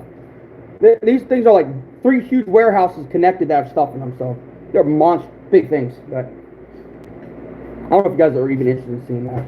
I don't even know if it's walk around seeing kind of show interesting. I mean, it's some of the most memorable stuff that I remember going there growing up is walking down the halls and hearing all the elk bugle calls going off, all these people trying these products. You hear the people bugling in the store and all. It's just crazy. All kinds of sounds all over. It's really an experience, but I'm not sure if you guys want to see that or you want me to do that or what. Let me know because it's quite interesting.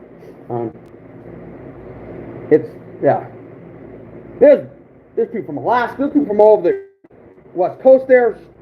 It's huge. It's the biggest sportsman show west of Mississippi. And that includes when it comes to sportsman shows in Vegas. It's the overall biggest with all aspects of outdoors. And there's 3 of them in Oregon. There's one in Washington, one in Oregon, there's saltwater and all that stuff. But this one in Portland is the biggest that I'm going to. I'm going for one day, and I'm curious if you guys want to see any of that, see what's going on, what it's like. If not, I won't take it. But I'm going to have some answers from you guys because, I mean, starts the 14th and the 15th I'm going. So, and hopefully it's not going to be as busy on the second day because it's during the week and a lot of people work. So I'm really just trying to go there and talk to our sponsors, interact with them, and all this fun stuff, right? And I really only have one battery, so I can't film a lot, but I'm going to try to film if you guys want me to a little bit.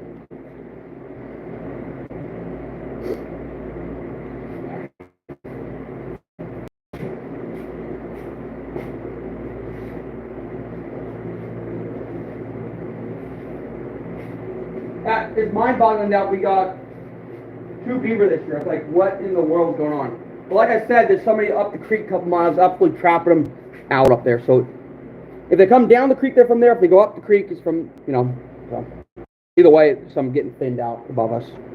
on the main stem where I'm trapping an off branch.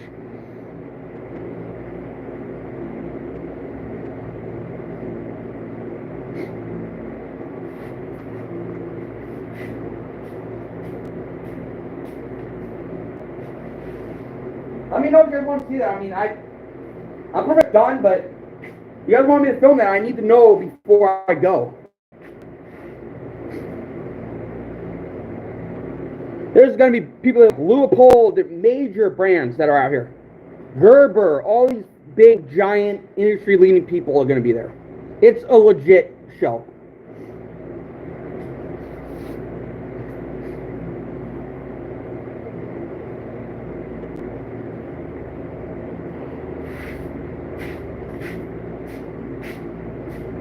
And it's not something that, like, is trapping, so, like, I don't have to sit there and upload it in the following sequence of checks.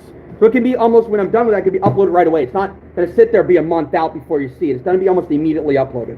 Because there is nothing, right, that has to be in sequence. Like, for example, when check 1 has to be 1. Check 18, 19, 20 has to be up there, and it has to go further and further. But if I upload something out of sync or something different, it's going to be uploaded right away. So are you guys interested in seeing the largest sportsman show west of Mississippi, including the ones in Vegas? This is bigger. That has all around hunting, fishing, outdoors, all around. And it's this week, and I got to know if you guys want to see it. I have to know. Because I'll bring a camera. I guarantee you some of the stuff I'm not going to film because some of it's actual legit business with people that I work with. So some of it, I just film different booths, different people. Youth Outdoors Unlimited, different things. We're like getting kids with disabilities in the outdoors. All kinds of hunters are going to be there. Leopold, Gerber, you name it's going to be there. And in fact, Leopold, the scope company, is manufactured just down the way from me. Just one city over and about a half hour from me. So they're really local.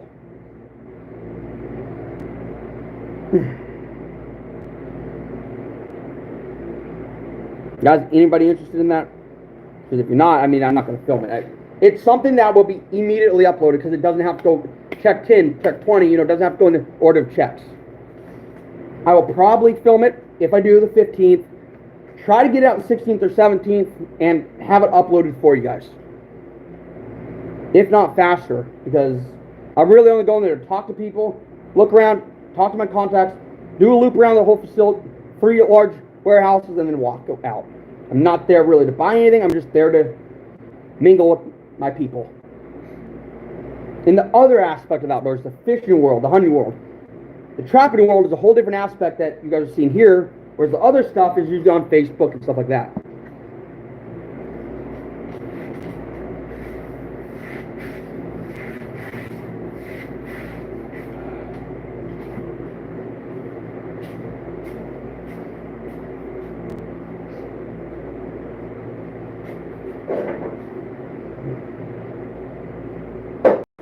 Oh, that hurts.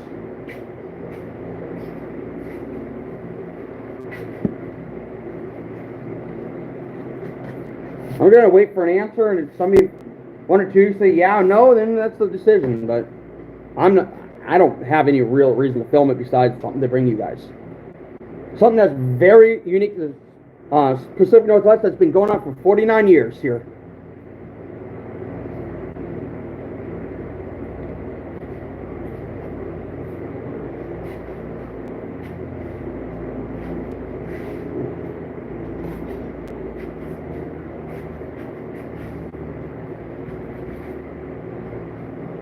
In the world, why is that one so long? Interesting. Well, let's get a sharp knife and trim that up real quick. Make it symmetrical. So, that's like that, right? So,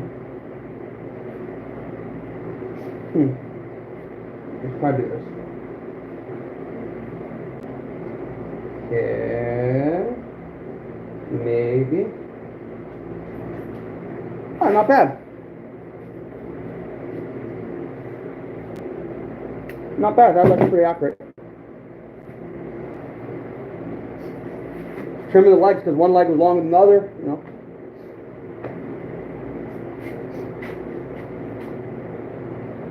The eyes are nice. Generally, it's not bad. I'm curious how big this one is compared to the other one. I didn't weigh it. Let's see.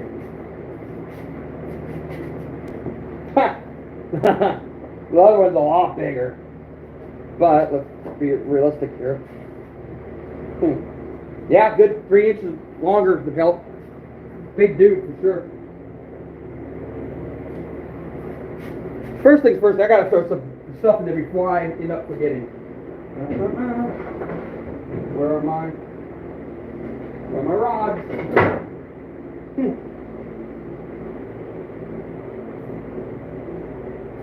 Yeah. Ah. Well, that makes it easy. Let's grab them from the other one. Maybe one leg was shorter from running around the hill in the same direction.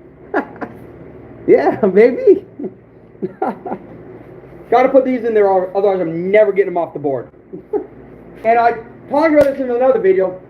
They sell these specifically for these boards, but if you just go buy 3/8 inch and half inch dowels, or half inch and 3/4 inch dowels, I mean, just throw 2 in there and they do the same thing.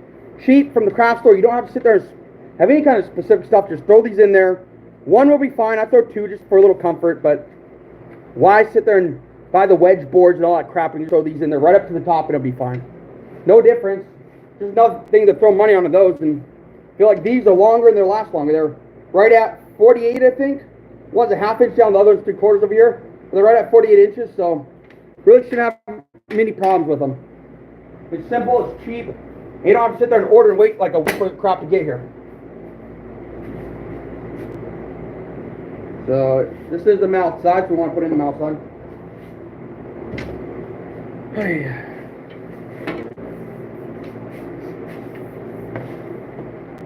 Last summer I probably got a little bit of fishing, and I tried to bring it live the best I could, and then other times I couldn't because it was one of those things where, what would I call it? I had set my camera up and I didn't have a GoPro at that time, and I didn't want to it was a whole fiasco. I do it off my phone. I literally was live till my phone died.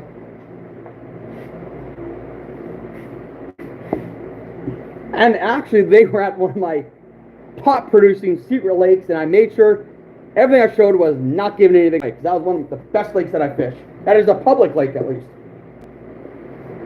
And I caught my biggest bass out of it, and I didn't exactly want to sit there and give all the secrets away for anybody that's local, because it's kind of a really hidden property that, you know, there's a bay, then you got to go on the other side of the bay, and like, it's really not, nobody really goes on that side, so it's really hidden. Part of the road is closed, so nobody really knows it's there. It's kind of nice. Kind of get the place to yourself. So I don't tend to blast it all over the internet.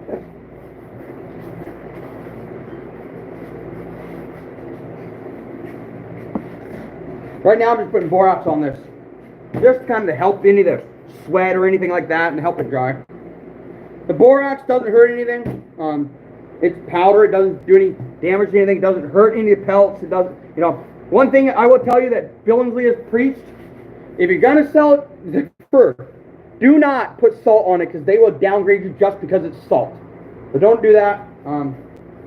This is not getting sold in the fur market. It's just getting dried, tanned, and then sold. So nobody really here to dock me but myself. So it's usually just, what's that? It's usually not that big a deal. Throw a little of this on there. I tried salt, had some problems with it, so I just used the borax. It's powder, it dries a lot faster.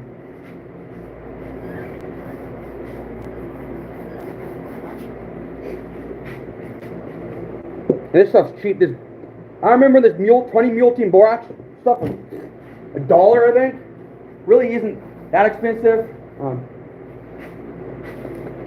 So just helps dry out the thing.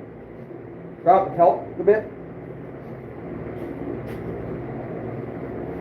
And that reminds me, I just saw my neighbor, which reminds me I need to pay him some more money to buy his rifle. Totally forgot about that. You will see in one of my latest videos that when I'm in the creek, working to get this guy out, this nutria, I'm sitting there, I'm working, right, and the next thing I know, I'm getting flooded with water in my hip boots. And I tell you what, I could put my hand in my hip boots and feel water. That's how full my boots were. And I walked out of there, there's trudging water. My hip boots were so full that I no longer saw my leg. I saw the shape of the hip boot was full because the water was between my legs. That's how full it was. Walking with like 10-pound legs, like trudge. Walking, and you hear the water swishing around. It was just, I'm going to go buy some waders, but I'll tell you what, buying waders, that is disgusting because for something with a half-decent warranty, they're super expensive, and then you have to deal with super crappy warranty, like a year warranty for like $600-700 waders. That is absolutely despicable in my opinion.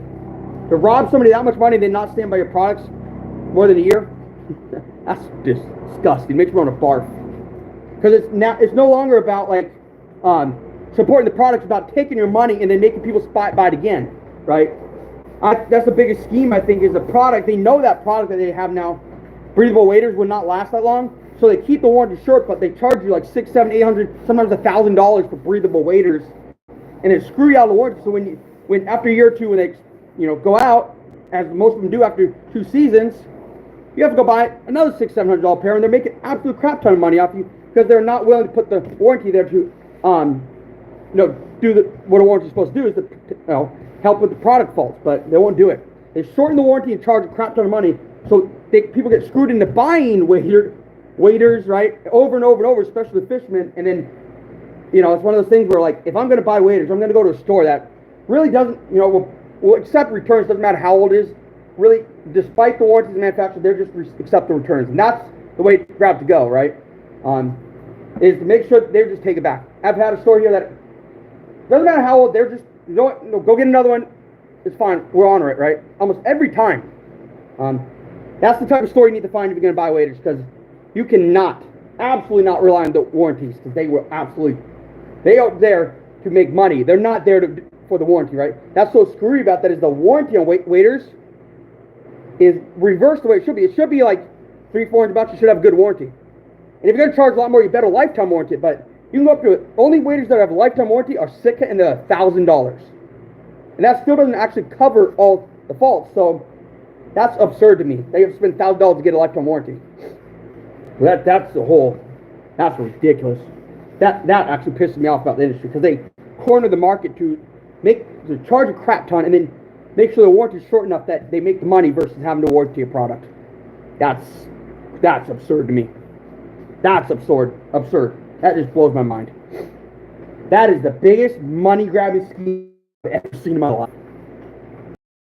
Try to get a quality pair, and then that maybe for trap, I'll use it 4 or 5 months out of the year, and then after that, it has a year warranty. So I buy it now. Let's say I go use it next season. By the end of next season, the following year, that warranty's expired, and I get a hole in it. And I've only used it maybe 3 months, and therefore I'm screwed. I've blown another $600 for a pair that I got screwed up. When I could have bought it there, but maybe if I buy it at the beginning of the trap season, go those 3 months, no holes, then the following year, first month of trap, I get a hole, then it's not covered, right? So to deal with that, and it ticks me off, right? It's almost worth more to me to jump in that creek in my jeans than it is to buy a pair of waders and get screwed out of $600 every year. That's like stuff that's absurd to me. Because I guarantee you in these creeks that are going, I'm going to get holes in them, but I don't use them enough to sit there and be like, hey man, I had a hole, I didn't use them very much, so that's too bad, you got to buy a new pair. And that's ridiculous to me. So, I feel like it's major highway robbery on the company manufacturing thing. Right? There's these brand called Sim, supposedly the best of the best, longest warranty, and you get 2-year warranty, but you're 8, 9, 10, 800, 900, 1,000 plus you're blowing, and you get a 2-year warranty. And I'm like, you're gonna blow $1,000 on some breathable waders? Can't you at least give us a lifetime warranty, or are you just so greedy and money hungry that you won't give us replacements after blowing? Literally, when I was doing blue collar work, landscaping, 11 hours a day, that would be a whole paycheck to repair a product that they won't even warranty. That's ridiculous. That's blue collar work. Average pays $15 here. I'm making $20 an hour, and they are sitting there taking my whole paycheck, and then not even warranty the product for long enough that, knowing that if the warranty is short enough that if the product fails, it's going to fail after that. It's absurd to me. And these guys that wade in these creeks fishing. They're just in open water, right? They're not really in brush or anything, and they get 2 seasons out of it, and that's after the warranty. That's about 2 days worth of abuse in a creek around sticks and all this stuff. That's kind of absurd to me that, it's like, yeah, it just blows my mind. Absolutely blows my mind. It's greedy. It's greedy and stupid. I don't like that. I think it's one of the dumbest things. And now that I actually have to get down and buy waders, it's a major pill I have to swallow. And let me tell you something. Nothing makes me want to puke faster than looking at the price of waders compared to their warranties. It is, it's disgusting. Like, it almost made me literally sick last night just even thinking about it. To rob somebody that much money and not cover your products. It's mind-boggling. It's pretty bad. I mean, I could buy a cheap pair and blow $100 every season, but then, still, trying to get product that doesn't tear and all stuff, it's still kind of one of those things where it's like, hands are kind of tight. You get cheap and blow a hole in them within a couple months and buy another pair for $100, blow $100 in a season, or you buy a good pair for $600, use a couple times, following season it blows and you pass the warranty, blow another $600. So like,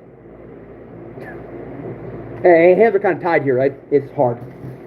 You don't really have a lot of options, and to get a good pair, like, you can't even get a good warranty on it. It's disgusting. Like, it's sickening. These companies are supposed to be outdoorsmen, working for outdoorsmen, not selling to outdoorsmen, taking all their money and screwing the outdoorsmen, right? It's just, I don't know what happened to the outdoors world, what's greed over taking care of the outdoorsmen, right? Because if the outdoorsmen there buying products, what do you think? If they're outdoorsmen for outdoorsmen, they're going to cover their product. So that way the warranty matters versus the money, right? So it's like, I think it's all backwards, and I absolutely hate it. Run Dr. Point, catch you later. See ya. Yeah, it's just biggest gripe. It's gotta break down and buy one and knowing that almost guaranteed it's gonna fail after the warranty because the warranties are so short. It's bad, man. And the one company that was local that really made bulletproof waders that were indestructible went out of business, and I can't get them. And I easily, with their warranty, I easily would have spent $600-700 because they would have stand by their product and bulletproof. Would have got replacements, no problem. Would have custom fit. I would have paid all that. But these companies are just mass producing them for extreme prices with crap warranty. That's not worth it to me. And I have no options now. I have no options but to buy those or absolute shit pair and just keep buying, blowing money that way. It just blows my mind.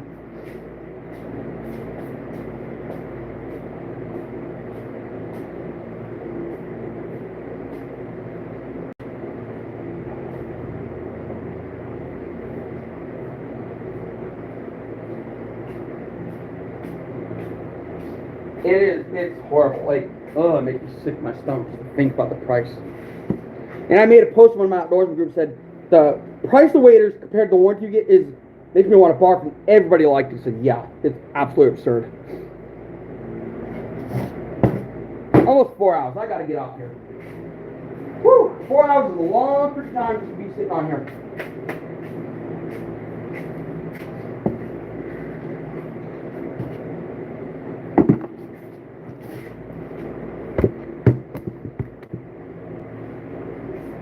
And it seems everybody left, so I have no reason to be on here anymore. There's a Nutria, done. What in the world is slipping? Okay.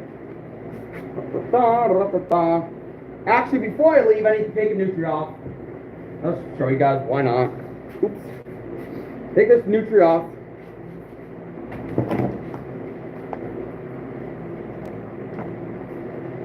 Come on.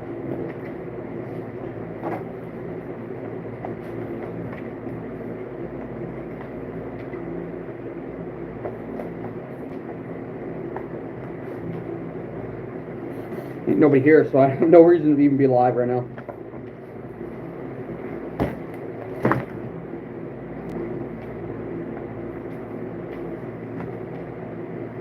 I'm sure my dogs are absolutely tearing up the house being in there all alone.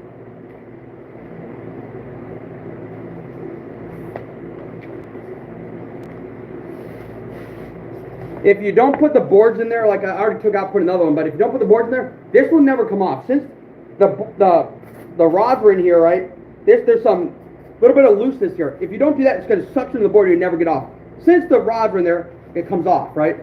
I've done this without the rods and I tear the pelts because they just don't come off, right? Always put those rods, especially on wood boards. Metal stretchers, air gets in there. With these, they don't. So you need to have the boards. That's pretty much what the Nutra turned out like. Not the end of the world. Little small guy, but gonna get tanned. They're gonna send it to the process in there. They're gonna kind of finish this up on the little grinder there. Finish the pellet, no extra charge, and it'll come out just fine. So the scraping and grinding is not super crucial to me because they're gonna finish this to perfect shape. All this little stuff is gonna get grinded off, and they're gonna fix it up. No problem. They'll come back looking fantastic, and that's it. Nothing wrong with that. That's why you don't see me sitting there scraping, because at the end of the day, they're going to sit there on the machine and go zzz, zzz, zzz, and really get it fine, and they're going to tan it. So it doesn't have to be spotless. And a lot of this, right, is scraped, and a lot of this is just little membrane stuff that they'll take off. So that's not any fat or anything. That's just membrane.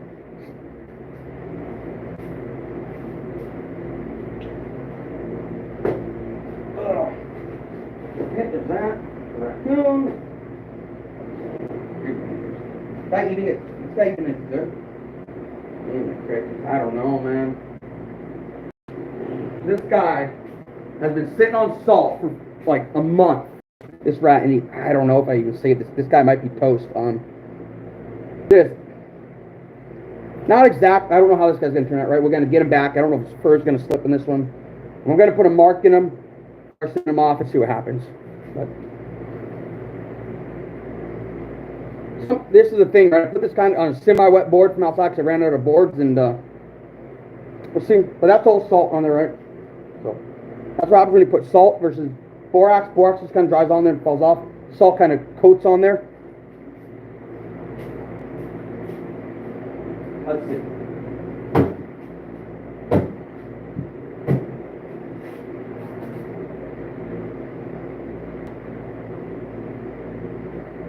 Salt's going to destroy my belt buckle, but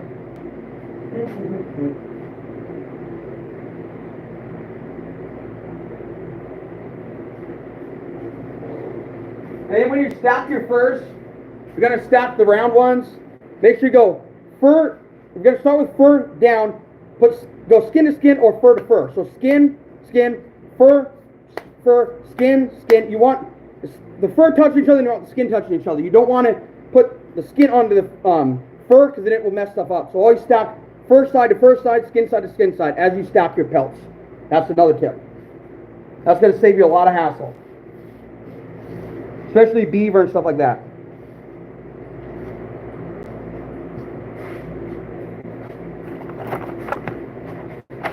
Make sure you all stop by Reef Robert's channel tonight. He's going to go live, I guarantee it. He always goes live every... getting hungry. Every... what day is it? Monday? Goes live every Monday in the evening, so... Make sure you subscribe to Reef Robber. He sent me some people over here, and I absolutely appreciate it. So, Reef Robber is an Oregon outdoorsman that crabs, fishes, a little nutria trap, a little bit of everything. Great guy to follow. Go support him. See you guys there tonight. I'm gonna go clean the table off. I'll be back later, maybe. I don't know. Definitely be back tomorrow, skinning some more. But see you all later.